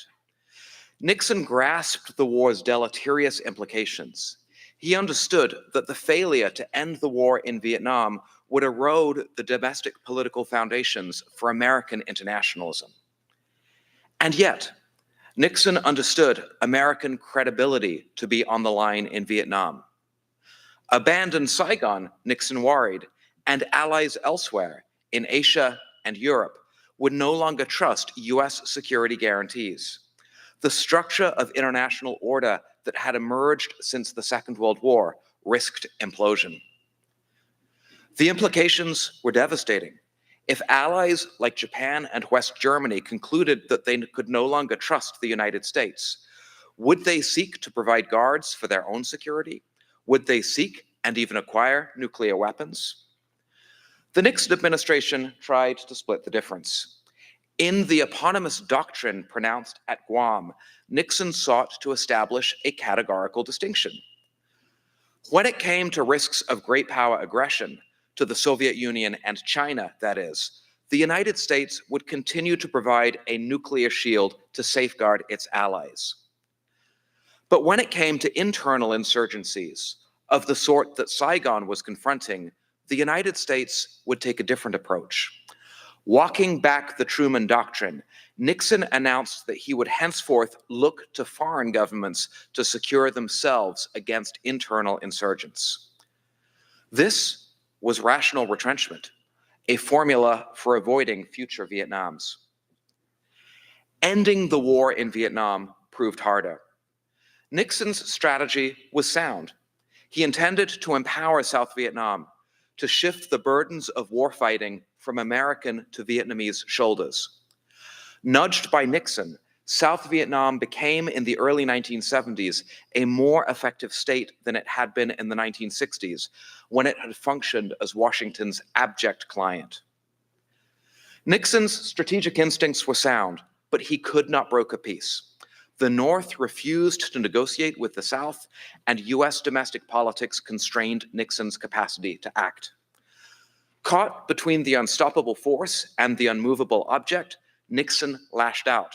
He escalated the war's military violence, launching bombing campaigns that he hoped would coax North Vietnam into negotiations and at the same time reassure the South. More creative than Nixon's efforts to bomb Hanoi into submission was his outreach to China. The China engagement showcased two of Richard Nixon's distinctive strengths: the practical realism that empowered him to revisit settled assumptions, including his own, and the strategic vision that oriented him toward the systemic dynamics of world politics.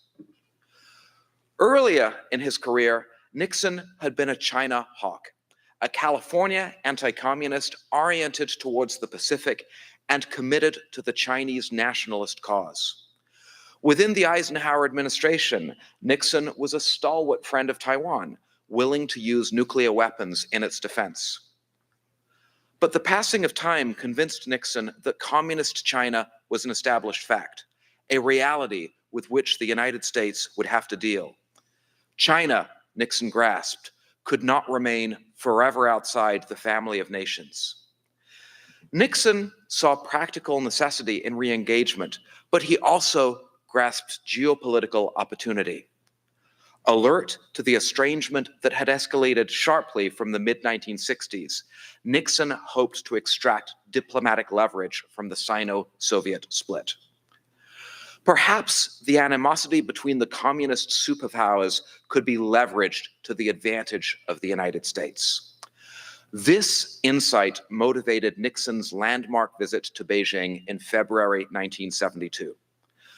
The principal statement to emerge from the summit in China made explicit the American motivation. The United States and China, declared the Shanghai Communique, were both opposed to the establishment of hegemony in Asia. The term hegemony required no translation into Russian. Months after Beijing, Nixon visited Moscow. Here he reaped the benefits of his diplomatic perambulations across the communist world. What Nixon wanted from the Soviet Union was arms control, specifically an agreement that would cap the nuclear arms race at current levels and halt the Soviet Union's breakneck construction of nuclear-capable ICBMs. Nixon got his accord. The SALT interim agreement concluded in 1972 was an impressive feat. The agreement did not end the Cold War, but it stabilized an arms race that the United States was losing and thereby preserved a balance of power more or less favorable to American interests. Diverse factors made the interim agreement possible. Nixon made concessions, including the anti-ballistic missile treaty. He was fortunate to negotiate with a Soviet leader who, like himself, was a war veteran committed to the preservation of great power peace. But Nixon also extracted real leverage from the China opening. By triangulating the Cold War, he enabled the United States to maneuver between the Soviet Union and China. This was a creative achievement, and it proved consequential. In a moment when the Vietnam War had sapped American enthusiasm for international commitments, Nixon mustered the diplomatic acumen and instincts to preserve US influence in the world. The result was a formidable demonstration of presidential statecraft. Nixon was a self-professed admirer of Woodrow Wilson. The 28th president was the predecessor whose portrait Nixon kept in the Oval Office. The affinity may perplex. Nixon practiced realpolitik, and Wilson remains the president who exemplifies institutional approaches to international order. But the avowed affinity is also revealing. What Wilson and Nixon had in common, I think, was their shared insistence on American engagement to the preservation of international order. Both presidents were true believers in American exceptionalism. Both insisted, sometimes with messianic fervor, that the United States had a special role to play in the affairs of the world. Nixon's dedication to American exceptionalism sets him apart from most realists, including perhaps his own national security advisor. Versed in European diplomatic history, Henry Kissinger was able to conceive, at least in the abstract, of international order without the United States. Nixon could not, and his insistence on the indispensability of American power in the world motivated his efforts to sustain American engagement through a phase of neo-isolationist temptation. In his belief in his country and its special mission, Nixon, we might say, resembled not only Woodrow Wilson, but also the French leader he so admired. In his own self-conception, perhaps, the highest compliment that could be paid Nixon would have been to have called him an American de Gaulle. Like de Gaulle, Nixon was animated by a belief in national destiny, a belief that sustained his statecraft even when America's power and purpose seemed in doubt. Perhaps Nixon's greatest limitations lay in what he did not see. Fearing national decline, he fixated on the restoration of American grandeur. Conceiving of world politics primarily as competition among great powers, he did not always grasp how the world was changing. The 1970s were a crucible of globalization. The transnational integration of markets, the rise of global telecommunications, the emergence of containerized shipping, modular production, floating exchange rates, and fiat currencies were all dissolving the national self-sufficiency that had defined the mid-20th century American condition. A new and deeply interdependent world was coming into being. Nixon was slow to perceive the normative implications of this transformation. Speaking on Soviet television in 1972, he disavowed any interest in promoting democracy or human rights, seemingly unaware that transnational campaigns for Soviet refuseniks had captured the American imagination. Himself a product of the High Cold War, Nixon struggled to adapt to forces that was sweeping away the Cold War order. Nowhere were Nixon's blind spots more evident than in the Middle East crisis of October 1973. Viewing the Yom Kippur War as a Cold War proxy struggle, Nixon failed to appreciate the strategic leverage that energy interdependence now conferred upon oil producers. When Saudi Arabia wielded its oil weapon, the resulting shock exposed new vulnerabilities in the West. Coupled with the unfolding Watergate scandal, the crisis marked one of the most severe trials of the Cold War era. And yet, to end the story here, with the West in crisis and Nixon in disgrace, would be a grave disservice. Nixon was a flawed president, but far from a failed one. On the contrary, he accomplished much, especially in preserving American international leadership during a moment of exhaustion and doubt. Without his careful reconciliation of foreign commitments to domestic realities, the United States might well have turned inward, coming home from the world toward a new isolationism. Nixon's foreign policy offers enduring lessons. Sensitive to the perils of great power conflict, he made the preservation of great power peace his highest priority. If his use of force in Indochina strayed sometimes into recklessness, peace remained the guiding star of his strategy. Sensitive to the domestic foundations of American power, Nixon sought to revitalize those foundations, devaluing the dollar to bolster manufacturing and insisting that foreign policy must serve the American middle class from which he himself had risen.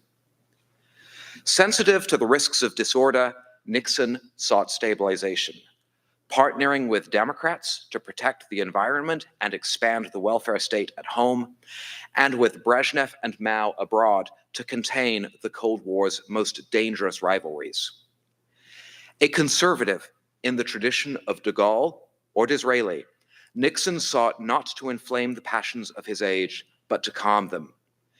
In his appreciation of peace's fragility and chaos's perils, he possessed both a sense of history and a sense of tragedy. These qualities, strategic sobriety, historical awareness, and political moderation, are conspicuously absent from much of American statecraft today. What Nixon understood, and what we have too often forgotten, is that the work of power is not domination, but the steady, stubborn labor of building order. This is his true legacy for the United States and the West.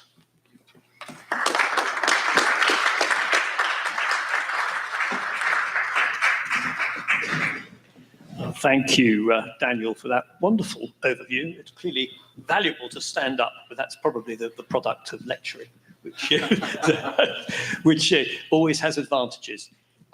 Without more ado, I shall turn to Laurent Cesari, who is Professor of Modern International Relations History at the University of Artois, and now retired, but a member of the committees of the two journals, de Relations Internationales and de Revue d'Histoire Diplomatique. Thank you, Chair. If you don't mind. You will go as well, it's clear.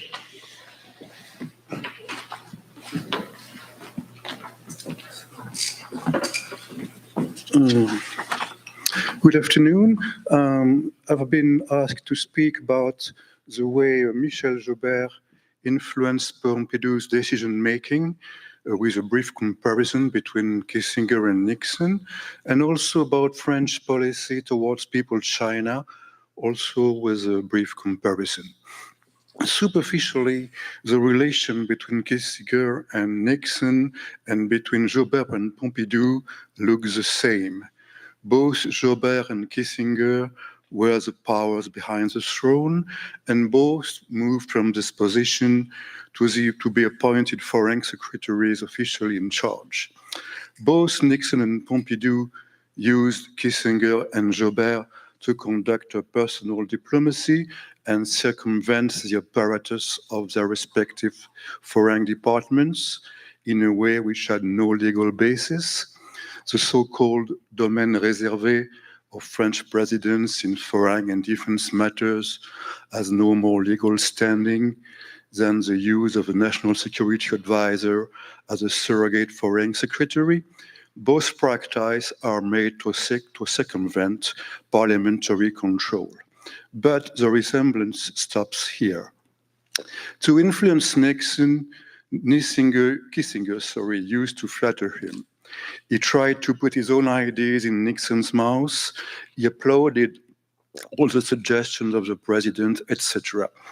That was because Nixon and Kissinger did not know each other well before the 1968 election, and Kissinger had been close to Nelson Rockefeller, not to Nixon, and both, although they were the ultimate insiders, who could be more insider than the President of the United States and the National Security Advisors, both perceived themselves as outsiders. Kissinger had an inferiority social complex because he was an immigrant. Nixon felt that he had been slighted by the State Department when he was a vice president, hence his fondness for personal diplomacy. And if Nixon did not say that, like Spiro knew, that the professors are the enemy, he may well have thought it. Hence his intellectual competition with the Harvard professor Kissinger. The situation in France was completely different. Pompidou and Joubert knew that they were insiders and they were comfortable with his status. Pompidou was an alumnus of the most prestigious French schools, the former personal secretary of de Gaulle, a former number 2 of the Rothschild Bank, and he had served as prime minister, a position which carries many more responsibilities than that of US vice president, for more than 6 years before being elected president. Before he was selected as a foreign secretary, Joubert had a long career as a higher civil servant, first at the Cour des Comptes, which could be roughly compared to the US Bureau of the Budget, then as director of the cabinet of Prime Minister Pompidou since 1966, that is as its chief administrative assistant of the Prime Minister, and then as Secretary General of the Presidency, the highest administrative position in France, in charge of seeing that adopted policies are implemented. So Pompidou and Joubert knew each other well, which was a factor of trust. And Joubert had also been, under the Fourth Republic, a junior advisor to ministers of different political stripes, the most prominent being Pierre Mendès France. So he knew how to deal with his superiors. Besides, although the personal relations between Pompidou and Joubert are not always as well documented as those between Nixon and Kissinger, since there are no Pompidou tapes, it is fairly certain that there was no question of intellectual competition between Pompidou and Joubert. Joubert was clearly the subordinate, and he knew it. As a civil servant who he had been trained to obey, the Pompidou papers show that to the very end of his life, the president read many diplomatic telegrams and briefing notes and wrote very precise notes and orders in the margins. His was definitely a hands-on presidency. Pompidou did not depend on Joubert. He could dismiss him at will, and Joubert would have fallen back, on his previous position at the Cour des Comptes. Pompidou might give Joubert some leeway, but the decisions belonged to him. For instance, Joubert was much more of a European federalist than Pompidou. He had been in favor of the European Defense Community in 1954, and he spoke about a common European defense in the first speech as Foreign Secretary before the French Parliament. Pompidou allowed him to speak, but did not act on the proposal. If this morning it was said that in 1962, Pompidou thought that this defense was very near. In 1603, he definitely thought at the time was not ripe. Now, if we compare French and American policies toward China, the contrast is just as wide. For the US, opening to China was a fundamental move in the global Cold War. For France, there was no need to open anything, since Paris had extended recognition to the People's Republic in 1964, and China remained a backwater of its foreign policy. Neither Pompidou nor Joubert were much interested in China. Joubert did not know much about Asia and did not care much for it. Pompidou acknowledged that French resources were limited and accordingly made Europe, the Mediterranean, and West Africa the center of his foreign policy. In 1971, he said to Alain Perfit, a Gaullist minister and member of parliament, "China, that's really far away." He was suspicious of all communist countries. He thought that relations with China might eventually strengthen the diplomatic position of France towards the United States and the Soviet Union, but they were definitely not a priority. He agreed to regular exchanges of information between France and China, but not to political discussions. Therefore, the content of Sino-Soviet relations remained mostly formal. Out of gratitude for the diplomatic recognition in 1964, French diplomats in Beijing enjoyed the highest official status granted to representatives of capitalist countries. Pompidou's visit to China in 1973 was the first state visit by a Western head of state. Nixon's in 1972 was only a private visit. China publicly condemned all forms of neocolonialism, but never the so-called cooperation between Paris and French-speaking African states.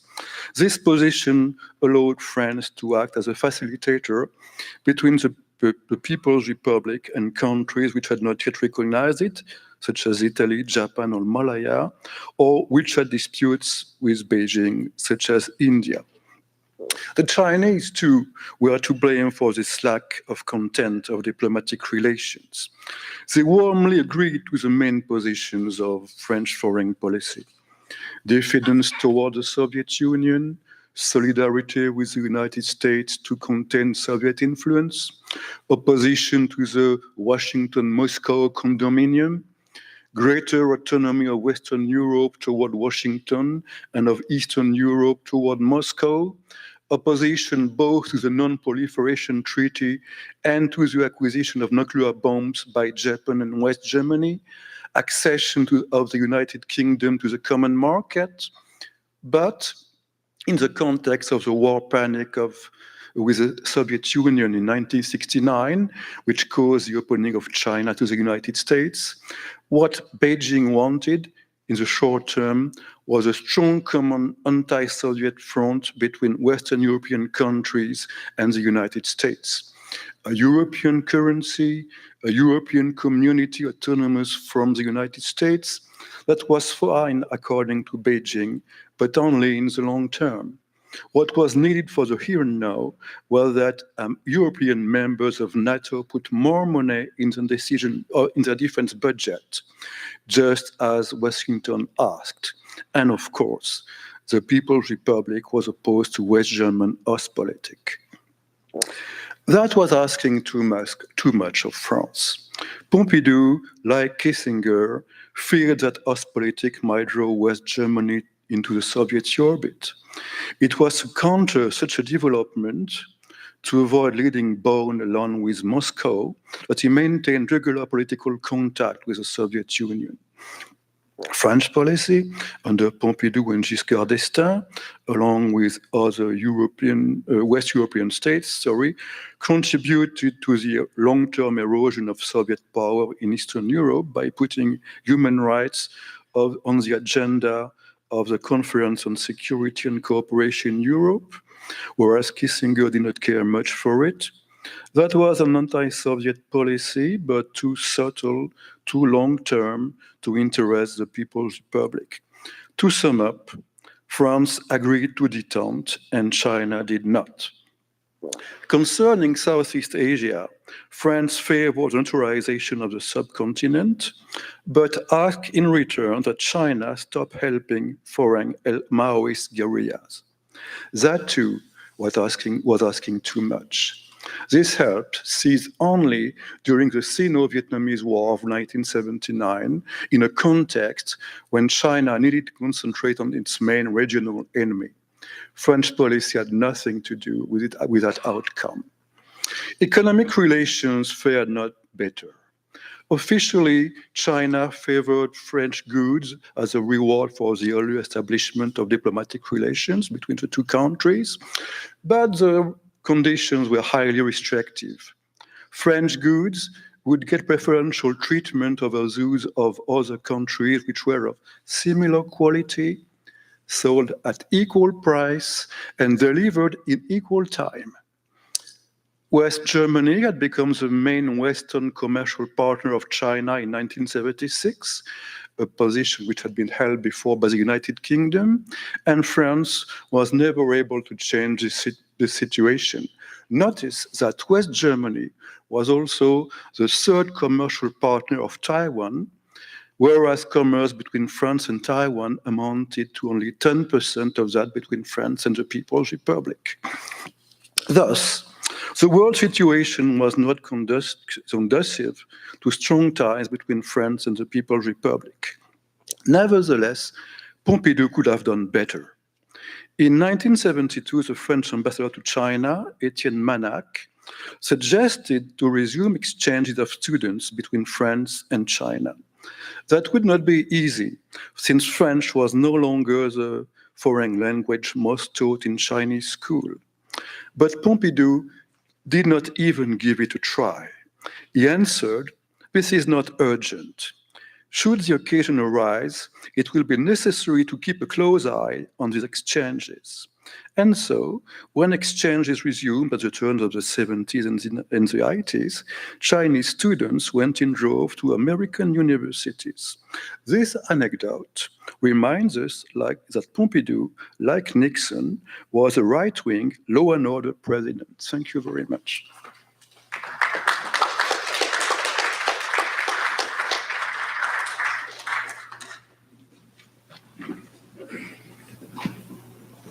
Thank you very much. And our next speaker is Jérémy Gallon, who is the head of Europe and co-head of Eurasia at McClarty Associates.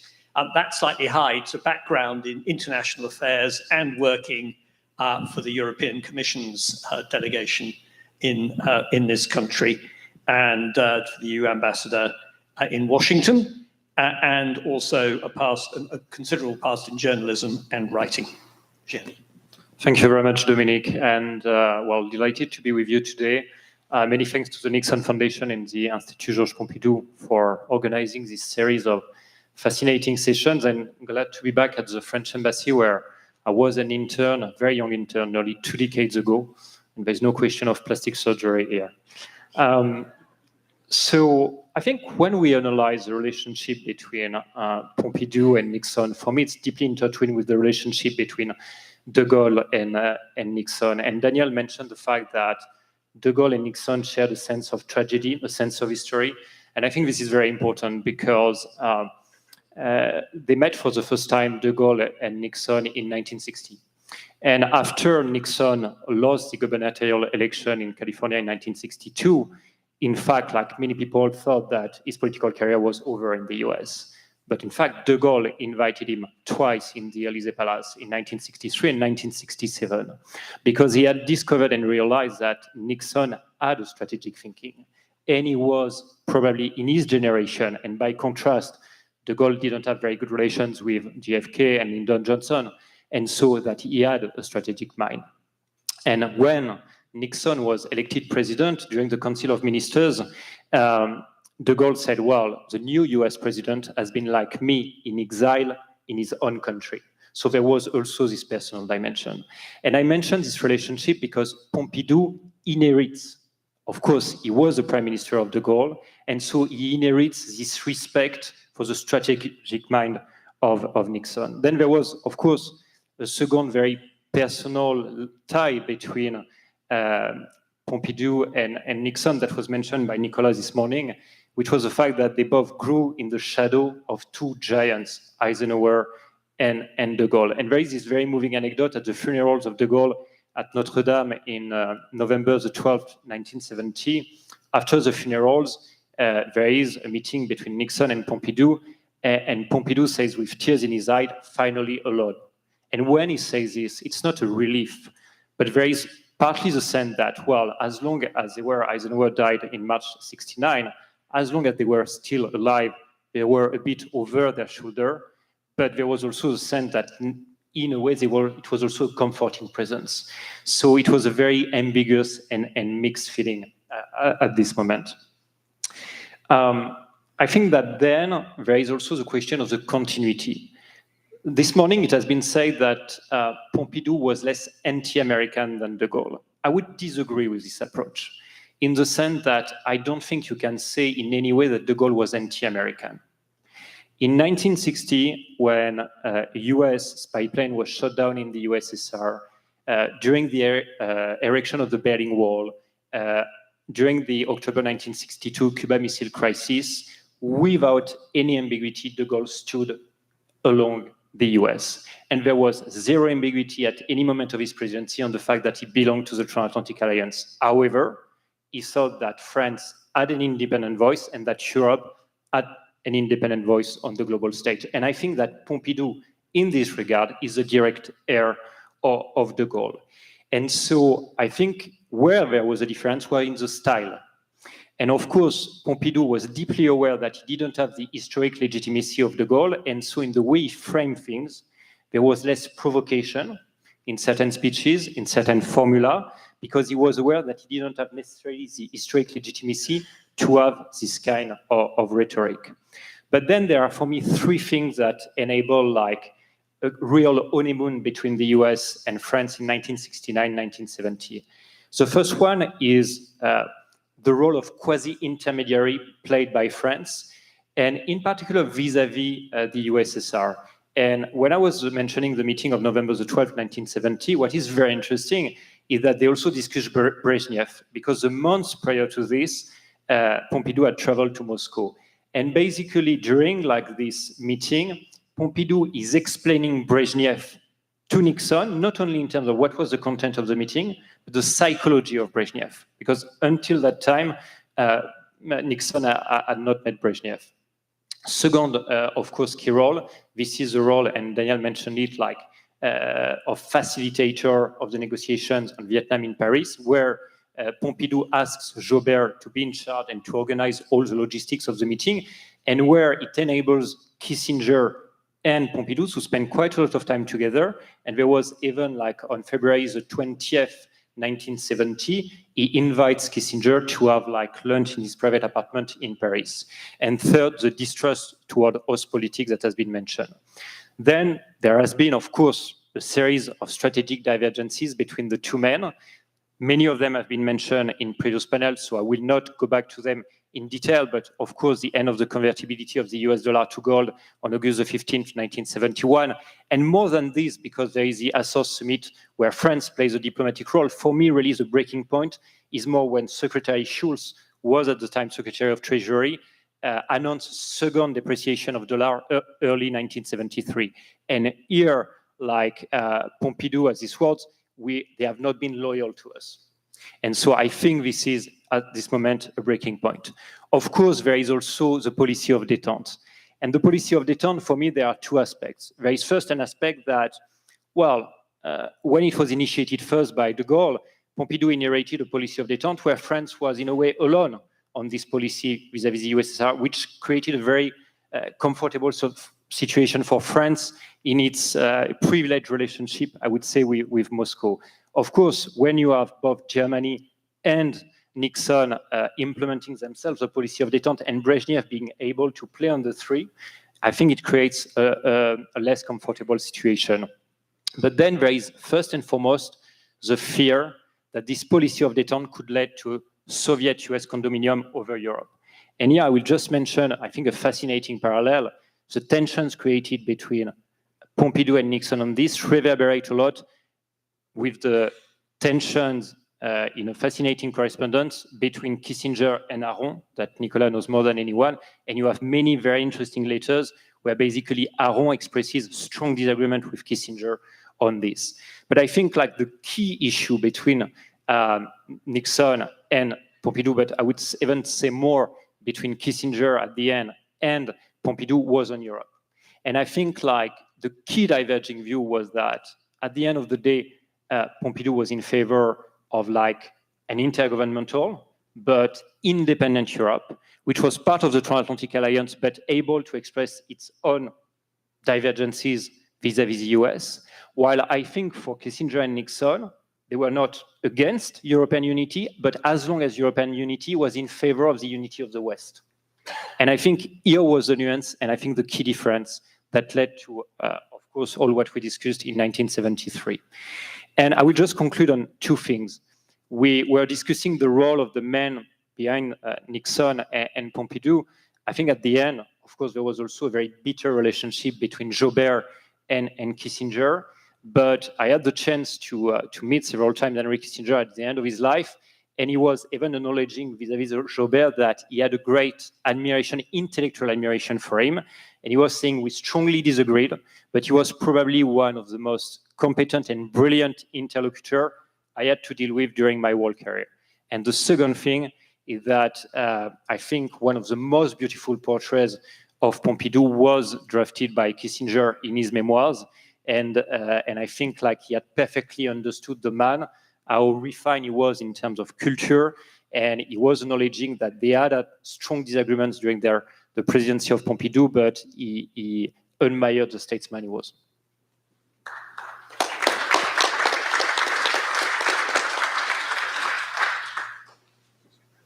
Thank you, Jeremy. The next speaker is Adam Howard. Adam is the Chief Executive of the International Churchill Society, but again, lurking behind that was a very varied career, including being the Chief Historian to the State Department. Not at all.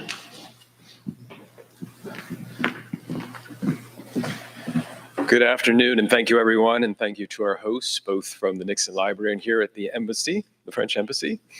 As was just mentioned, my career has recently shifted where I had been at the State Department, where I was the chief historian. And while I was there, one of my key tasks was to oversee the publication of the official documentary history of U.S. foreign relations. And this series is where I'll be drawing from when I discuss the Nixon administration and its relationship to its European allies during the era that we've been discussing today, which is President Nixon along with President Pompidou. My focus is on the Foreign Relations United States series because it reveals the inner decision-making process in Washington. And it's also, in this case, going to show us how allies across the Atlantic were drawn in or more often kept at arm's length.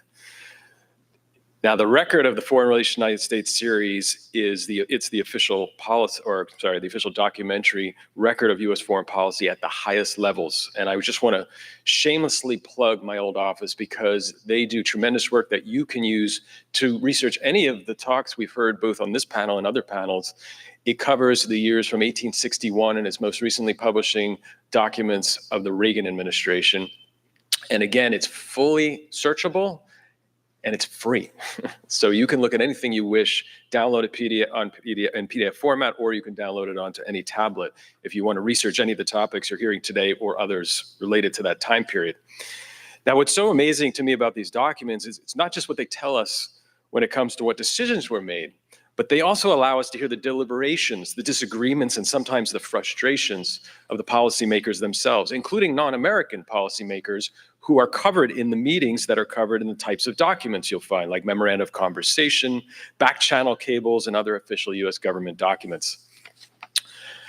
So when it comes to Nixon and Kissinger, what's the big picture as it relates to the documentary record? I would contend the most significant element here is the centralization of foreign policy in the White House. Both Nixon and Kissinger narrowed the circle of consultation, minimized the role of the State Department, and elevated back channels as their preferred tool. That worked well for speed and control, also avoided leaks to the press, but it meant for allies, especially in Europe, that they were often managed rather than meaningfully engaged. Europeans were invested in détente with the Soviet Union in questions of international monetary forum, as well as Middle East diplomacy. Yet, I would contend, as the archival record shows, they struggled to gain influence over US choices. And to illustrate this, I will very briefly walk through 4 case studies where these tensions came into view. The first case I will talk about is the new economic policy of 1971. In August 1971, as you've already heard, Nixon shocked the world by suspending the dollar's convertibility to gold and imposing wage and price controls. And this decision, made by a small circle in the White House, had enormous implications for the international monetary system. The documentary record shows how little consultations there were during this time. And as I'm sure many are familiar, Treasury Secretary John Connolly memorably told his European counterparts, quote, "The dollar is our currency, but your problem." And from the documents, you can see European leaders scrambling. West Germany, for example, faced immediate pressure to revalue the Deutschmark. French officials complained bitterly about what they saw as unilateral US action. And what stands out in the archival record is not just surprise, but also a sense of betrayal. The United States had for decades underpinned the international economic system. Yet here, in a moment of strain, Washington acted first and explained later. That set the tone for the transatlantic relationship through much of the early 70s. Second case I'll bring up is the Moscow Summit of 1972. The Moscow Summit is often remembered as a triumph for Nixon's diplomacy. Agreements on arms control, expanded trade, and high symbolism in the heart of the Soviet Union. But from the transatlantic perspective, the picture looks different. The documents reveal just how carefully Nixon and Kissinger centralized control. They worried that too much European involvement would complicate the direct dealings with Moscow. West German Chancellor Willy Brandt had his own Ostpolitik, but Nixon was determined that détente would be a US-Soviet affair first and foremost. One striking memorandum shows Kissinger dismissing European suggestions as, quote, useful atmospherics, end quote, but not decisive. And I think that's telling. Washington listened, but it didn't necessarily hear. For Europeans, the symbolism of détente was welcome, but the substance was made in bilateral superpower channels, excluding them. Third case I'd like to talk about is the Year of Europe, 1973. And this phrase, Year of Europe, suggested a grand rebalancing of the alliance. The record shows that it became a case study in managed or mismanaged expectations. European governments, especially France and West Germany, were trying to find a stronger collective voice. They were talking about monetary cooperation, political consultation, and asserting themselves alongside the United States. But the documents show US officials acknowledging these aspirations, but framing them in distinctly American terms. Support for the alliance, yes, but always within the bounds of US leadership. One internal memorandum captures Kissinger's ambivalence. He called the initiative, quote, an exercise in managing expectations, end quote, rather than a genuine redistribution of influence. When the initiative stumbled, Europeans felt brushed aside and Americans felt unappreciated. The archives capture both sides of that frustration. And my last, case 4, the Arab-Israeli War of October 1973. This was truly the ultimate stress test, because when war broke out, Washington responded with rapid arms shipments to Israel, followed by intense shuttle diplomacy. The documents show how decisions were made quickly in Washington, sometimes in just a matter of hours, and how little advanced consultation European allies received. That mattered enormously because the US resupply for Israel triggered the Arab oil embargo that would last the next several months. And Europe bore the brunt of that energy shock. In cables, again preserved in the documents, you see European leaders pleading for greater coordination. The French and the Dutch, for example, had diametrically opposed approaches. Paris seeking more accommodation with the Arab states, and The Hague aligning more tightly with Washington. And so the lack of early US consultation strained the alliance, but also deepened inter-European divisions. So what do these 4 cases tell us in the bigger picture? I think a few things stand out. First, the Nixon administration prized control, for better or worse. Decision-making was centralized in the White House, as I've mentioned, and frankly, often in the person of Henry Kissinger himself, who really shows through in so much of the documentation. And I'll just briefly mention, too, if you really want to get a sense of his role, how he engaged, the note taker he used, Peter Rodman, was extraordinary in the detail he provides in those documents. So you really get a sense of Kissinger's personality and how he engaged in many of the discussions that took place, not only with European allies, but around the world. So traditional processes of interagency debate and allied consultation were minimized within the United States and also abroad. Now, the second thing I would say Back channels were defining features, whether through private talks with Soviet Ambassador Dobrinin or discreet contacts with European leaders. Kissinger believed diplomacy was most effective when it was least transparent. And third, allies were not absent. They were often managed. The United States reassured when necessary, listened politely, but made decisions largely with global strategy in mind. That meant prioritizing US-Soviet relations or the Middle East balance, even when those choices carried major costs for Europe. And finally, these tensions revealed a transatlantic relationship in transition. Europe wanted a stronger, more collective role in global affairs. The United States, meanwhile, pursued a vision of global strategy in which Europe remained important but not decisive. So let me conclude with this thought. Alliances are not just about shared interests, they're also about how power is exercised and how partners are consulted. US documents remind us that decision-making style, the choice in this case to centralize, to act first and explain later, can matter as much as the substance of the policy itself. In the early 1970s, Nixon and Kissinger style produced major diplomatic breakthroughs, détente with Moscow, the opening to China, shuttle diplomacy in the Middle East, but it also strained transatlantic trust. Europeans saw a United States acting like a global superpower first and an ally second. And that tension, the balance between US global strategy and European partnership, remains one of the enduring features of the transatlantic relationship. And it's one of the reasons why the documentary record is so valuable. It lets us see not just the outcomes, but the process by which they were reached, the priorities, the trade-offs, and sometimes the blind spots that shaped one of the most consequential eras in modern diplomacy. Thank you.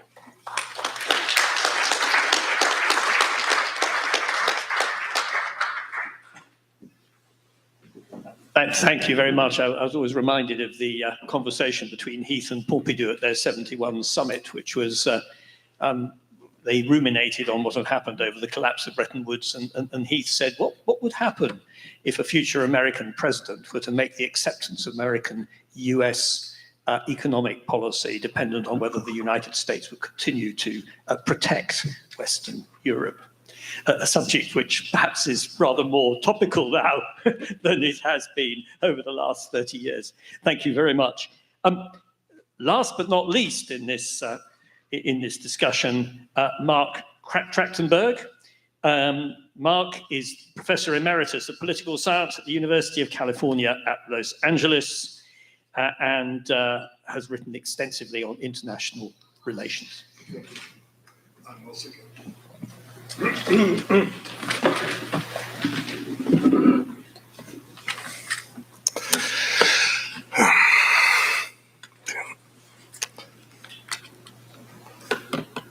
Okay. One of the things we're concerned with in this conference is the whole question of what we've learned about the Nixon-Pompidou period in recent years. You know, you look at the subtitle there, History and New Perspectives.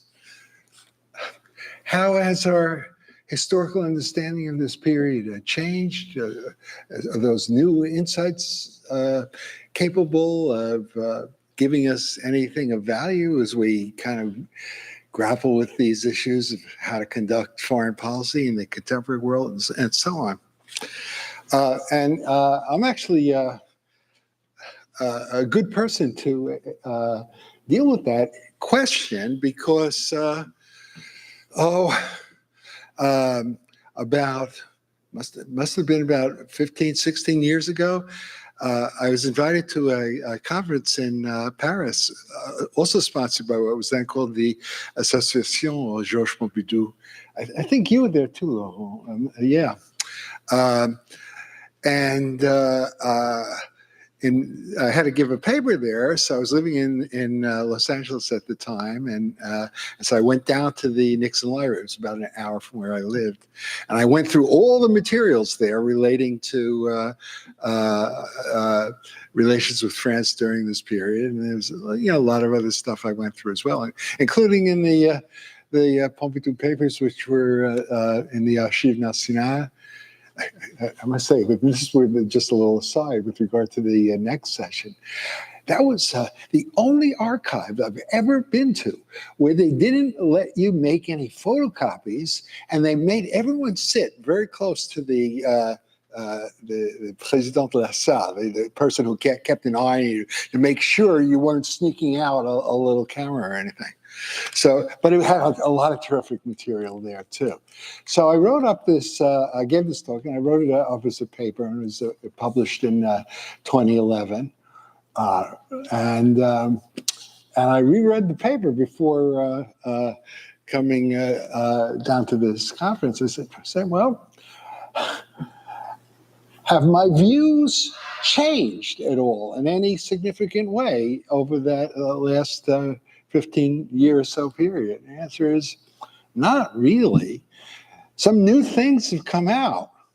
One of the things I encountered fairly recently was the French record in the published French diplomatic documents of Nixon's meeting with de Gaulle in very early 1969. Here's de Gaulle at the end of this amazing career, end of his presidency, almost at the end of his life. And Nixon is just beginning his term as president. And you read the record, de Gaulle's absolutely breathtaking. I mean, I was just kind of bowled away reading how he described the whole international situation to Nixon. And I'm sure Nixon was, deeply affected by all this. This was not in front of any other people. The only other person there was the ambassador. This was a tete-a-tete meeting. I thought, well, this simply underscores the basic historical problem that we have to deal with here, which is you can even understand even better now why at the very beginning of the Nixon presidency, relations between the two countries were so good. Why Nixon and Kissinger were so inclined to develop a strong relationship with France, and how open they were with the French leaders, how they admired the coolness and the non-ideological character of French policy. You just compared de Gaulle with Lyndon Johnson or something. You can really understand that attraction that Kissinger and Nixon, who called themselves Gaullists, by the way, what they had for the French. And yet, by the end of the Nixon-Pompidou period in 1974, relations are shambles. How do you explain that? Why did a relationship that started out so promisingly, why did it fall apart the way it did? A very important issue. Well, one of the answers is suggested by the title of this panel. The reason is structural. It's like the United States is this great global superpower throwing its weight around all over the world, and so strong and ambitious and so on. And France is not cut from that cloth. France is a middle power. How was it put here? That what Pompidou wants is to his goal is to preserve France's international standing, much more limited sort of goal. And the suggestion is that difference is at the heart of this problem. This kind of explains why the relations deteriorated, that the Americans insisted on laying down the law and throwing their weight around. Well, the French, they want to maintain their own independent status. They want to kind of, keep the Americans at bay. And the Americans wouldn't accept that, hence the problem, right? So that's a theory, and you find certain echoes of that theory in some of the historical literature relating to this whole business. Okay. My claim to you today is that, no, that's not true. That's not what it's about. There were some Americans who thought in those terms. De Gaulle thought that most Americans did, but in fact, they were actually a minority within the policy elite. Tom Schwartz earlier today, he quoted that amazing statement from Dean Acheson about how America is the greatest imperial power the world has ever known.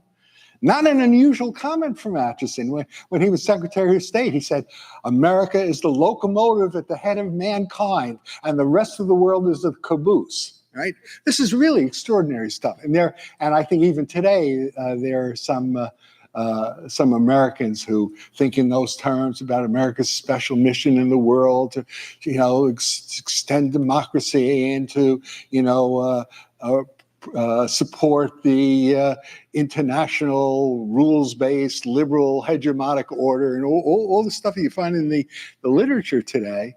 But that sort of approach, that was by no means universally shared. Eisenhower certainly didn't agree with that, nor did Kennedy, nor did Nixon, right?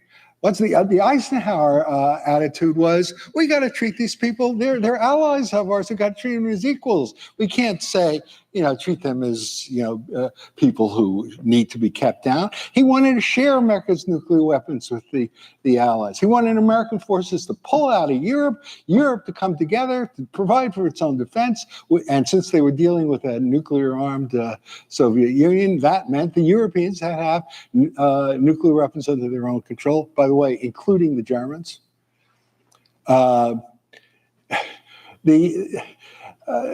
Its imperial role, this is a burden for the United States, not just a financial burden, but we're putting our own necks on the chopping blocks because ultimately the power means you're willing to go to war.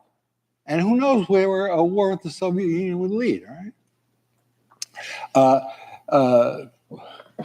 What happened?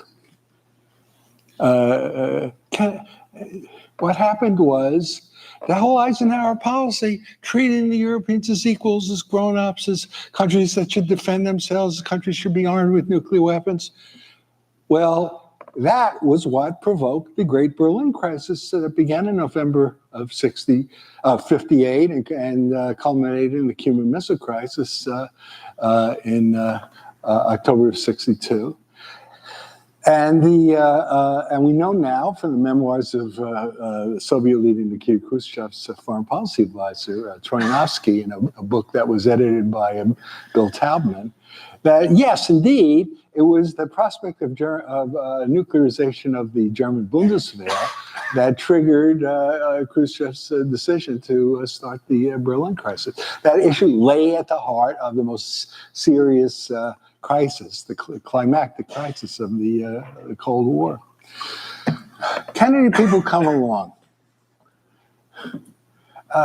They look at this whole cluster of problems, focusing on Berlin. They say, we could hold our position in Berlin now. We could defend ourselves in Berlin now because we still have nuclear superiority. But that's a wasting asset. It's not only going to last another couple of years. And we got to settle this thing before we lose our nuclear edge. And so they basically propose a deal to the Soviets.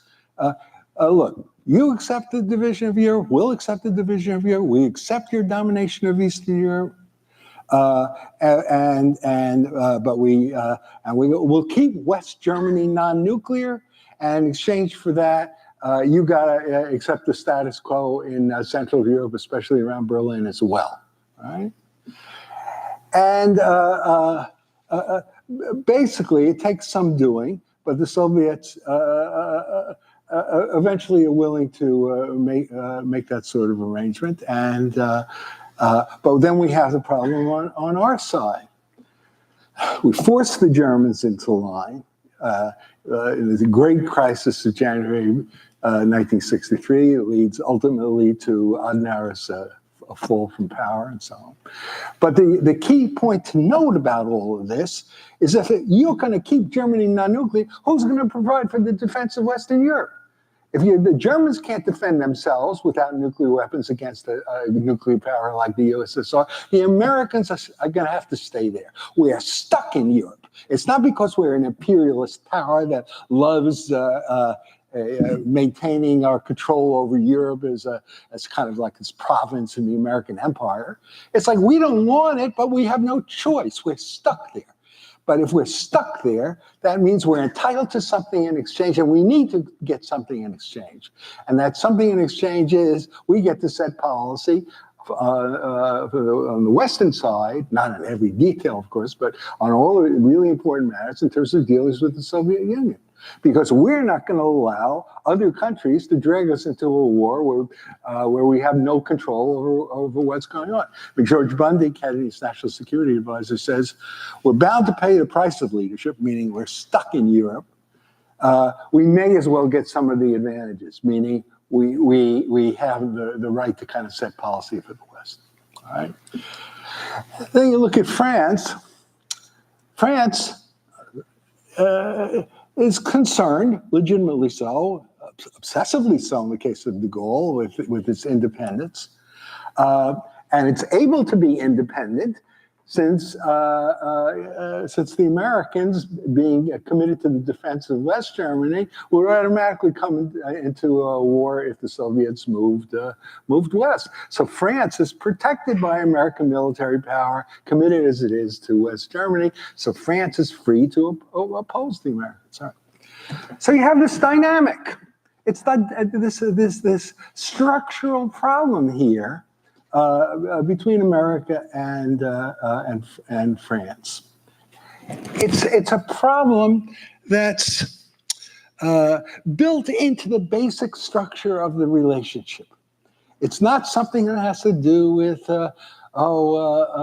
one side or the other behaving in a utterly irresponsible way or anything like that. It's built into the structure.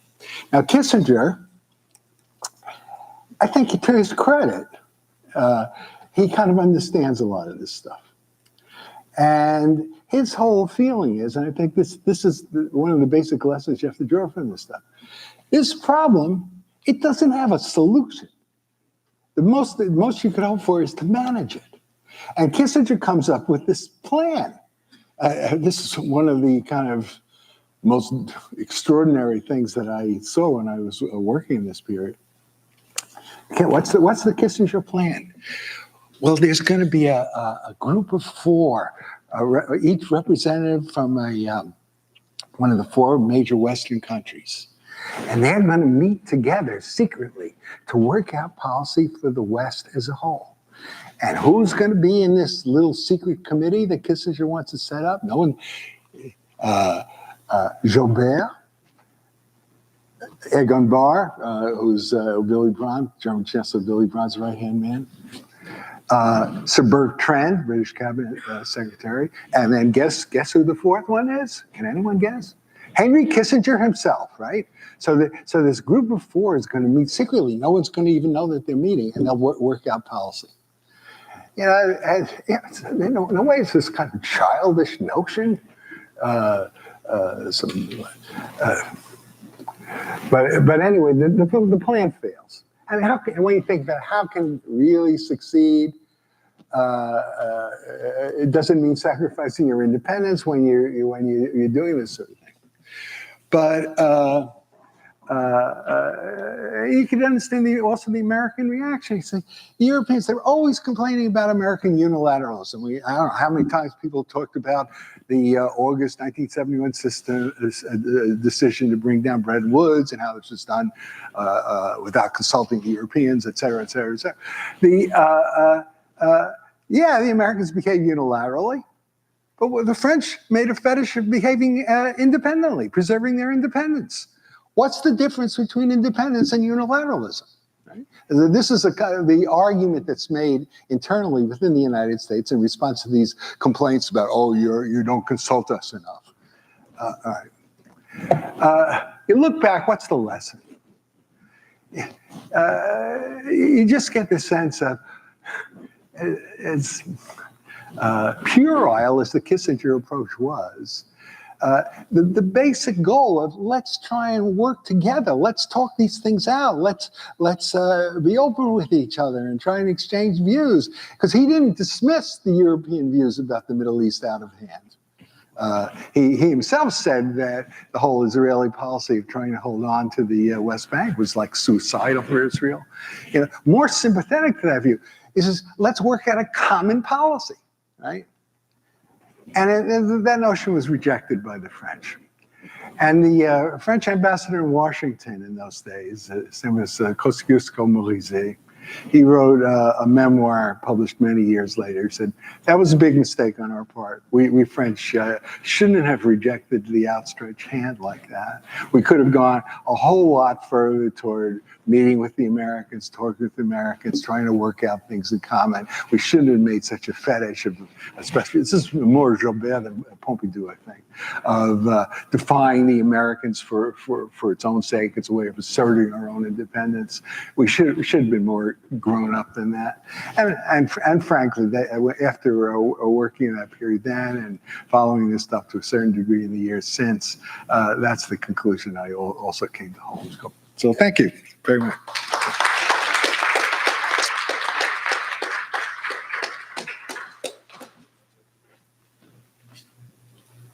Well, now, we are running very slightly behind time, but not enormously, and we did start a bit late. And the panel is lively, and there may therefore be some questions to the panel, although that doesn't necessarily mean all the members of the panel have to answer every question, because otherwise we could be here for quite a long time. Would anybody like to ask a question? Yes, sir.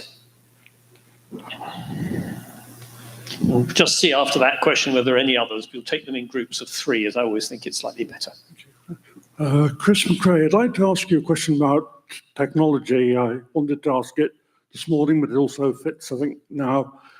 The 3 great exponential multipliers, computers, chips, satellite communications, were all already in play in the 60s. So I was wondering to what extent Pompidou and Nixon connected with those, or having heard the lunchtime speaker say that Nixon continued for 20 years to be the great futurist. Do we know how innovation with those things interacted between those people? And is it no bit of an irony that the West Coast and parts of Asia seem to have multiplied these technologies, but perhaps the Atlantic hasn't? There's one. Anybody else? No? One question.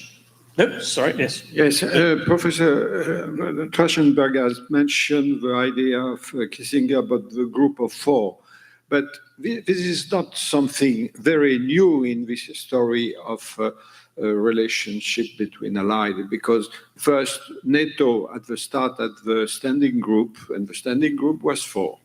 Then there was even at the time of Ford presidency, there were a meeting of 4 Western countries on diplomatic on each occasion. And then this tradition of the 4, which is supposed to be a secret, continue until now. So in a way, the idea of the goal of this close meeting of the 4 has been carried over the whole history of the relationship between the allies. And I must say, it doesn't come from Berlin experience, but you have told, but it was much beyond the Berlin experience. It has been really coming from a standing group of NATO.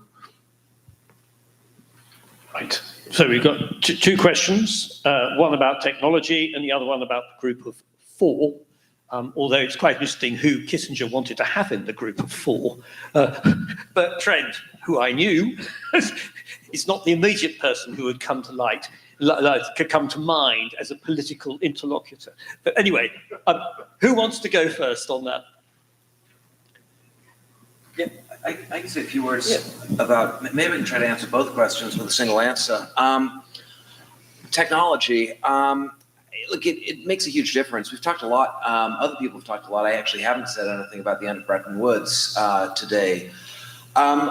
Within the policy arena in the United States, too, as well as in Europe, there is a great deal of trepidation about the end of the fixed exchange rate regime, because the embedded assumption is that exchange rates have to be stable in order for trade to work. That assumption ends up being falsified by experience after the transition to generalized floating in '73. But the reason that floating works is because the technology for conveying information on currency prices by the mid-1970s is very different from what it had been a decade earlier. it's possible to relay this real-time data on fluctuating currencies with consequences that make floating exchange rates much less disruptive to international trade than would have been the case under the information scarce regime that preceded it. So technology really matters. Whether the policy catches up to the technological change and seizes advantages from it, that's much harder to answer. I was kind of pondering, as you were posing your question, the efforts that the White House makes with Pat Moynihan in the lead to promote transnational policy coordination within NATO as a way both to respond to the upheavals that technology is producing in modern societies, but also to reorient NATO towards new purposes. The NATO Committee on the Challenges of Modern Societies, for which Moynihan is the rapporteur, is an interesting initiative to sort of realign NATO policy with the drift of technological innovation. It doesn't turn out to be transformational. Let me take a crack at those two questions. The first issue of technological change, that doesn't really come into play during this period. At least that's the impression I got. I don't see people talking about it at the high political level, among economists and people who are concerned with U.S.-Soviet relations, especially the technological gap, the technological side of the story. They're already beginning to talk about. But Kissinger, he doesn't, Nixon, they're just not interested in those sorts of issues. Only during the Reagan period does it really come into play in a major way. And the key person there is George Shultz, who was an economist by training and was very attentive to all of those things. As a matter of fact, when he met with Gorbachev, Gorbachev loved to hear Shultz telling him about this technological revolution. The State Department, his subordinates said, don't go there, it'll just bore him to tears. But it was exactly the opposite. The other issue of the group of four, NATO standing group, et cetera, quadripartite meetings during the Berlin crisis. Yeah, all that stuff happened. We're talking about the whole idea that this should be almost at the very top political level, and that they should work out a common policy for the West as a whole. I mean, it's much more far-reaching than, oh, let's get together and talk over dinner or something like that. But I will tell you one kind of interesting story that throws a certain light on Franco-American relations that relates to this. As you know, de Gaulle came up with this famous memorandum in 1958 calling for a directorate of France, Britain, and the United States to set policy for the West as a whole.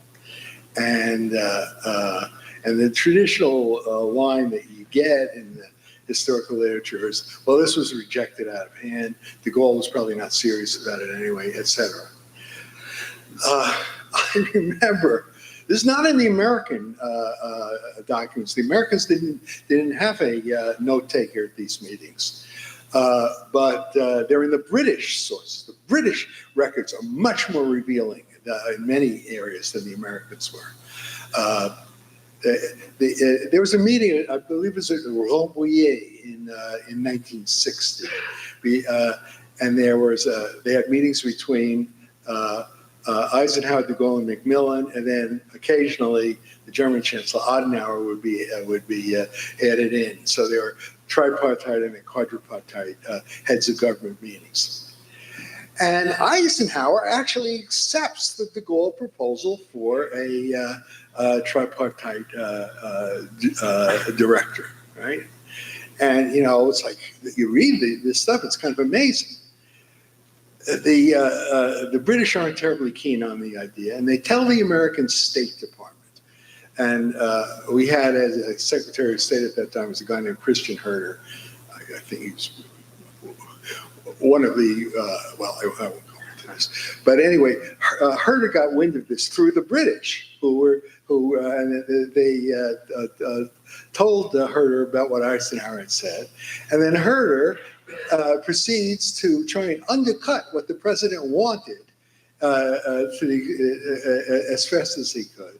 And so this whole Eisenhower plan for a director, accepting de Gaulle's proposal, in effect, it ends up just being the ambassadors of the three powers, or the American State Department official, whatever. They would have dinner in Washington once a month or something like that. So de Gaulle, this is my sense, de Gaulle said, you know, how can you deal with these people? The left hand doesn't know what the right hand is doing. De Gaulle says, oh, the United States, it's a very difficult country to govern. You know, it's like, he wouldn't have tolerated for a minute in France the kind of lack of discipline that was just par for the course within the American government. And so I think that when you want to think about the future course of U.S.-French relations, this especially comes home in the crisis in January of 1963, when George Bull undercuts the policy that the President of the United States, John Kennedy, had laid out to the French ambassador in Palm Beach in December of '62, which basically was, we will support your nuclear program, we want to work together with you. Bull goes over to Europe and basically says, no, that's not our policy at all. That's one of the things that just provoked de Gaulle to fly off the handle in January of '63. So there's all kinds of, I don't know, little surprises that you get by going into the documents, things that run against the kind of conventional wisdom, give you a sense for paths that could have been taken, weren't taken for kind of secondary sorts of reasons, nothing having to do with anything basic. You know, things could have been different, and they just weren't. Right. Anybody else want to come in, or shall we break for some tea or coffee, depending on one's nationality? And we will resume in 10 minutes or so for our final session. Thank you very much to the panel.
What I did was, I went down to the music project and I theorized everything I could find.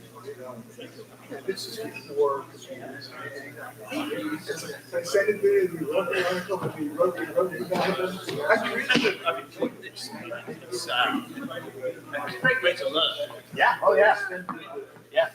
Exchanges, it's all very well sitting reading a book. You learn about 10 times more. Sure. Daytime. Sure. Sure.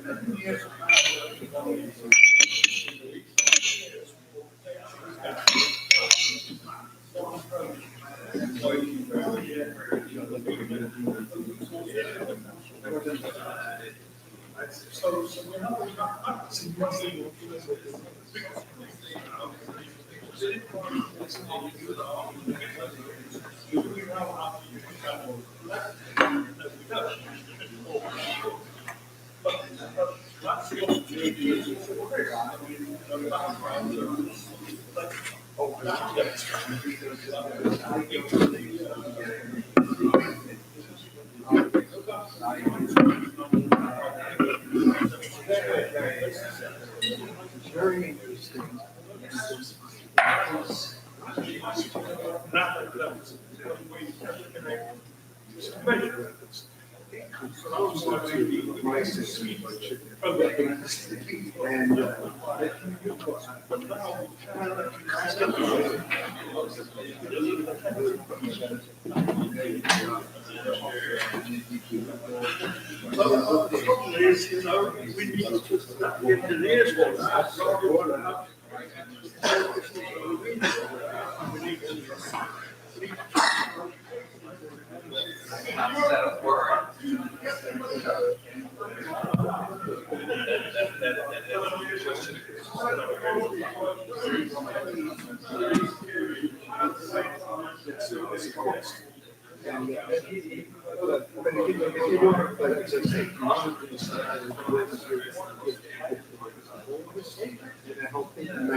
Well, he's right about it.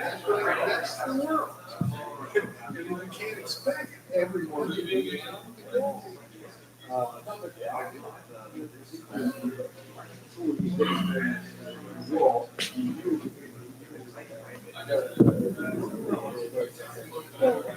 well, the goal is a very strong theoretical sense about international relations. That's the work, right?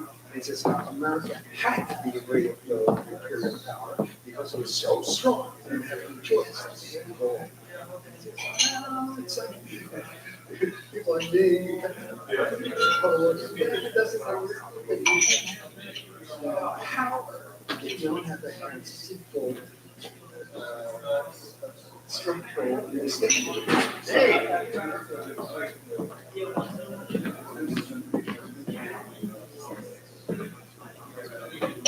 It's fine. Yeah, Just put all the water will be. They just Four.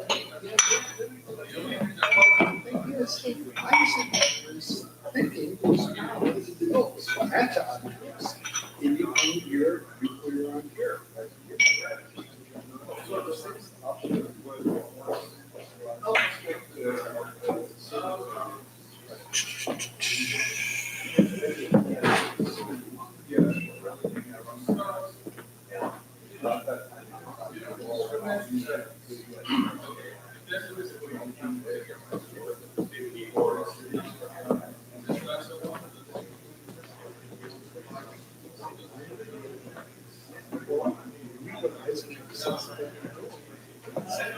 This guy doesn't understand. I want the same thing he does. Because the Romans and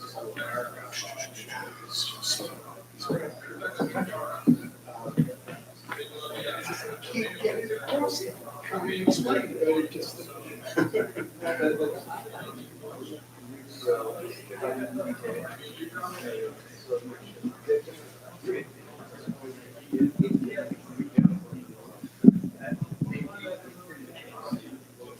that's right. People don't want to hear. You heard that. People say, "Oh, this guy's not crazy." He says, because he's in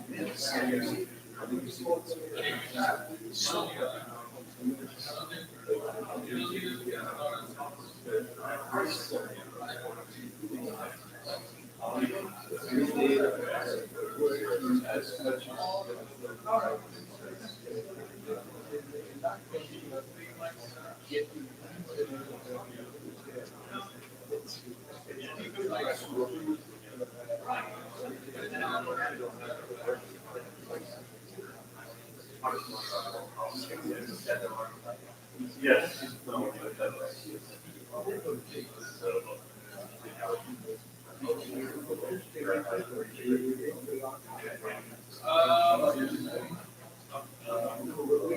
Yeah,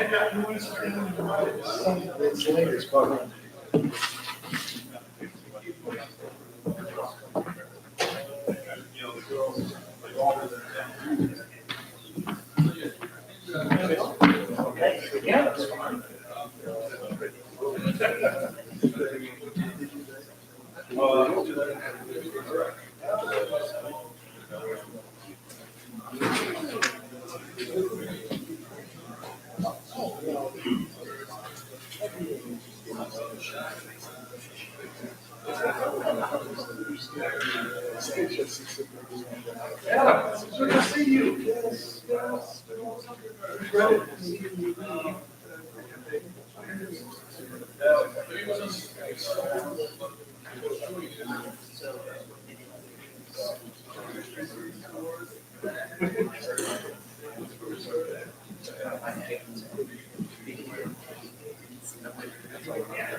Yeah, I think so. We're going to do, Benedict Fischer. They've got PowerPoint presentation. Oh, great. So in that case, Benedict Fischer, Joe Lopez, and then Peter Schlecker. Perfect. Yeah.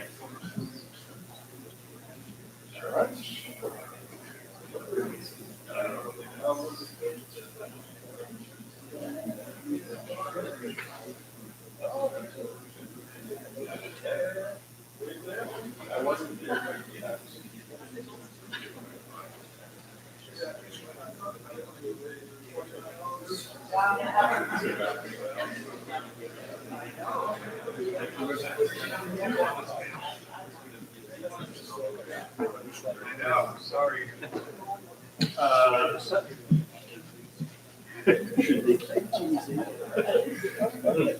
Le vent et ça c'est le vent. Sure.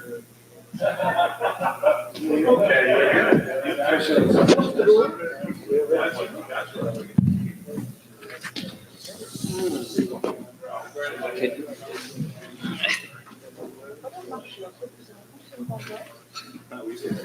Want some water?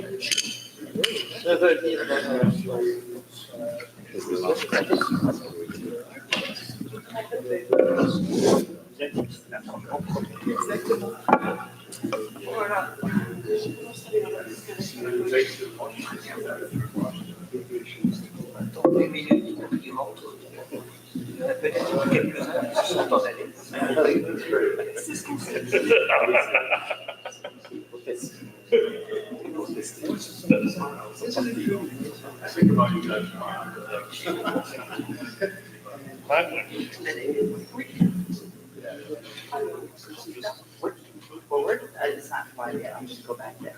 Je peux parler français.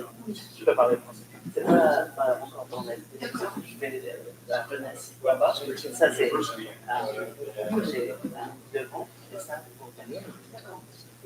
Aussi? Non, là, après, Pas perdre le cœur.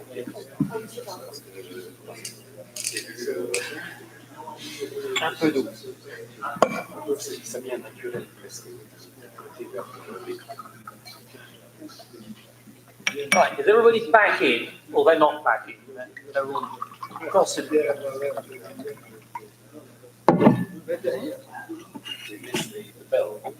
Yeah, we didn't have the bell. What's happening outside the door is there's still people standing around who need to be ushered in. There's been no bell. I can see people standing around and talking, so there are lots of heads bobbing about. Yeah, have lots of them. Have an early response. Indeed.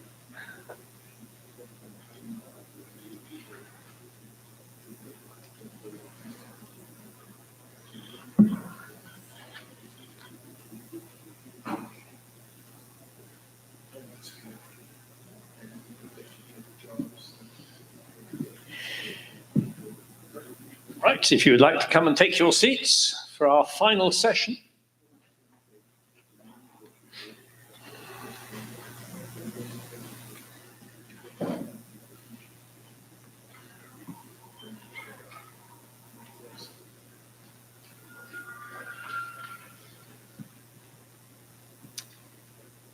Right.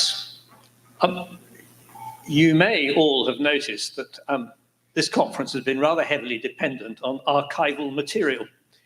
And indeed, without it, as with most things, lots of the things that have been said would not be capable of being said, which raises, I think, some very big problems for the future when one considers the amount of material that is now going to disappear as people die and access to their WhatsApp communications and other things vanish into thin air, a real challenge for the future.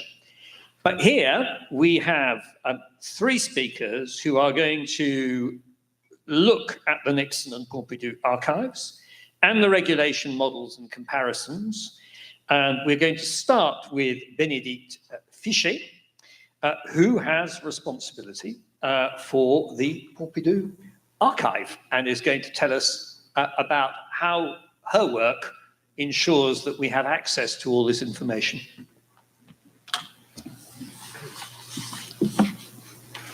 Thank you, Dominique.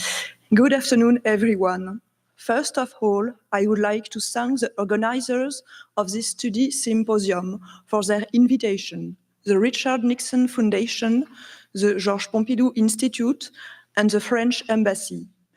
I'm delighted to be here to talk to you about Georges Pompidou's archives at the National Archives of France in Paris. In this presentation, I'm going to describe the various acquisitions made by the archives from 1974 to 2022. I will explain how the papers are arranged and describe how they are made available to the public, as well as showcased in exhibitions. Political life has refocused since the start of the Fifth Republic around the presidency, which led to change in how presidential archives are handled.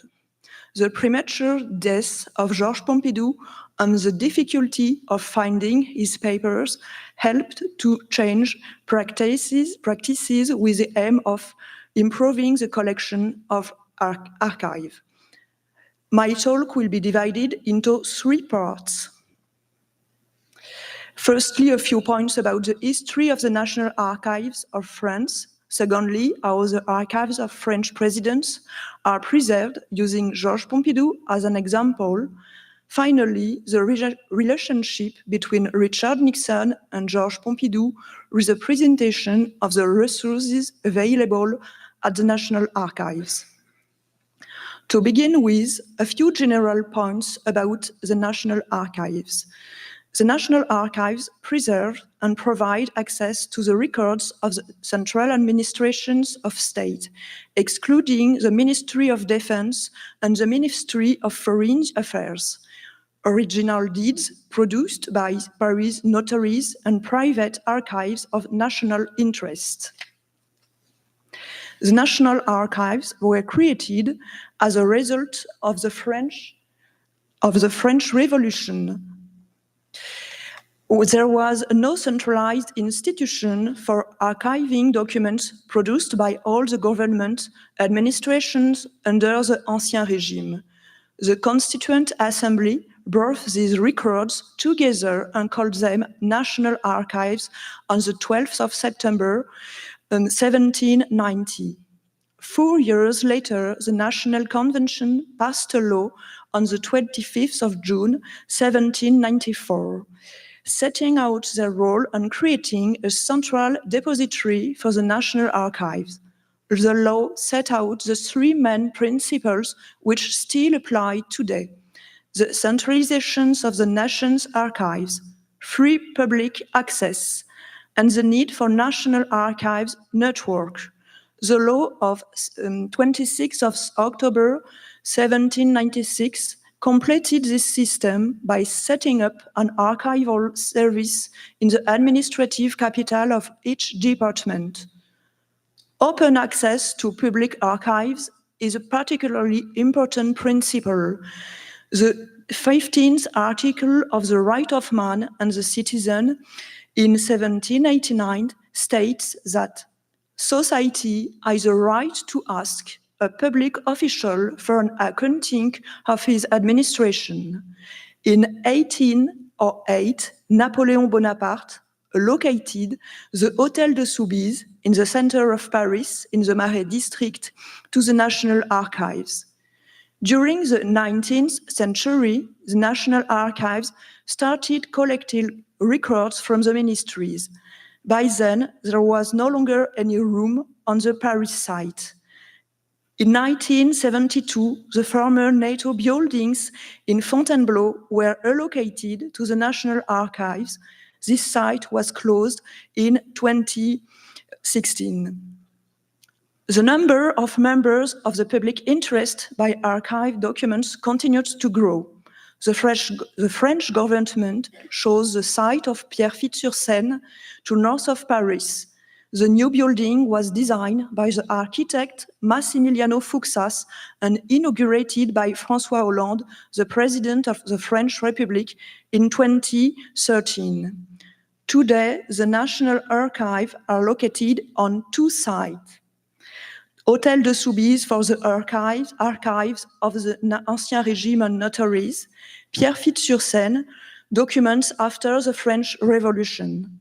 The oldest documents are Merovingian papyri from the 7th century. The most recent are this year's documents, paper and digital. The archives hold approximately 380 linear kilometers and 70 terabytes of data. How are the archives of French presidents preserved? For 2 centuries, the centralization of public archives has been at the heart of the workings of the National Archives.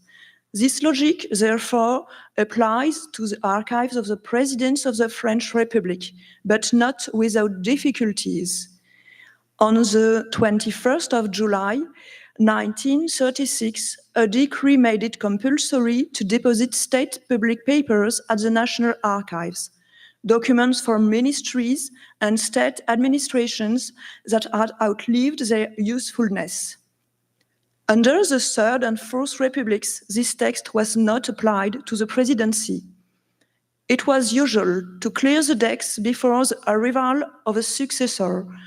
It was customary for presidents to manage their papers as they saw fit after leaving the Élysée Palace, and some advisors kept their files in order to track the progress of certain affairs. During his lifetime, Georges Pompidou was preoccupied with the posterity of his papers, both those produced and those received as head of state.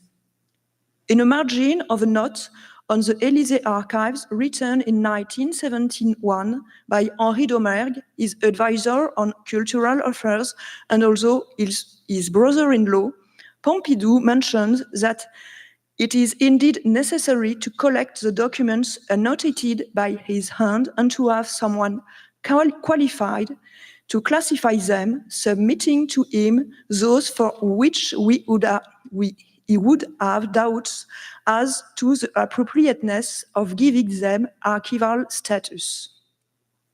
In this sense, he is following in the footsteps of General de Gaulle, who recognized the importance of preserving his paper and called on the assistance of a curator from the National Library in 1961.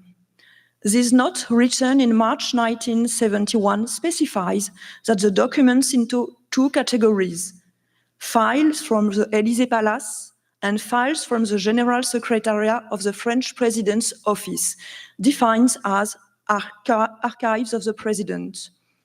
These were, in fact, political files relating to Georges Pompidou's actions as head of state. Measures were taken by the 2 successive Élysée General Secretaries, Michel Jaubert and Édouard Balladur, to implement this organization. But by the time of the president's death, they had not yet been fully implemented. President Pompidou's death was sudden, and only part of the archives were transferred to the National Archives. In view of the urgency of the situation, some of the archives were left in place, while others were taken away by the president's close collaborators. This chaotic situation had a beneficial effect on the archives. In order to avoid a repeat of this dispersal of public papers, the next president, Valéry Giscard d'Estaing, created an archivist position within the walls of the Élysée Palace.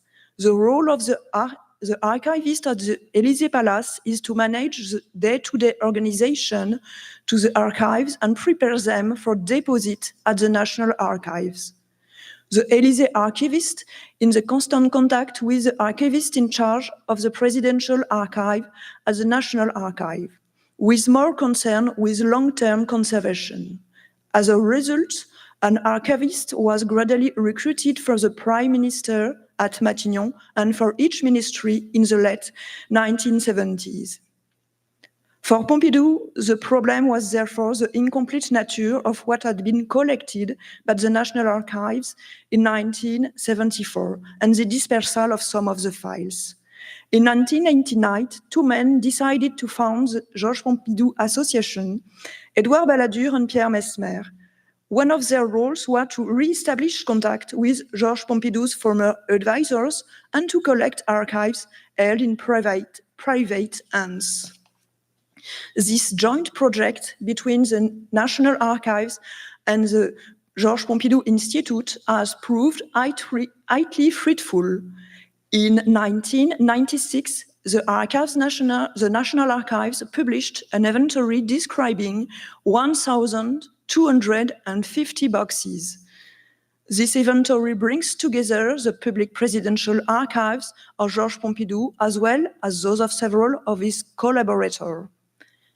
However, this inventory is far from marking the end of Georges Pompidou's archives collection for two main reasons.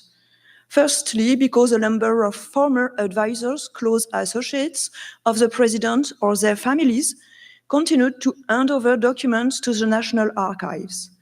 On the other hand, Claude Pompidou, Georges Pompidou's widow, and her son, Professor Alain Pompidou, wished to entrust documents previously kept in their home, leading to the creation of a personal collection to differentiate it from the presidential collection. The personal collection has been regularly added to year after year and complements the presidential collection.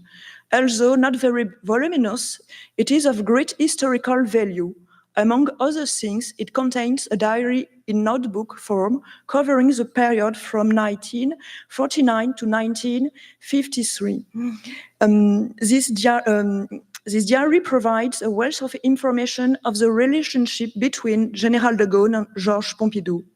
More unusually, this collection includes objects of great symbolic significance, such as Georges Pompidou's briefcase when he was Prime Minister, French and foreign decorations he received throughout his life, a stamp with his signature, and a medallion pendant containing the code for nuclear weapons, which he wore until his death.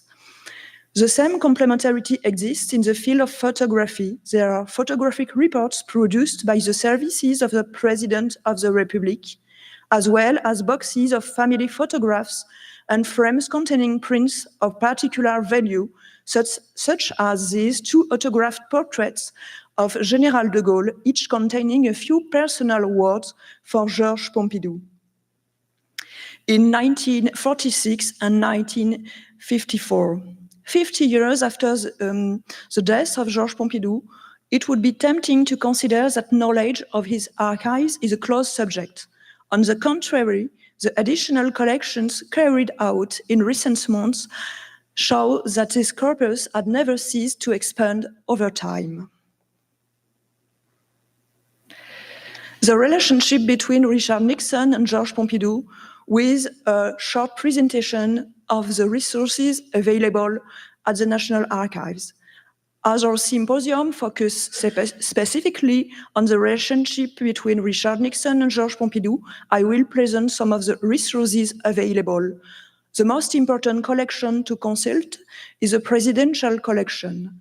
Thirdly, we have the boxes containing the president's own documents with the minutes of the various meetings between Nixon and Pompidou. It is in these boxes that we have the originals of the letter sent by Richard Nixon to Georges Pompidou, and a copy of those sent by Georges Pompidou. For example, the subjects are Vietnam War or congratulations on the success of the Apollo mission. We have also files of the various advisors who surround the president. We also have the files of the Élysée Protocol Department, which provide many details on the organization of meetings between Richard Nixon and Georges Pompidou. And finally, we should also mention the photographic reports for the French President's office. The reports from Georges Pompidou's presidency have all been digitized and are available on the National Archives website. We have also documents from the personal collection, 2 examples, a gift after the visit in the United States. This gift is a big boxes which contains photographs and Senate's resolution after the death of Pompidou. To conclude, I hope that this short presentation of the French Presidential Archives has given you an idea of how state papers are kept. I also hope that it has inspired you to cross the ocean and visit the reading room at the National Archives in Paris. If you would like to know more about the National Archives in general, the Pompidou collection in particular, please do not hesitate to contact me. And I'd like to thank you very much for your attention.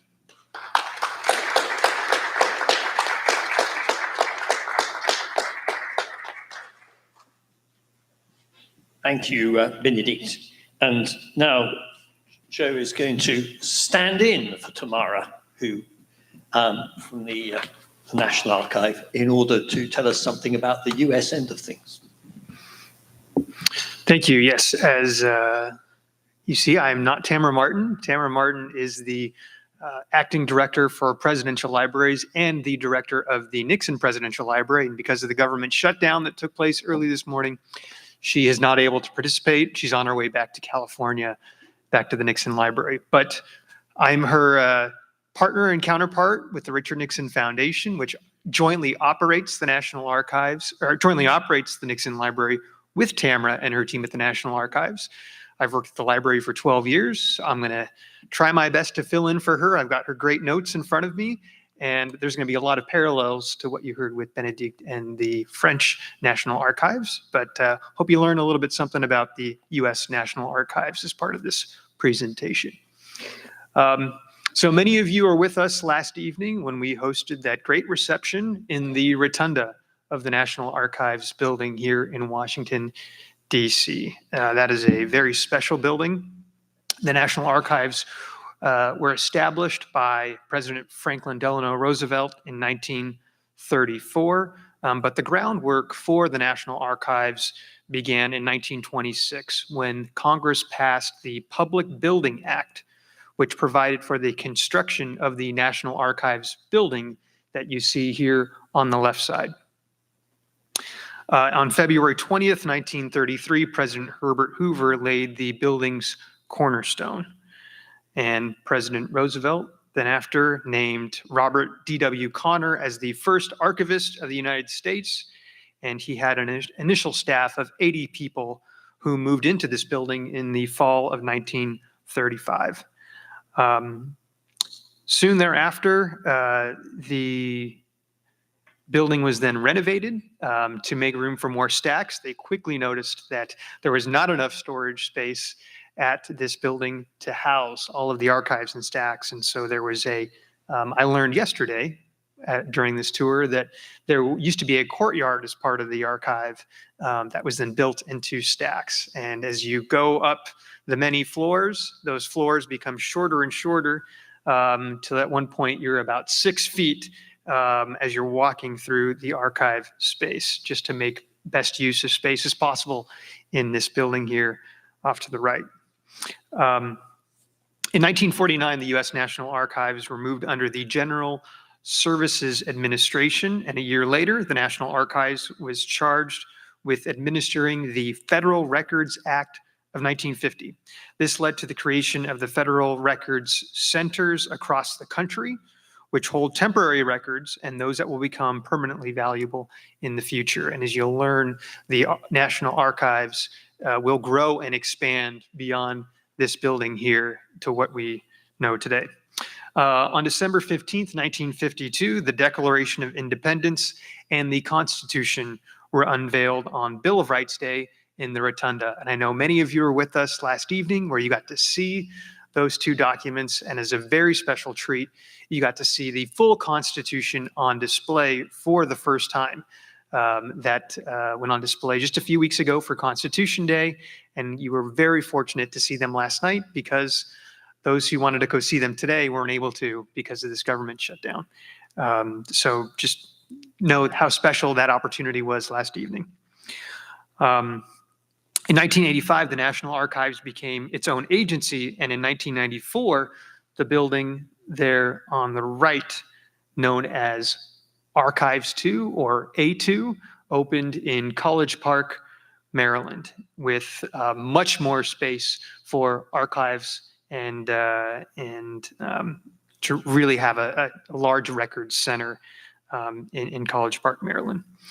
The presidential libraries are a part of the U.S. National Archives as well. In 1938, President Franklin Delano Roosevelt proposed a presidential library for his own administration, built with private funds, and all of the records of administration would be housed there, and the facility would be run by the National Archives.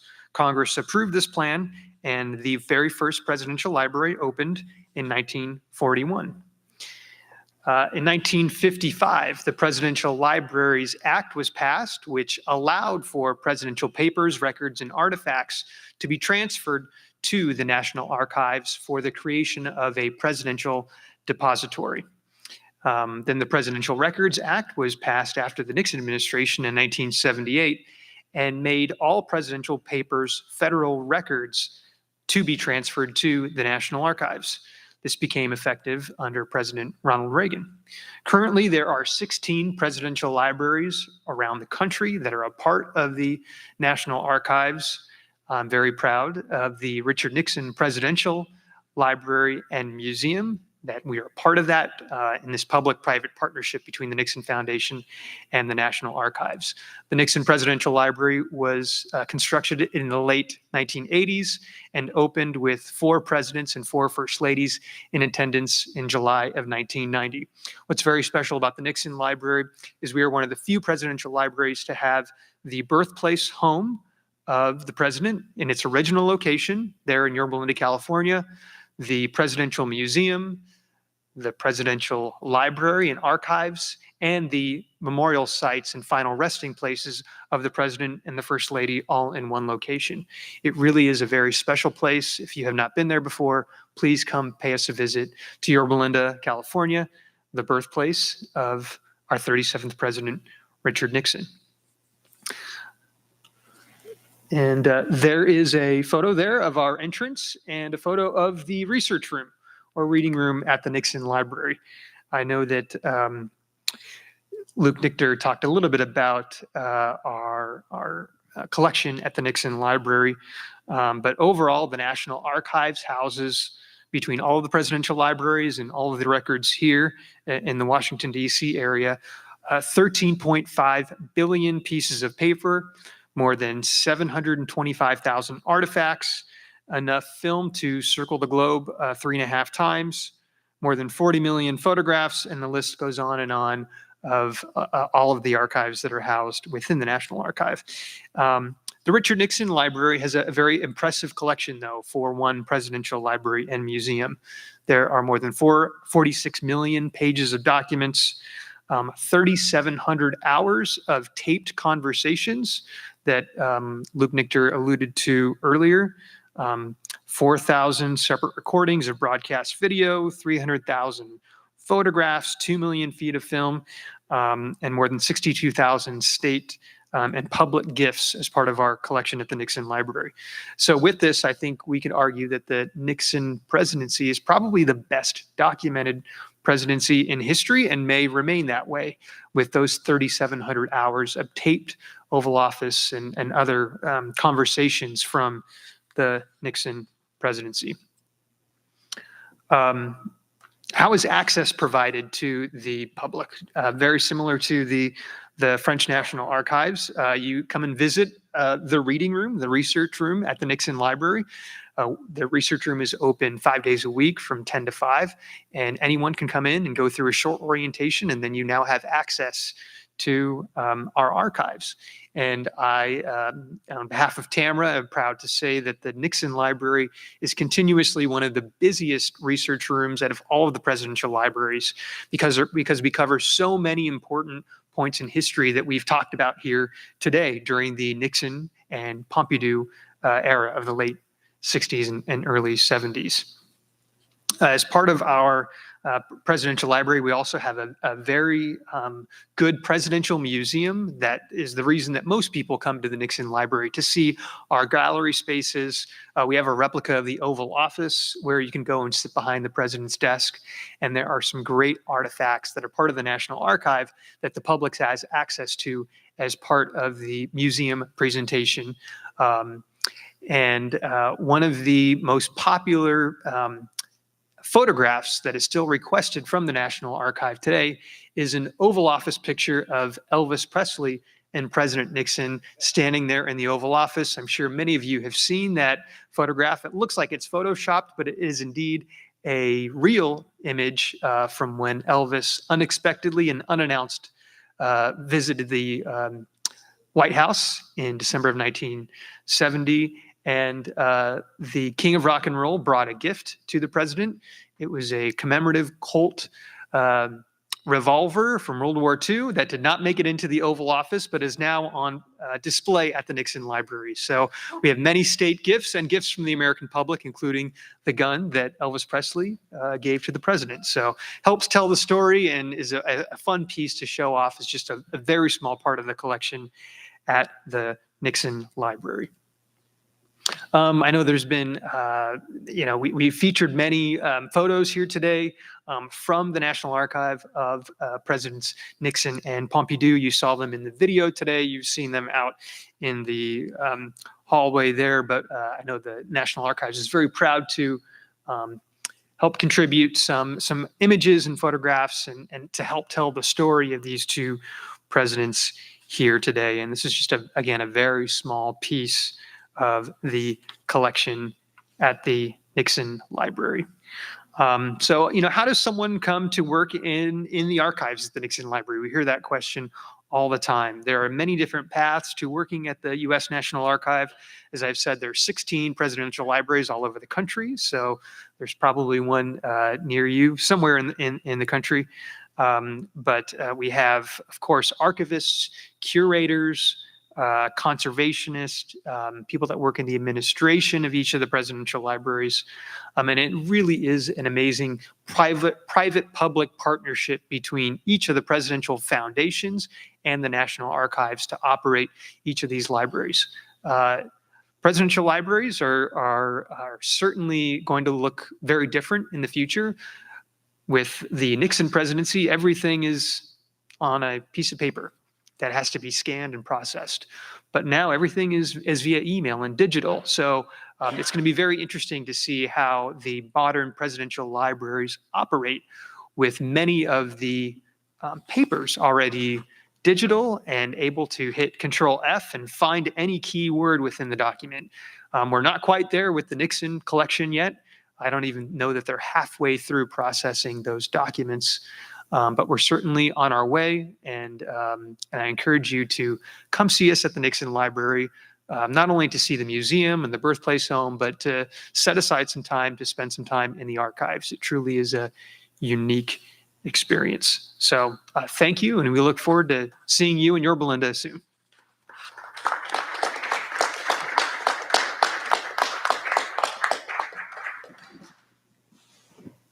Thank you, Joe. And now we've got Dieter Schlenker Director of the Historical Archives of the European Union, who can tell us something about how the European Union is dealing with its archive, including actually about the electronic aspects, which are now very prominent. Well.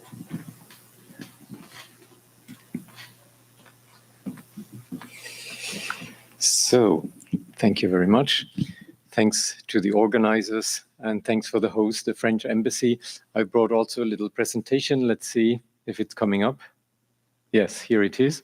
So, I'm very happy to give a short contribution from the side of the European Union. European Union that has been mentioned today at various points. There was one specific panel about the importance of European integration, European community.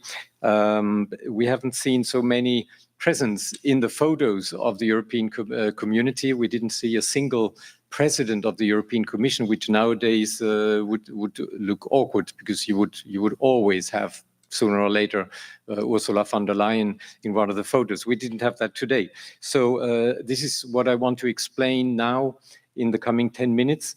Where does this archive come from, and where does the European Union come from, and why it is there? What is its mission? So our archive is very young. We were created in 1983 with an EC regulation at the time. And mind you that the creation of the archives in some way is a fruit of President Pompidou, because he facilitated the entry of the Great Britain into the European communities, and it was the entry of the Great Britain into the community that then kicked off a discussion about rationalizing administration, modernizing the European community administration, and ultimately opening the archives to the public. And this was the decisive act that happened in 1983, because as you know, European communities were born in 1950, the famous Schuman Declaration, French foreign minister, Robert Schuman, and then in 1951, the creation of the European Coal and Steel Community. So 30 years after the creation of this community, there was the decision to open the archives. Now, how do you open an archive for a completely new organization that did not exist before? And what is the service, the archival service, doing at all in such an organization? So the role of the European communities from the outset were not very well defined, and so was also its administrative culture. Imagine you have to build an international organization or a new international structure. Where do you start from?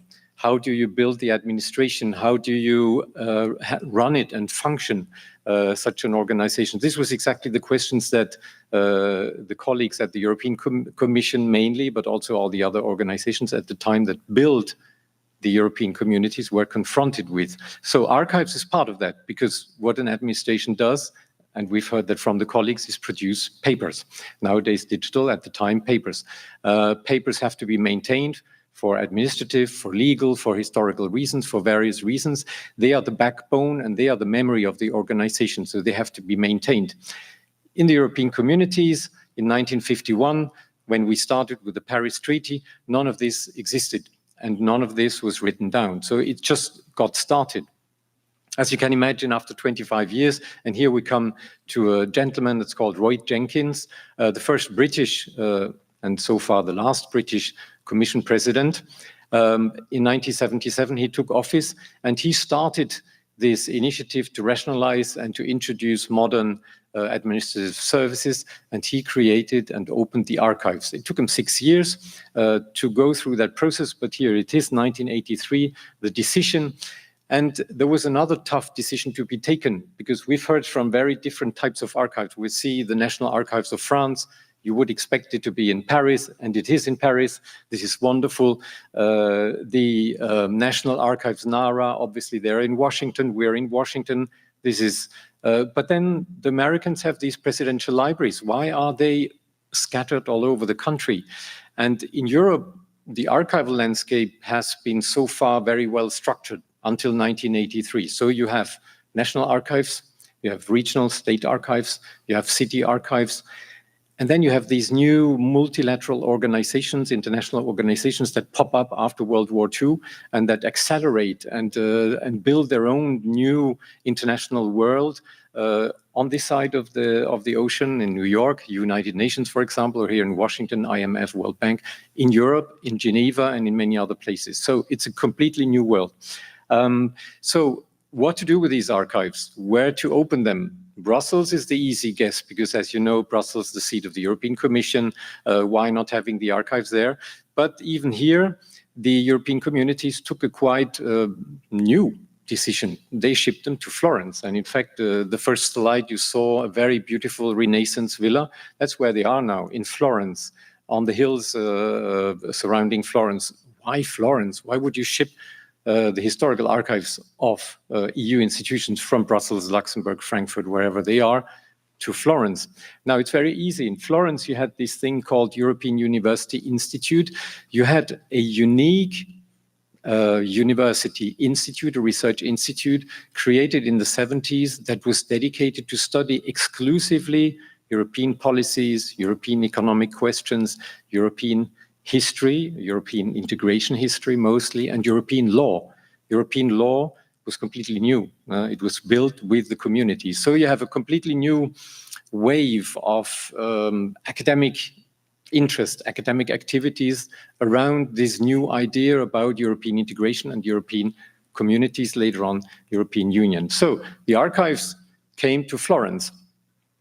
Now, European Union is, I would say, the core of European integration, but it was only one way, and it took a long time to become the decisive way of European integration. We'll come to that afterwards. But in any case, the archives were supposed to collect, on the one side, the acts, the documents from EU institutions. That's the core business. We're financed by the EU to do this. They ship their archives to Florence. But as I said, European integration is much more. There are many more organizations, actors in that. So we got also the mission to collect not only EU institutional papers, but also private papers. And this brings us also together with the National Archives, for example, as one of our partners. So while the processing and the creation of these archives stay with the institutions, once they have to be open to the public, they come to Florence, and then in Florence, they are open to the public, and we run a reading room and so forth. We'll come to that. Since 2015, so again, one very recent, all EU institutions, bodies, and agencies are obliged to ship their archives to Florence and to open them after 30 years. So again, a very recent body, a very recent political scenario, and a very recent archival actor like us. So, as I said, EU is only one way of European integration. It is an element of the process, of many processes that were launched after World War II. And so it is today the main result of European integration. But, you know, history could have been well diverse or different. So just the three main stations, stopovers, Rome Treaties 1951, the Paris Treaty in 1951, creating the Coal and Steel Community. The treaties is not with us, it's with the Ministry of Foreign Affairs in Paris, because the treaties stay in the country where they are signed. They are not part of the organization. So the EU does not have its own foundational treaties, but we have all the rest, which is not bad. So Schuman Declaration, Paris Treaty 1951, 1957, the two treaties in Rome, creating the common market. We heard about that today. In fact, the British, when they entered the European communities, they always claimed they're entering the common market. They always avoided to say that they join European Union, join European communities. And then the last act, the Maastricht Treaty, turning the community into a union. This is a very important factor. It grew from 6 members, we heard that, through 9, nowadays to 27 member states. And it started with the vision of peace. There we are well together with Richard Nixon and Georges Pompidou, the mission of peace and economic development. Now, as I said, there are many other European integration organizations. And for some time, some of them could have become the model for European integration instead of the European Union. So, for example, you know OECD, which started at OEC, is the Marshall Plan organization. The British for some time claimed that this could be the organization where intergovernmental Europe could happen. Why do we need a community? The Council of Europe in Strasbourg was the grand hope of a European Parliament after the Second World War. 1948, it was created. It was the hope. It was also where the new Parliament, the new Court for Human Rights was created in Europe. EFTA, European Free Trade Association, created by the British as a protest, as a counteract to the communities in 1960.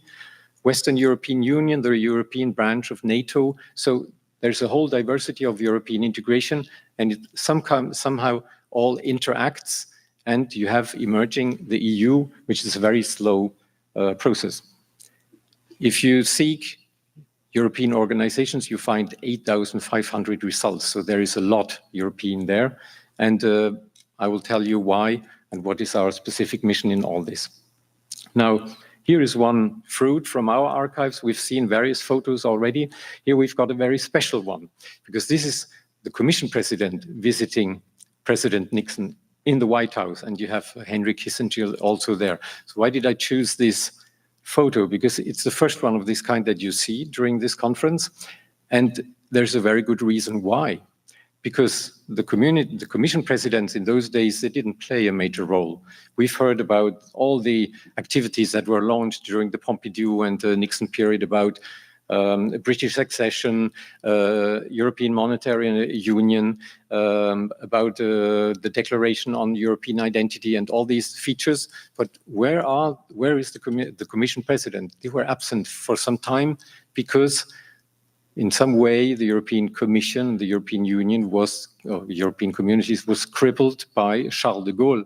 He drove basically Walter Hallstein, the first president of the European Economic Community, to step down, and he was replaced by some names that you will not know.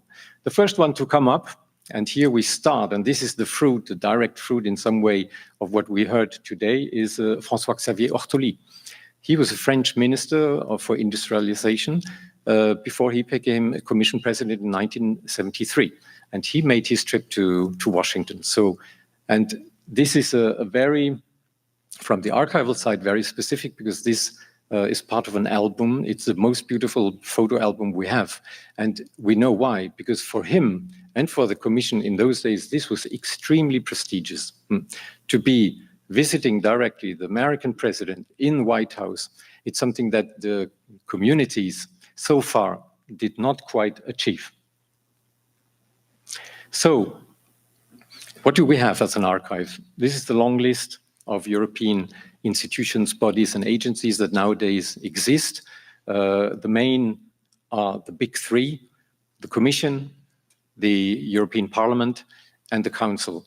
Now, the Council is split in two parts. We heard about the EPC, which is the creation of the European Council in the Paris Summit, 1972, where it all started. Since 1974, we have this institution, the European Political Cooperation.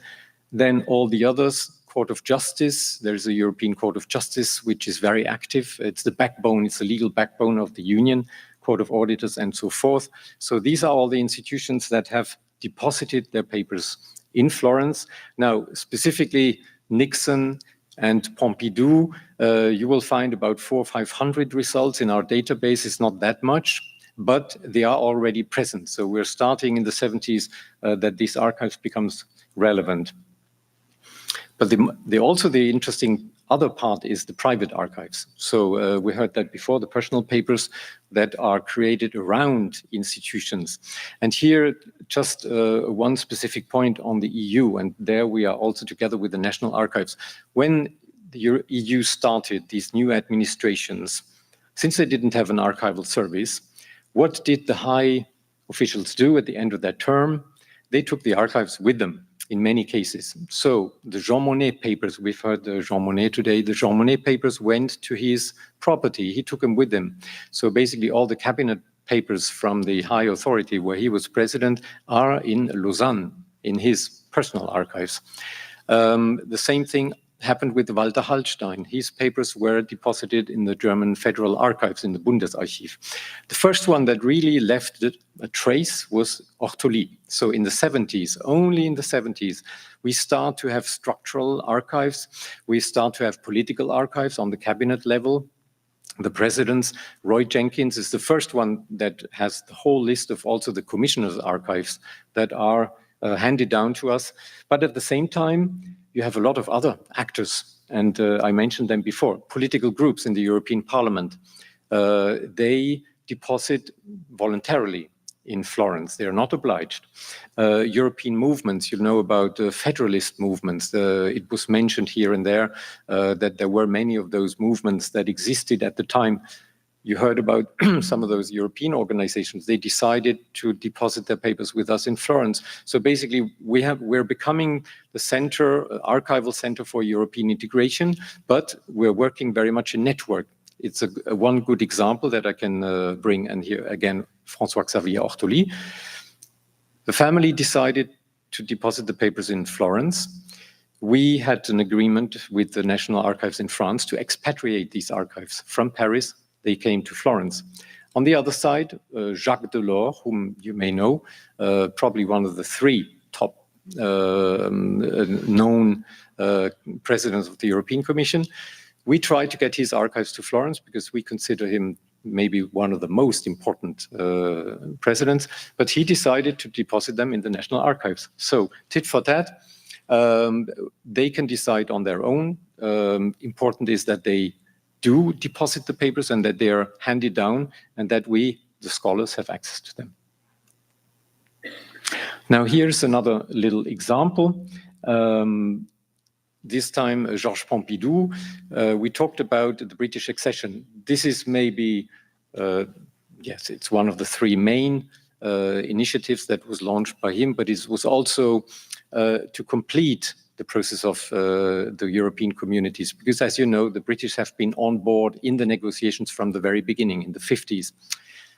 They were going intergovernmental, but in the end, finally, in 69, in the Hague Congress, the decision was taken. And this one here is the Summit of Paris, where in fact, for the first time, and here it is Pompidou who does the speech, he welcomes the British delegation.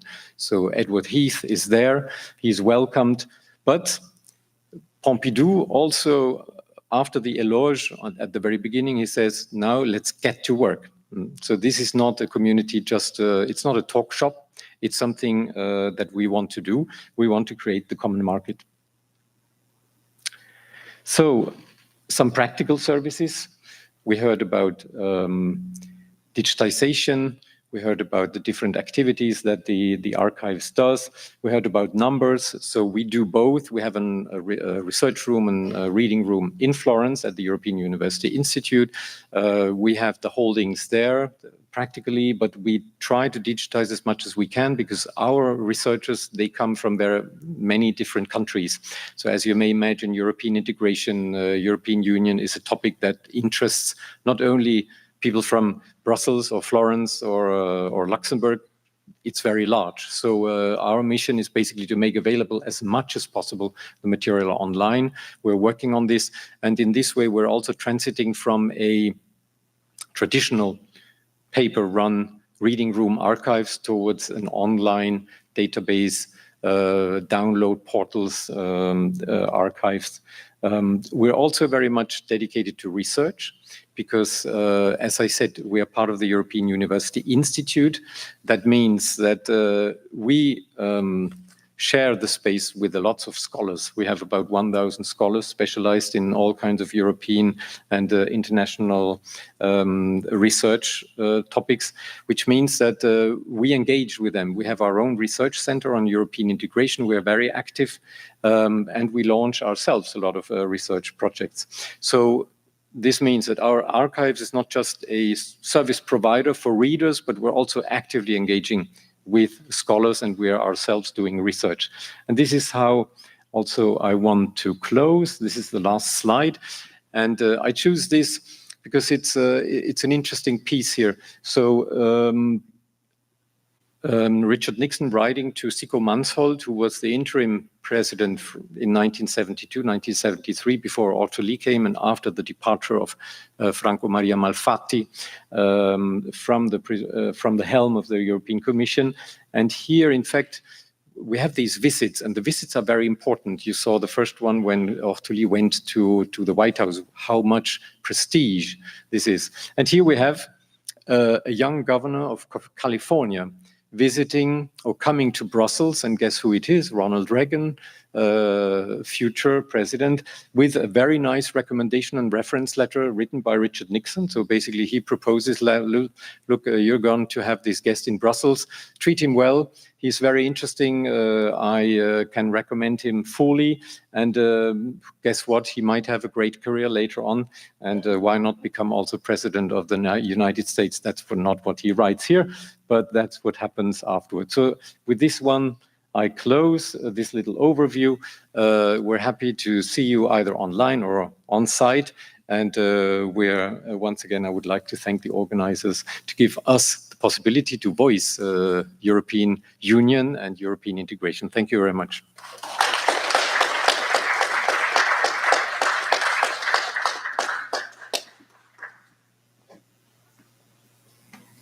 Right.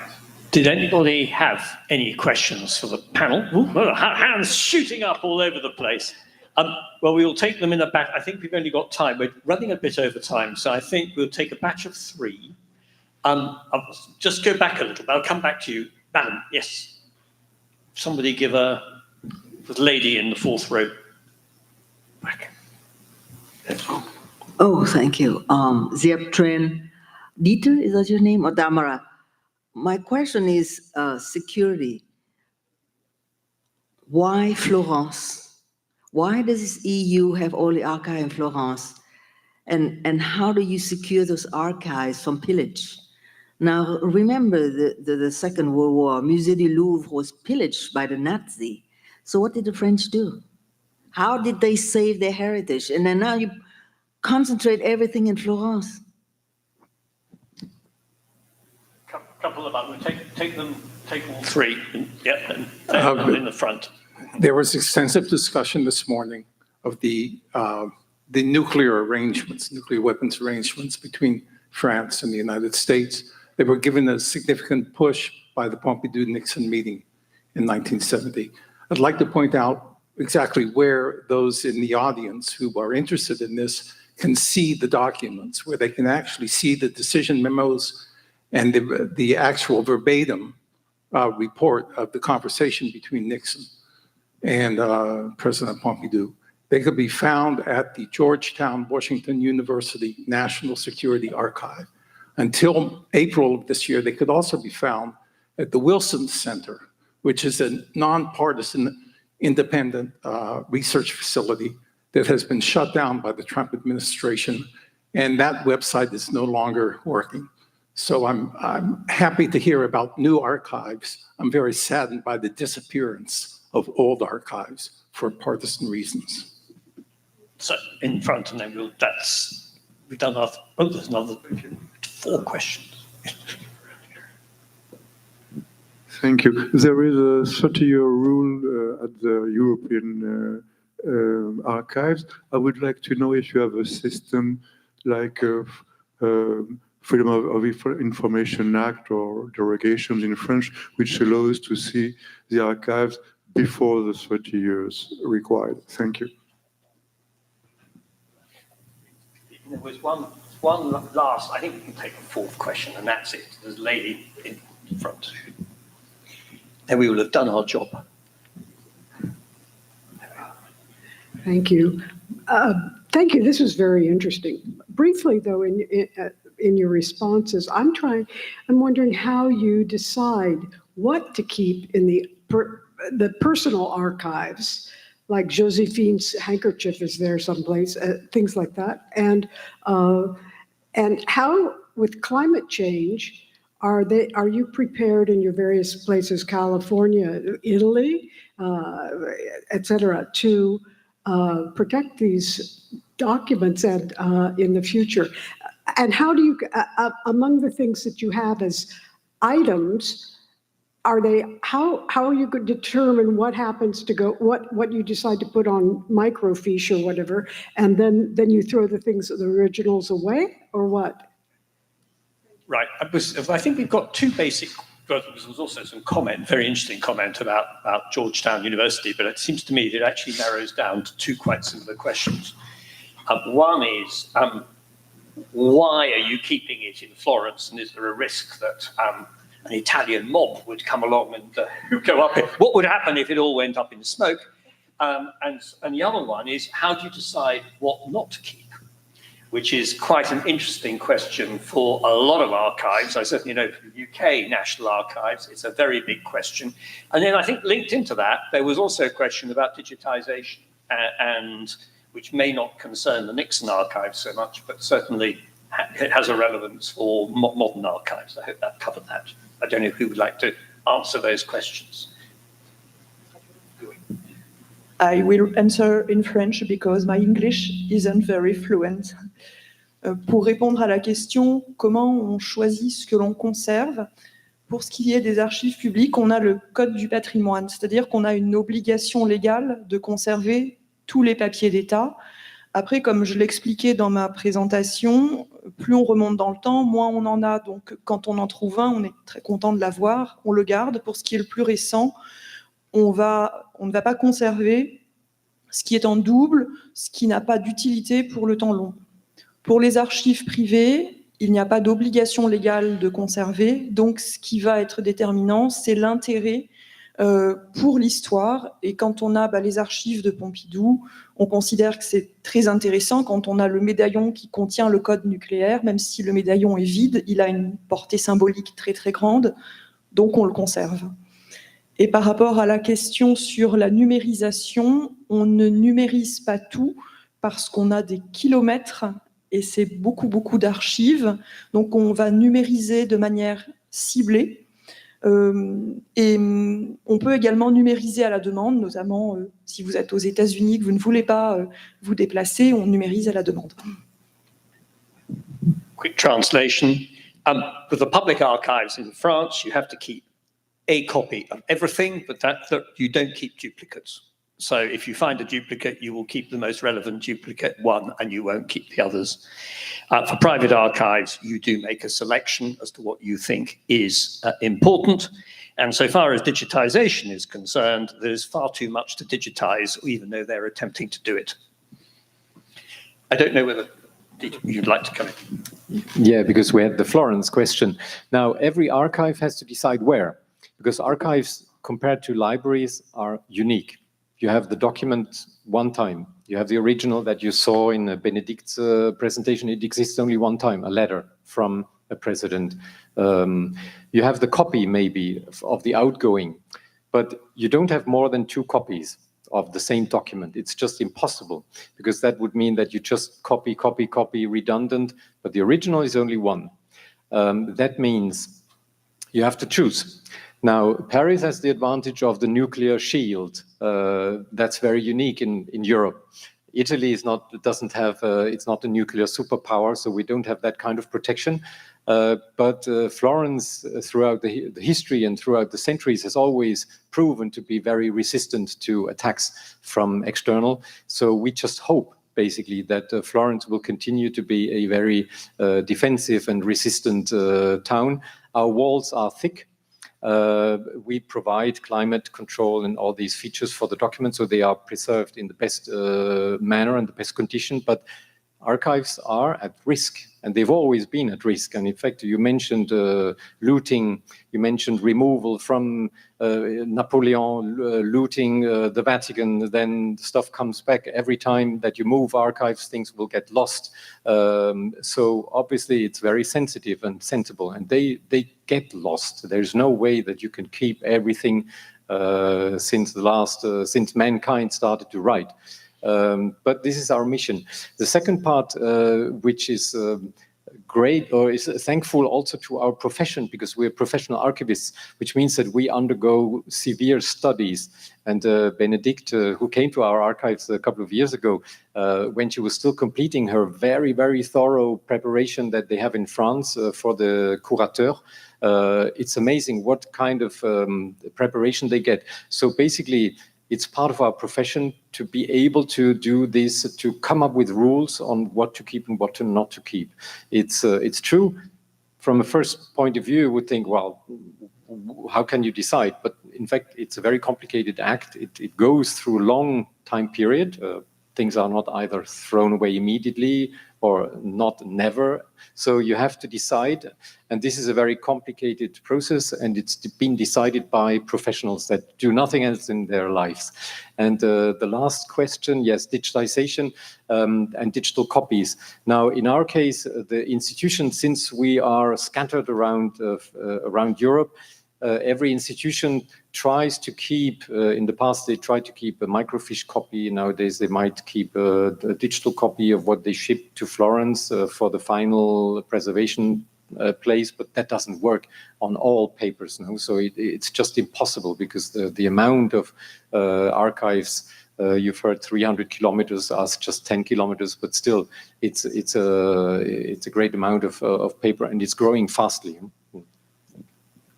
Thank you. I'd like to thank the panel very much for a very interesting explanation as to how events like this are possible. Thank you very much.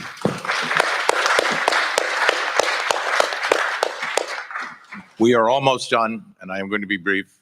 As I met many of you last night, I'm Ed Wallace. I'm the chair of the French-American Foundation, and I am delighted to be here representing my organization, and now also to be able to provide a wrap-up of today's extraordinary presentations by so many great thinkers. John Kennedy once had the Nobel laureates, and he said, not since Thomas Jefferson dined alone has there been such intellectual power gathered in one place. I would say we came close today.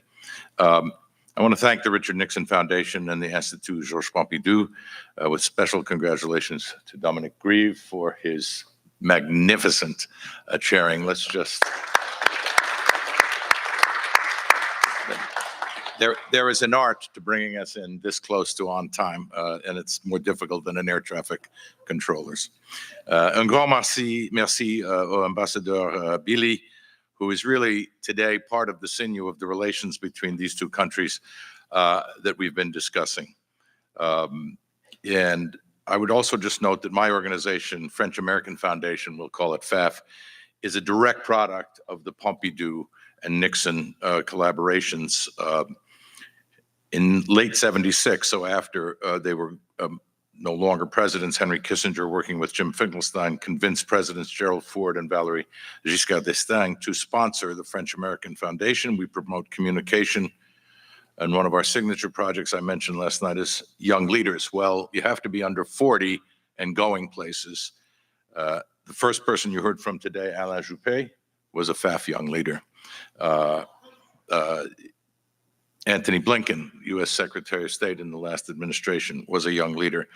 3 presidents, Emmanuel Macron, President Clinton, and Hollande, all made it, but there are many others. This month, I'll greet the new young leaders, among whom there may well be a president of one of the other countries gathered in Marseille. I repeat what I said last night, plus ça change, plus c'est la même chose. In focusing on 2 leaders who succeeded World War victorious generals, I want to just discuss 3 P's: personality, policy, and politics. And by politics, and I was once an elected official, politics is what Speaker Tip O'Neill said. They're all local.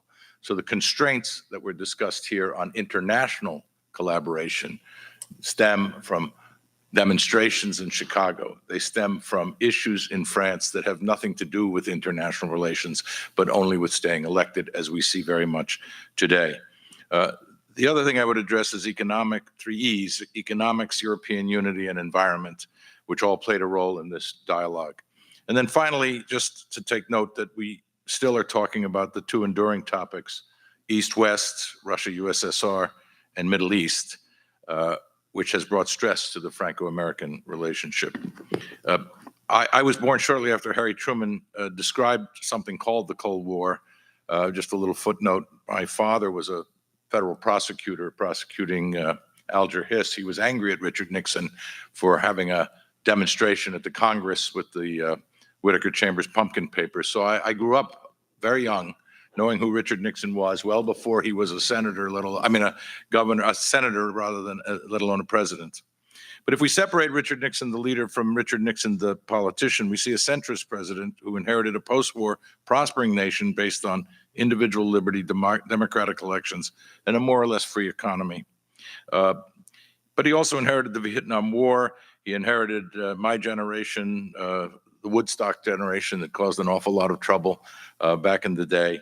And so you have to look at all of what he did internationally in light of that national dilemmas and problems that he faced, and we touched upon that a little bit when it came to all the economic moves that he had to make. We had price controls, we had gas lines, we had all kinds of things in the United States that put limits on what he could do. The other thing I would say, though, is he selected a strong-minded, strong personality foreign policy advisor in Henry Kissinger, who shared the vision that communism, whether Chinese or Soviet, was expansionist. Finding like-minded international friends was not such an easy thing. And France, our oldest ally, Great Britain, perhaps our strongest ally, did subscribe to those same core values to a certain extent. But it was described that Georges Pompidou was a bit of a poet and a classically educated man. Famously, Governor Mario Cuomo of New York observed that campaigns are conducted in poetry, but governance is conducted in prose. And so I think we could see coming out of today that these two men befriended each other for very practical reasons. The fact that they had some commonality in where they had come from may have helped, but they had a mutual problem to solve, both domestically and then in terms of their vision for where they stood on the world stage. So I want to tell you a little story that shows something I learned and I've observed in government, the trust, handshake trust. You see much more in government than you even see in business, and certainly than you see in law. And for leaders to look each other in the eye and meet in person can matter. So here's a little story that appeared in the New York Times in 1978 from Herb Mitgang about how Henry Kissinger, trying to negotiate the peace in Vietnam, needed to travel secretly, absolutely secretly, to France and to Paris. And so he had a plane that they allowed him to land in a remote airport in Bourges in central France. And the French had an airplane, we talked about engines, called the KC-135, and they had aircraft similar to the VC-137 in which Kissinger named. That plane was also known then as Air Force One. One night, there was a technical complication, and Kissinger couldn't land there. So General Vernon Walters took the problem directly to President Pompidou. And President Pompidou sent his private Mystère 20, Mystère 20, I guess, to follow Air Force One to Frankfurt in West Germany. And then he transferred Henry Kissinger to the small French plane. The instruction was, because obviously the Russians would be watching and others, what is this plane flying around Germany with no flight plan filed? And what General Pompidou said, which I think expresses an extraordinary level of international trust among leaders. He said, you can tell them that it's my mistress. And the question was, well, what about Madame Pompidou? And he said, well, I'll explain it if I have to, but if I don't have to, let them believe it, because the French stereotype will be, we talked about ménage à trois earlier, that it's just a secret mission with a mistress. To me, that illustrates a level of trust on which international deals get made. We've seen some extraordinary photographs. We've heard about some extraordinary stories, but we all think they're all screaming at each other, and it's all, I learned when I was an elected official that the word demagogue is a verb. And so you say, I'm going to go demagogue on some issue today, but behind the scenes is what matters. So let me conclude by suggesting that the unity between our two countries really doesn't depend on who actually leads the nation. You're about to hear in the coming year the phrase, our oldest ally, many, many times as we approach our 250th anniversary. We always say France is our oldest ally, but we don't talk about the fact that 7,000 French soldiers died on American soil to help us gain our independence. And I think that is in our DNA. So I would just say that France and the US, and we learned it between these two great leaders who had their own issues, maybe perhaps Richard Nixon more at home than Georges Pompidou, but both had issues. They both succeeded people who they stood in awe of. We're a little bit like old siblings, and many times we act like Cain and Abel. But one thing I am very, very certain of is we will fight face to face about our differences, but we will stand back to back to defend what we have established in liberty and in independence against anybody who tries to take those things away. So I say, plus ça change, toujours les amis. Thank you.